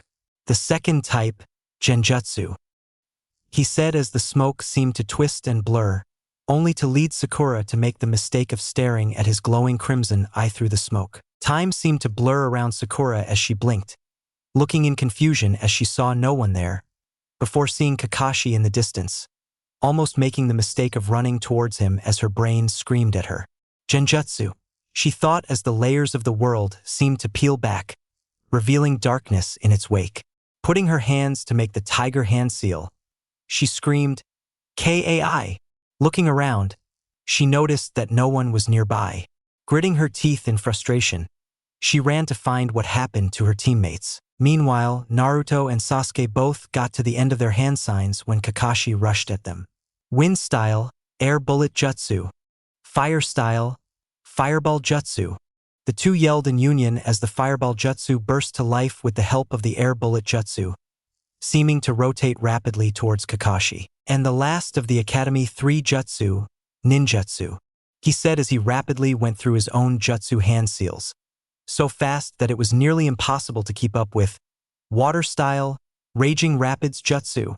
A torrent of water rushed from Kakashi's mouth towards them, but not before the powered-up fireball jutsu left a mark on Kakashi as it sputtered out slightly behind him, loosening the bell string just enough that they fell off. Kakashi looked in surprise as Sakura cheered from behind him, bells in hand. "We did it!" She cheered as she looked to Kakashi. Kakashi's surprise warmed into an eye smile. "Congratulations, you three passed my test. You are now genin," Kakashi said as Naruto and Sasuke walked on over, soaked to the brim, but happy at the news. "Nice job, Sakura," Naruto yelled with a grin. "I knew the plan was going to work," Naruto said as Sasuke scoffed with a look on his face. "What plan? You just wanted us to blast him with our most powerful jutsu and hope it would stop him." Sasuke called him out as Naruto spluttered out gibberish, unable to make an accurate response to him. The team laughed as Naruto desperately tried to regain his pride to no avail. The 4, 5 if you included a bemused Kurama, were in a cheery mood as they went to celebrate with some Ichiraka ramen at Naruto's request. "So sensei, what are you going to teach us this time?" Naruto asked, excited for what tomorrow would bring as the sun went down and night rose up. The town was painted from the lamps that decorated the village and the bright moon in the sky, with stars circling round. Well, I know you and Sasuke got tree walking somewhat down. We may build on that a bit more tomorrow to see where you're at with it. But I've yet to train Sakura over here, so I'll mainly be using tomorrow to get to know where she's at. I'm not really experienced when it comes to medical ninjas, but I think I can give some tips on it and help you here and there. On top of that, I was going to take you to the academy library tomorrow with the other teams to get your genin licenses and the next level of your taijutsu styles, seeing as you three have mastered your academy-leveled ones," Kakashi said after a few moments of thinking. "Honestly, tomorrow is going to be just getting a baseline of where you three stand when it comes to your skills," Kakashi explained as the three nodded and continued eating. The three nodded with smiles on their faces, Sasuke's being faint while Naruto proudly wore his grin, with Sakura's being a small smile not much bigger than Sasuke's. Kakashi couldn't help but smile as well, proud of the progress they were giving. "Is this why you always spoke highly of us, Minato-sensei? Because you felt that sense of pride within you?" Kakashi thought to himself, watching the three eat blissfully and try to see him eating, though he hid it purposely from them in an art of teasing. "'Cause I think I understand that now. Naruto's really growing up and is picking up what you started in reference to the Ninetales, or Kurama as he's known by Naruto. I wish you two could see him now." Kakashi's smile faded a bit as Mizuki flashed in his mind. "Well, we better be heading off now," Kakashi heard himself say to Ayam as he got up. "Huh? But I'm not done yet," Naruto whined as Sakura quickly shut him up. "Well, we're going to be going on over pretty early, so meet me at training field 7 by noon," Kakashi said calmly, hiding his inner turmoil as well as he could. Naruto sighed as the group wished his good night before heading on their way, Sasuke following Naruto to the Nara household. Ayam tried to stop him, but Kakashi quickly shunshined away to the solitude of his apartment. The night moon illuminated the sorry state of his little apartment as Kakashi sighed as he took off his gear before starting a shower. Silence washed over the apartment as Kakashi took his shower, changed clothes, and sat on his bed. The sole window of the room cleanly showed the moonlight into the room as Kakashi picked up an old picture in a frame. "I miss you, sensei. I don't know if I'll ever live up to your teaching," Kakashi said aloud softly as he opened up the drawer and put the picture in. "But at the same time, I know I have to move on. Your son needs me, the whole team does. Thank you, Minato-sensei." Kakashi let out a small smile as he laid his head down on his bed before falling asleep. "Where is he?" Naruto said impatiently as Kurama snored within him. Sakura would have chuckled if she wasn't also angry. It was going on 2 o'clock and Kakashi still wasn't anywhere to be seen. Naruto and Sasuke had walked on over at about 11, while Sakura waited till 11:30. They all been waiting for over 2 hours in training field 7, which had turned out to be the place that Kakashi had lured them to the day before, and were all sick of it. Sasuke sighed as he looked towards Naruto. "Now what?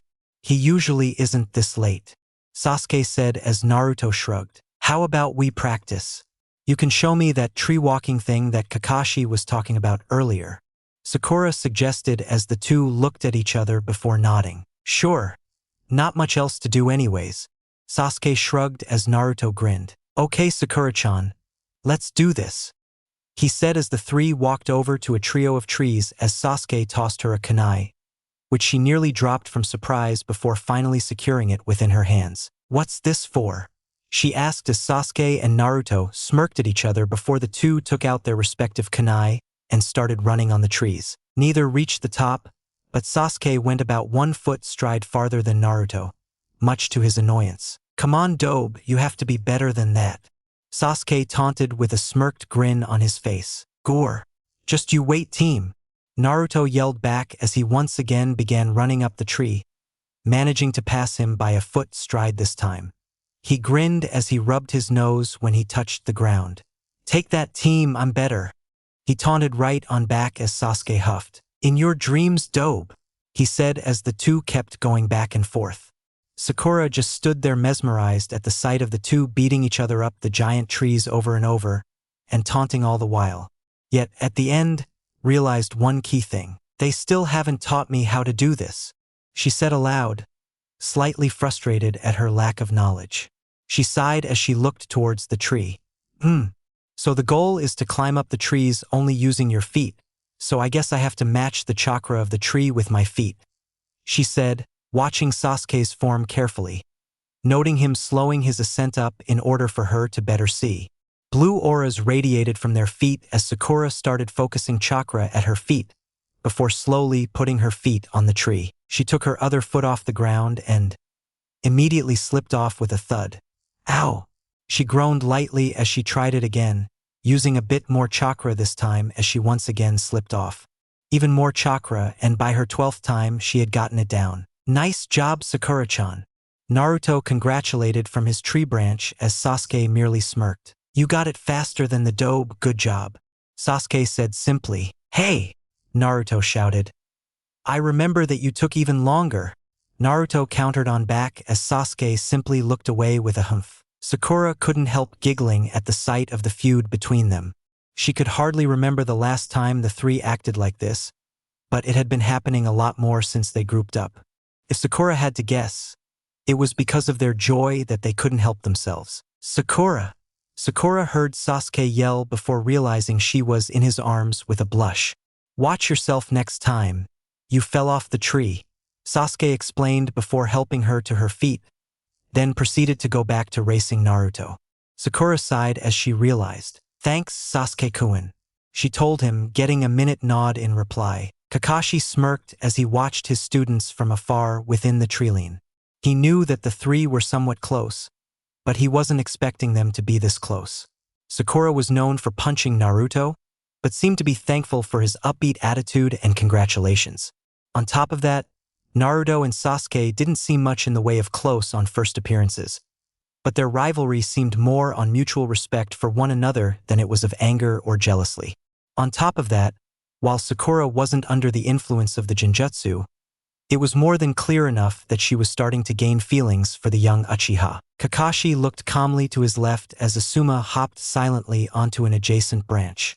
Scoffing at his inhuman sense, Asuma stared at Team 7 for but a moment before looking towards Kakashi once more. Aren't you going to tell them that you arrived more than an hour ago? A bemused Asuma asked as Kakashi shrugged. Who knows? So, your team already? Kakashi asked as Asuma nodded. Yeah, and I contacted Anko and her team is all set as well. We're kinda just waiting on you, Asuma explained as Kakashi nodded. Making sure. Okay, I'll meet you guys there, Kakashi explained before jumping down to the ground, before casually walking towards the team. Asuma snorted as he watched, and heard Kakashi get berated by his students for being so late. Where were you? Naruto and Sakura shrieked in union as soon as Kakashi showed up. Sorry about being so late. I was helping an old lady cross the street and walk on home. She lived pretty far, so it took a while. Kakashi lied out of his teeth effortless as the three glared at him. You're lying, Naruto shouted with a defiant point of his finger. Am I? Kakashi asked as Sasuke rolled his eyes. Naruto looked somewhat confused, but Sakura merely scoffed in disbelief. Of course you are, Sakura said firmly, but Sasuke merely waved his hand. It doesn't really matter if he is or not. Sasuke told them, what matters is that he's here. Sasuke continued on as Naruto looked like he suddenly remembered something. Oh yeah, we gotta meet up with Shikamaru and the others. Naruto exclaimed excitedly as Sakura blinked, her mind trying to catch up. Yeah, we were heading to the Academy Library to pick up our Geninjutsu and Jutsu styles. Sasuke explained with a look of annoyance. Did you both forget that? Sasuke asked out of exasperation as he watched his teammates both freeze up. A groan sounded out from him before he simply dropped it and started walking towards the exit of the training field. And where are you going? Kakashi stared from the corner of his eye as Sasuke scoffed. To the Academy Library, we're all heading there anyways. Sasuke explained as Kakashi shrugged. We might be training, Kakashi said as he shunshined in front of him. Sasuke just looked unimpressed. It's already been an hour since you told us to meet you here by. That means that the other teams are currently waiting on us to arrive, and I'd rather not keep them busy since someone forgot to wake up in time. Sasuke explained as Naruto seemed to sweat profusely. And no, I'm not referring to the dobe this time. Naruto nearly sighed in relief before noticing the nickname. Hey, what was that, Tami? Naruto yelled back as Sasuke sighed with a smirk on his face. I don't know dobe, you tell me. Sasuke snarked back as Sakura giggled at the two's fighting. Kakashi smiled a bit as the four walked on over to the Academy Library. Man, I can't believe that guy. Sasuke seriously gets on my nerves sometimes. Sakura. What do you even see in him? Naruto ranted as the two hung back. Sakura rolled her eyes. Well, for one, he's mature and level-headed, and knows what's important. Sakura listed. What? I'm mature and level-headed. Naruto vainly tried to protest as Sakura gave him a disbelieving stare. Okay, fair point, but still. Naruto relented with a sigh. I just don't get it when he keeps calling me a dobe like that. Naruto sighed as Sakura made a noise. Maybe it's his kinda title for you? You two fight a lot, but you never really say it out of hatred. I mean, you call him team and he calls you dobe. Sakura tried her best to explain. I guess. Naruto shrugged, not entirely understanding it either.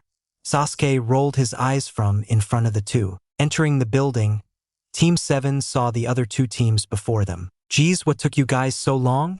Shikamaru groaned on out, annoyed by how long they had been forced to wait. Team 10 were sitting on the waiting room couch watching Shikamaru easily beating Asuma. Asuma barely even reacted as he struggled to not lose, before immediately losing. Naruto and Sakura's glares could have burned the building as they looked towards Kakashi, though he looked like he didn't even notice them. Well, if someone would have came earlier. Naruto started loudly before Sasuke put his arm around Naruto's shoulder threateningly. Naruto didn't say anything more for his safety as the room fell silent. Wow, when did Sasuke get that power? Ino whispered towards Choji. After Sasuke found out about Naruto's secret. Choji whispered back casually. Wait, Naruto's secret? Ino whispered back curious. Yeah. Naruto is deeply in. Choji tried to say, as he slowly turned to see Naruto having a death glare aimed right at him. Ahahahaha. Choji suddenly burst out into panicked laughter. What a great joke, I know. He continued on as Naruto humphed before looking away. PFFFFFF. Ino snorted in laughter. Watch it, or I'll tell him one of your secrets, Choji said as she stared at him blankly. Like? Ino asked as Choji grinned, before whispering in her ear. Her face went white in embarrassment as she scooted away from fear, while Choji kept a satisfied grin on his face. Yes, Shikamaru's lessons are really paying off. I can't believe that actually worked. Then again, I was guessing. Wow, can't believe she actually does that to her pillows. Gross, he thought to himself, shivering at the newfound information. Shikamaru, on the other hand, merely rolled his eyes at the knowledge he had overheard. Troublesome, he muttered aloud. So he's finally here. Knew I was right to have us go for lunch. Anko sighed aloud, having been eating with the rest of her team across the room from Asuma's team. Hey, it's Naruto. Finally made it, huh? Took you long enough, you slowpoke. Kiba grinned as Naruto merely groaned. Next time, We're just going to ditch Kakashi-sensei and let him be the last one here. Naruto stated so blandly that everyone laughed in some way. Be it with a smirk, full-on laughter, or a smile, all except Kakashi himself, that was. Oh! Kakashi asked as he hovered overhead. Naruto was less than impressed as he merely looked back.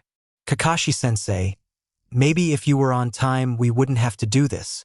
Naruto stated again just as blandly as before. You tell him, Naruto. Sakura cheered him on as Sasuke merely groaned. I mean, if you want me to tell them you're not genin, I'll be on my way. Kakashi sighed on out as he proceeded to start walking away. Wait! Naruto and Sakura exclaimed out of fear of being kicked out. Troublesome. Now can we go get our jutsus? Shikamaru asked with a groan, drowning out the conversation, more like one-sided begging, unfolding. Yeah. Asuma said, getting up as he sighed over the 15th loss since they started playing. Okay, listen up everyone. Asuma started, catching the attention of the 3 sets of genin. Since Kakashi delayed us again, we only have about 1 hour before lunchtime. Meaning that I want everyone to grab their genin training style and their 2 jutsus they want to start training. Now remember, don't just go based on your nature, branch out and find jutsus to complement that chakra nature of yours. So I want everyone to find 1 jutsu of their nature and 1 of the nature that beats it. Understood? Now go! Asuma explained as the 3 teams of genin ran off to find their jutsus. Asuma sighed in relief. Good God, Kakashi, could you stand to be any more late? He asked when the 3 teams ran off. Kakashi merely shrugged. We're here now. That's all that matters, Asuma-san. Kakashi stated simply. Enko scoffed. Yeah, only about 3 hours late yet again. Good thing I wasn't an idiot like this one and only came in about 10 minutes ago. Enko waved off, eating a dango treat at the same time. Well, excuse me if I thought he would be on time. That and Shikamaru basically forced me. Asuma admitted sheepily. The 2 had a lot they wanted to reply for that, but Shikamaru came up with a light smirk on his face. Done. He stated simply, put the 3 jutsu scrolls in a storage seal before plopping back on the couch and falling asleep. Wake me when they're done, he stated before falling asleep. See what I mean? Asuma whispered. Enko merely rolled her eyes. Classic Asuma. Enko muttered out. Dobe catch. Sasuke said as he threw Naruto a scroll with a smirk. Now we're even, he said as Naruto noticed it was the shadow step style that he was learning. Yeah. Team, keep dreaming. Naruto grinned on back, appreciative all the same. Here, he said, tossing over a scroll of his own. That old man told us to get a jutsu of the nature that beats us, so Hinata wanted me to give you this water style technique. She figured that you and Sakura could learn from it and see what happens. That, and even without really knowing medical ninjutsu, a user can use it as a base painkiller in a fight. Naruto explained, watching as Sakura and Hinata were chatting about something, handing jutsus to each other and helping out. Then here. Sasuke tossed another scroll on over. You can't use the fireball jutsu, but this could help with throwing an enemy off guard. Sasuke explained. Thanks, Naruto said with another wide grin as he grabbed his wind jutsu scroll. Sakura-chan. Hinata stuttered out as Sakura walked up to her. Oh, Hinata, you doing okay with finding everything? Sakura asked as Hinata nodded. Are you training to be a medic as well? Sakura asked as Hinata looked at her. AM medic? Hinata asked, poking her pointer fingers together. Well, Hinata stuttered out, unsure of what to say. Basically, medical shinobi are the people that heal everyone, but aren't really part of the overall fighting, only doing enough to keep themselves safe. I figure, since Naruto is going to be an idiot getting hurt all the time, and Sasuke is probably just as stubborn as him, they need someone to back them up and keep them safe. I'm not as strong as them when I saw Naruto. Sakura's words broke off, but the meaning rang clear to Hinata. The scene still flashed in her eyes, seeing the pure hatred and sorrow radiating from Naruto's face as Mizuki laughed. Shivers went down both of their spines at the mere thought of it. I don't want him to be hurt like that again. All of that happened because of his landlord dying, all of it. If someone was able to save him, we never would have seen Naruto get like that. Sakura admitted to Hinata before continuing on. On top of that, Sasuke's been acting a lot more distant lately after the death of his clan. It hasn't been that long, so maybe he's still dealing with the guilt of his clan. Sakura rambled, her eyes threatening to tear up from the stress. Hinata, for once, walked up to her and slapped her with a serious expression on her face. "Get it together, Sakura-chan," she cried out. "I know you're worried for Naruto-kun and Sasuke-kun, but they're strong. And you being there helps make them that strong. You keep Naruto-kun in check and help Sasuke-kun through his tough times. I appreciate that about you as Sakura-chan. You're brave and strong, and even when people are against you, you always say exactly what you mean. So, stay strong, Sakura-chan. I know that you'll be an amazing medic ninja," Hinata explained with a smile on her face. Sakura nodded as she started wiping the tears away, noticing Naruto watching them as she looked towards Hinata. "Hey, so, are you training to be a medic?"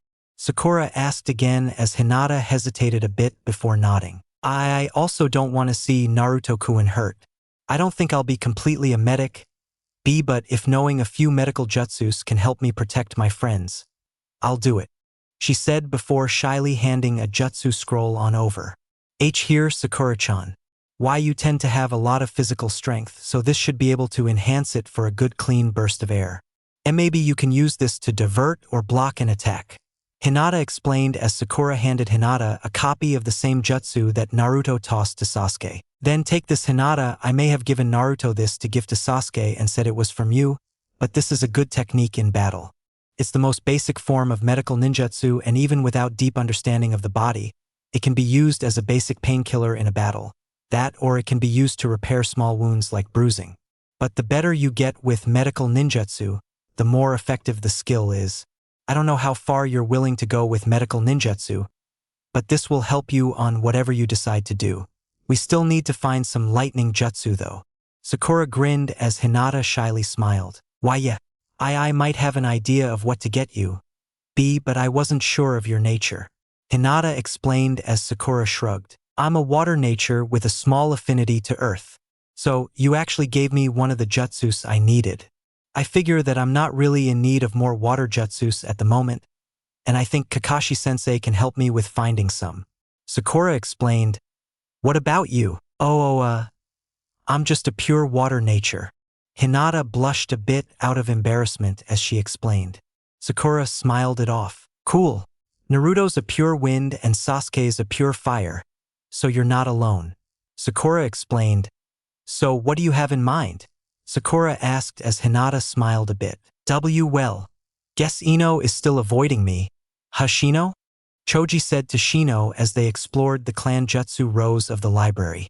Shino simply nodded from the other row where he was checking out some techniques of fire that would work well with his bugs, but hadn't yet found one, while Choji was looking for both a fire and water jutsu for his. "Would this work for ya?" Choji asked as Shino shook his head. Maybe you can add a firefly to your collection? Be able to use it as a light in a dark area. It's based on a light fire jutsu." Choji looked around the shelves but couldn't find a single sign of the type of jutsu from his row of allowed jutsus. Within the library off to the right side held the clan library jutsus, where important jutsu techniques are kept for those growing.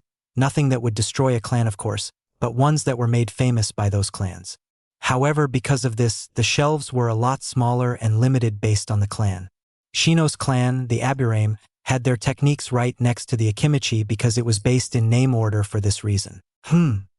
Shino sounded as he looked over his scrolls before heading a scroll towards Choji. "Do you think this could work?"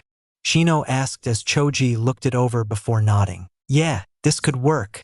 You could use your bugs to light up rooms while exploring to avoid traps and the like. Or you could use them as a distraction to lure enemies into a trap. Heck, you can even use it to blind people." Choji grinned as he explained while Shino simply nodded and stored the jutsu. "What are you looking for?" Shino asked. I'm a fire nature, but I can't really find any water jutsu here," Choji explained as Shino walked over to his row. Wait, aren't you?" Choji tried to stop Shino as he just continued on, looking at scrolls until he handed one over to him. "It's a water jutsu," Shino stated simply, Why did I walk over there? Because you missed it about 7 times while walking back and forth because it was hidden behind 2 other scrolls. Shino explained as Choji blinked. You're right, thanks Shino. Sorry about doubting you like that. Choji apologized as Shino nodded, grabbed his 2 scrolls and put them in his coat pocket, which contained his storage seal. Choji continued looking a bit before grinning and grabbing another scroll before following alongside Shino. Your move, Kakashi said as he moved his piece. Checkmate. Asuma grinned as his knight put Kakashi's into checkmate. Kakashi simply shrugged. Oh, guess they're back, Kakashi said before waking a sleeping and snoring, much to the librarian's displeasure. Anko up, before sending a nod towards said librarian. Huh? Oh, the brats are back, Anko said as everyone met up. So, what jutsus did you grab? Let's start with my team first, Kiba snorted. While they were off playing with each other, I grabbed the genin version of my taijutsu style, grabbed the scroll for Fong over Fong, as well as grabbed a wind jutsu to counter my earth chakra nature. I didn't need to grab the scroll for the genin style. My father has been teaching me lately and told me not to grab it. So I just grabbed a healing ninjutsu called water style, healing waves, as well as getting futon wind shuriken. I figured that if we could augment our regular weapons, such as shuriken, to then maybe we could duplicate them like shadow clones. Hinata blushed a bit as she explained, expecting Anko to be mad that she didn't get the genin style scroll, but instead Anko nodded. Good thinking, Hinata.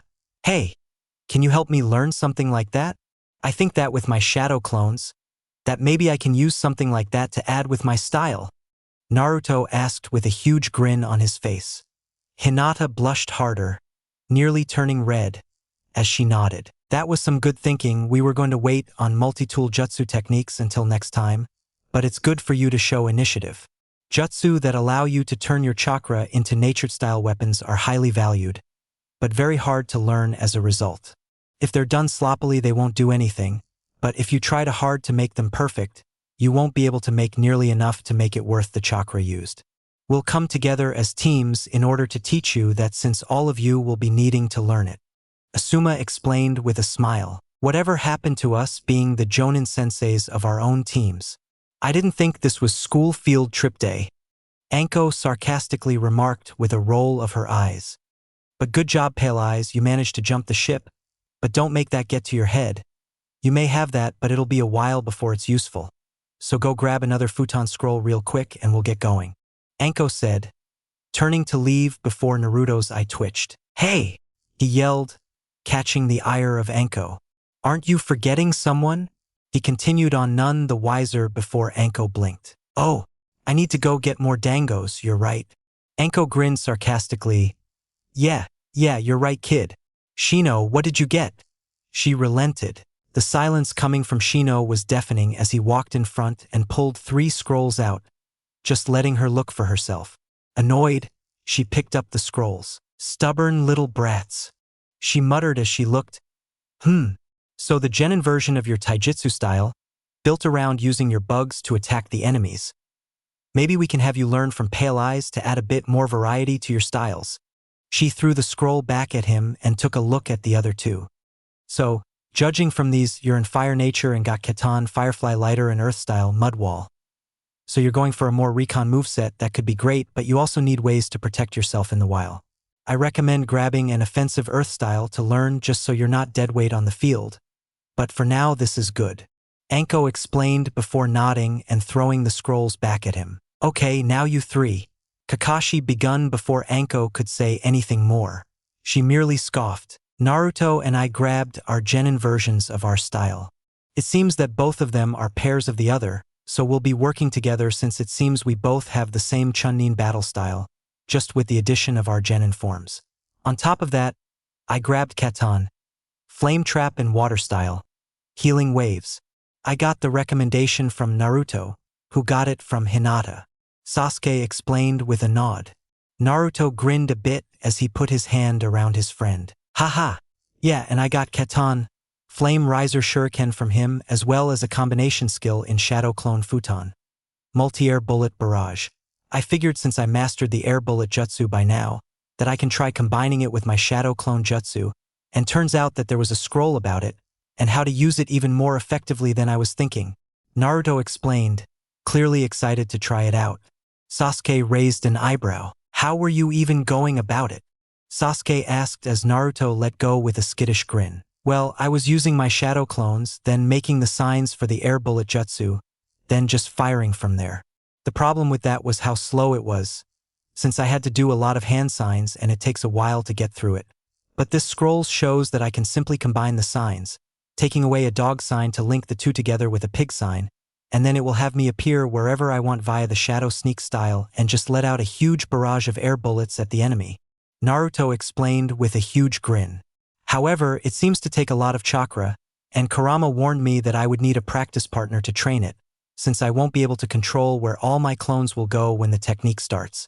It's great for surprise attacks, as the shadow sneak style is meant to be about, but if they can tell where I'm going, then I'll be in a terrible position.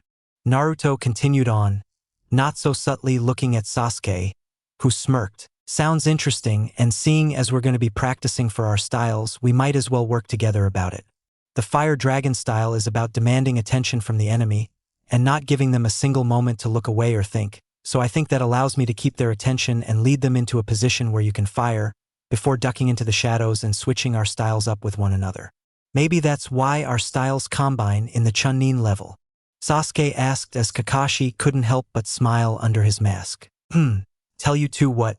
If you can master that level of style on both sides, as well as that way of attacking an opponent, I'll ask them if I can grab that style for you too, since you already understand the reason behind them. Kakashi explained. Hell yeah. Let's do this, Sasuke. Naruto grinned and grabbed Sasuke to start practicing. Hey! Sasuke panicked out as he was dragged away to begin training. Sakura growled a bit before Kakashi looked at her. And what about you? He asked as she sighed. I'm still struggling with finding a taijutsu style for myself, as I wasn't really able to find one as an academy student unlike those two, but I picked up a few books about ninjutsu, as well as getting water style, healing waves, lightning style, augment mind, and water style water wall, Sakura admitted. Before Kakashi could answer, Anko stepped in. Why not use a ninjutsu taijutsu style? I have a few friends that could help you find a style like that, and while Kakashi doesn't really interact with them, we're all the village has this year, so we were instructed to help out where we can. Anko explained with her question as Sakura looked up with Naruto's level of giddiness. Kakashi would never admit that he was terrified at that look in her eye. Anko would if drunk enough. Really? Let's go right now. She grinned as the two motioned her to wait. Pouting, she just went to read some of her ninjutsu an. I'm tired of medical ninjutsu, so I'm simply just calling it Mijitsu or Ninjutsu. Leave a review on which one you prefer. While Kakashi rolled his eyes. Asuma, you going to ask them about their jutsu choices? Anko asked as Asuma thought about it before shaking his head. Nah, they know what they're going to go for, and Shikamaru is already on his way to becoming a squad leader. I'm mostly here to make sure he doesn't fall. Hey, wake up, Asuma explained before waking a sleeping Shikamaru from the couch. As I was saying, I'm just here to make sure he doesn't fall asleep, while giving tips here and there for when they get stuck. I'm a teacher to them, not their baby scooter. Asuma explained as Kakashi and Anko deadpanned. How much do you want to bet it was because Shikamaru beat Asuma? Anko whispered. I'll bet 20,000 on it, you? Kakashi answered. 10. I don't get my paycheck till next week. Anko answered as Asuma pouted. They both smirked when Shikamaru nodded their way. He thought he could beat me in shogi after a training match. He lost all 3 sets without getting a single piece and losing all of his. Shikamaru casually remarked as they walked away. Why do you do this? Asuma anime cried. Why not? Let go of me. Sasuke struggled as Naruto finally reached the training field and proceeded to let him go. What's the big idea? Sasuke asked, more than annoyed as Naruto sighed in relief. Honestly, I just wanted to get out of there and doing something. Now that we got these scrolls, we can do something with them, and even work together for it. But before that, Naruto grinned as he got out the scroll containing air bullet barrage. After spreading it out, he slowly went through the hand signs, not really calling upon the jutsu. Kurama stirred awake. Geez, Kit, what's with this jutsu? Incomplete, honestly. Kurama asked as he looked through the scroll. Naruto spoke aloud out of confusion. What do you mean by that? He asked as Sasuke looked even more confused. Kurama groaned. You still haven't told him? Kurama asked in pure disbelief as Naruto chuckled nervously. I still don't even know if I'm allowed to tell him? Isn't it against the village rules? Sasuke looked downright annoyed with this comment as he interrupted Kurama. Just tell me already. I'm sure the Hokage won't mind since we're on the same team. Having secrets will just bog us down and probably get us killed. Sasuke explained as Naruto looked a bit less determined. I would have to tell all of you. Naruto laughed nervously as Sasuke punched him in the face. Hey, what was that for? Naruto yelled in pain. You deserved it, Dobe. Sasuke said coldly as he sighed. But try telling me now. Then we'll go and tell them later. Sasuke continued, a tad less cold unlike the statement right before. Naruto lamented a bit, but after a good scolding from Kurama, sighed aloud, okay.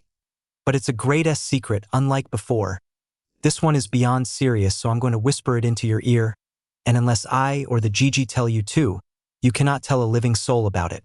Naruto said with strict seriousness that was usually beyond him, but for Sasuke's credit, he simply nodded as Naruto's normally sapphire eyes with a faint crimson glow turned near purple in color. Naruto got close to Sasuke's ear and began to whisper. Kurama isn't a separate personality, but instead the name of the nine-tailed fox beast. I'm the holder of him and he's been helping me all these years. But because of his reputation in the village, we can't talk about him, so we pass him off as a separate personality. Naruto explained. Explains the eye color. Sasuke said simply as he backed away. So, does he help you with the jutsu? Sasuke asked somewhat awkwardly as Naruto shrugged. Kinda. He helps my body remember the jutsu with these weird seals of them, as well as helping me out when I was little at the academy. Such as stopping me from getting mad at H-. Naruto's voice cracked a bit as he hid behind a grinning mask that Sasuke knew too well at this point. Sasuke sighed. Makes sense. Well, can I meet him? Sasuke asked with a slight hint of curiosity in his tone that Naruto's mask fell slightly at. You already have. Kurama spoke aloud with a foxy grin upon Naruto's face. I popped up here and there to yell at the old fart, among other things, but this jutsu doesn't look right. It looks like only a part of the full jutsu, and it's probably just lowered in order to reduce the power and ease new people into using it. But because of the huge drain of chakra, it just lowers the usability of said jutsu as a result. Kurama said as he stared at the scroll. Hey Kit, I need your help with this one. I want to use you as a sort of judger here since I'll be doing the jutsu instead of the kit. Kurama told Sasuke, who shrugged. Judger? So you want me to judge the effectiveness them? Sasuke asked as Kurama nodded. Basically, I'm going to try completing this jutsu one sign at a time, using what the kit and I know about it in order to complete it for real, since it looks to be a pretty A or S rank jutsu that I motioned him to pick up, but I don't think it was supposed to be in the genin section. Kurama explained as Sasuke looked a bit confused. How so? Kurama sighed. The scroll color was different. Kurama scratched his face a tad nervously as he took out the original academy style of his and put it down. Sasuke hovered overhead. Look, the academy jutsu scrolls are in a faded brown color. Then the genin style is a light brownish green color, but this scroll is a bluish red color. Kurama pointed out, showing how there were indeed a difference in color. I think that this is most likely a Chunin or Jonin jutsu, but it was hidden off near the end of the genin section. It looked like it hadn't been touched in a long while, given that there was a gathering of cobwebs on it. In fact, if it wasn't for that fact that it was one of the few jutsus in the wind area, I wouldn't have asked Naruto to look at it. As soon as I pointed it out, he just went after it. Kurama shrugged, not really caring about hiding his existence at this point with Sasuke. Most would say that Sasuke and Naruto were like rivals in a way, bickering at each other but still being good teammates, but Sasuke felt a tad differently when it came to Kurama. He was calm, but it was obvious that he could easily become dangerous with what he knew. Do you think we should tell the others?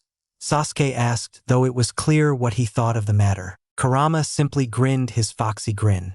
Why bother? They left it in the genin section, And if it wasn't for the fact that I know that the jutsu doesn't look complete, then most would overlook it. Kurama shrugged. How do you even know it's incomplete? It looks complete to me, Sasuke asked, noting how the scroll clearly explained it all. But Kurama shook his head. Because this jutsu doesn't tell its whole story. Think of it this way, there's 3 main parts to this jutsu. There's disappearing, making multiple clones of yourself, and then having them all do the air bullet jutsu. The problem is, this jutsu only really uses 2 of those 3 parts, the making multiple clones and then having them all do the air bullet jutsu. Kurama explained as Sasuke nodded along. I think I have an idea for the sign then. Wouldn't a rat sign work here? Sasuke asked as Kurama hummed at it. Let's test it out, Kurama said as he slowly did the hand signs, making sure they all worked as they did, and as soon as he went to the rat sign, it felt off. I think there's supposed to be something before it, it doesn't circulate the chakra correctly. Kurama explained as Naruto edged in. Hey, stop stealing my body for that long, Kurama. I want to try it, Naruto said as Kurama rolled his eyes. We're one, you numbskull. Technically you are doing it as well. But sorry about that, got carried away. Kurama apologized as Naruto grinned. Never expected you two to be friends, but whatever. Let's try this. Naruto grinned as he quickly went through the hand signs, while adding a Kai symbol in front of the rat. Kurama blinked as he noticed how the chakra flow corrected itself with the simple change. Got it. Naruto grinned as he activated the technique. Futon. Multi-shadow air barrage jutsu. He yelled as he seemed to vanish into the trees around. Sasuke got on alert as multiple air bullets rushed towards him, which he only narrowly avoided. Give me a warning next time, Sasuke yelled at Naruto, who shared a foxy grin with Kurama. We did. The two spoke in union before laughing. So, how was it? Naruto asked. Took too long. It took about 10 seconds before you popped out and attacked me. If someone with chakra hunting properties snuck up on you, you wouldn't have that much time. Even worse, you were obviously in the trees around us, so someone could have put traps there to bait you out, also ending the jutsu. You need something to speed the jutsu up, Sasuke informed as Naruto sighed. Knew it. Naruto groaned in annoyance. I was thinking the same thing, but the chakra wasn't building fast enough for it. It felt like it wasn't able to, or that the flow was just not going fast enough. Well, you corrected the flow from the looks of it, maybe it's just not the complete flow of it? Sasuke shrugged. Kakashi and Sakura watched from the edge of the training field outside of the two's range of sight. Seems to me they just wanted to start on their jutsu. What about you, Sakura? Kakashi asked as Sakura groaned. I don't know. Personally, I want to ask about that Majitsu Taijutsu style, but right now I'm just wanting to learn a bit more about the hand signs, Sakura said as Kakashi smiled. Well, since we're a team, let's go ask Naruto and Sasuke. It seems they got their hands on a really high-ranked jutsu somehow from the looks of it, Kakashi said cheerfully, but his thoughts told a different story. How did they even learn of that jutsu? I can't reveal my Sharingan to them just yet. Not with Sasuke there with how fresh a wound it is. But even without it, I can tell that's a Jonin-level technique from the color of the scroll. How did they get their hands on it? On top of that, how did the librarian not call it out? They don't look to be doing it right though. Maybe the scroll there is incomplete? His thoughts a whirlwind of ideas. He walked on over alongside Sakura. Kakashi-sensei. Naruto grinned as he called him on over. Look what I can do. He grinned as Sasuke rolled his eyes. We're still working through it since Kurama said that the jutsu was incomplete. Oh, and Sakura, the Dobe has something to tell you. Sasuke spoke with venom on the insult towards Naruto, who flinched a bit before explaining to Sakura and Kakashi about Kurama's existence. Sakura would normally react with extreme anger, and Naruto even flinched preemptively at the thought, but Sakura was a cold fury this time. If Kurama wasn't there, he would almost think himself safe for a second, but Kurama warned him to run and run fast as Sakura took a deep breath. Naruto, you knew of this for how long? She said with an icy cold tone. Since I was 7? He meekly answered. And we're how old now? Sakura continued with her line of questions in the same tone. T12 going on 13? He continued while trying to back up out of genuine fear. I suggest you run now. Kurama gulped mentally as her eyes glinted on up, with the fury that even got Kurama scared for his safety. Sakura rose with her fist on up. Naruto! She screamed to the heavens before rushing after him. Naruto yelled for dear life before running away out of terror for his safety. Kakashi and Sasuke just watched before shrugging and sighing respectfully. Now what, Kakashi-sensei? Sasuke asked as Kakashi looked instead towards the scroll. How did you come across this? Kakashi asked instead. I didn't. Naruto and Kurama found it in the wind jutsu section of the genin area. Kurama said that it looked to be untouched for a while and that Naruto was curious enough to grab it. On top of that, he mentioned it was probably a higher rank technique due to the hue of the scroll, but that it was incomplete in a way. He was trying to brute force the hand signs alongside Naruto just now, but it still needs work. And how good were they with the version they got? Kakashi asked as Sasuke smirked. Kurama added a rat sign here and Naruto added a kai sign right before it, managing to get the jutsu to work properly, but the speed is slow as it takes about 10 or so seconds before the barrage attacks, and though it's powerful, it's easy to counter and isn't as strong as I would expect Jonin techniques to be. Sasuke explained with a wave of his hand. Kakashi smirked. Well, I'll give you a few hints for it then. This is only 15 of the 34 hand signs needed for this jutsu, but you only really need 17 to really perform the jutsu itself, with each hand sign adding more speed, power, and efficiency to the barrage. While this technique can be reduced to the lower number, it's recommended that you learn the jutsu itself and how the signs goes through before you try having this little signs in it. To be honest, this would be a Chunin level scroll at best in this state, but the color seems to be of a Jonin scroll oddly enough. Get Naruto and Sakura over here and we're gonna go over all of the signs, as well as give you all a rundown of it. It's time for your first lesson as Genin Ninja. Kakashi explained as Sasuke nodded. Hi, Sensei, Sasuke said before heading off to grab Sakura and Naruto. Now, what was this doing in the Genin section? It can't be a coincidence that a technique this perfect for Naruto shows up. Kakashi mumbled aloud to no one but himself. Hey, if you're still here and want more seasons of this fanfic, don't forget to give your comment asking for the next season, give your like and subscribe for more. So, bye bye in the next season.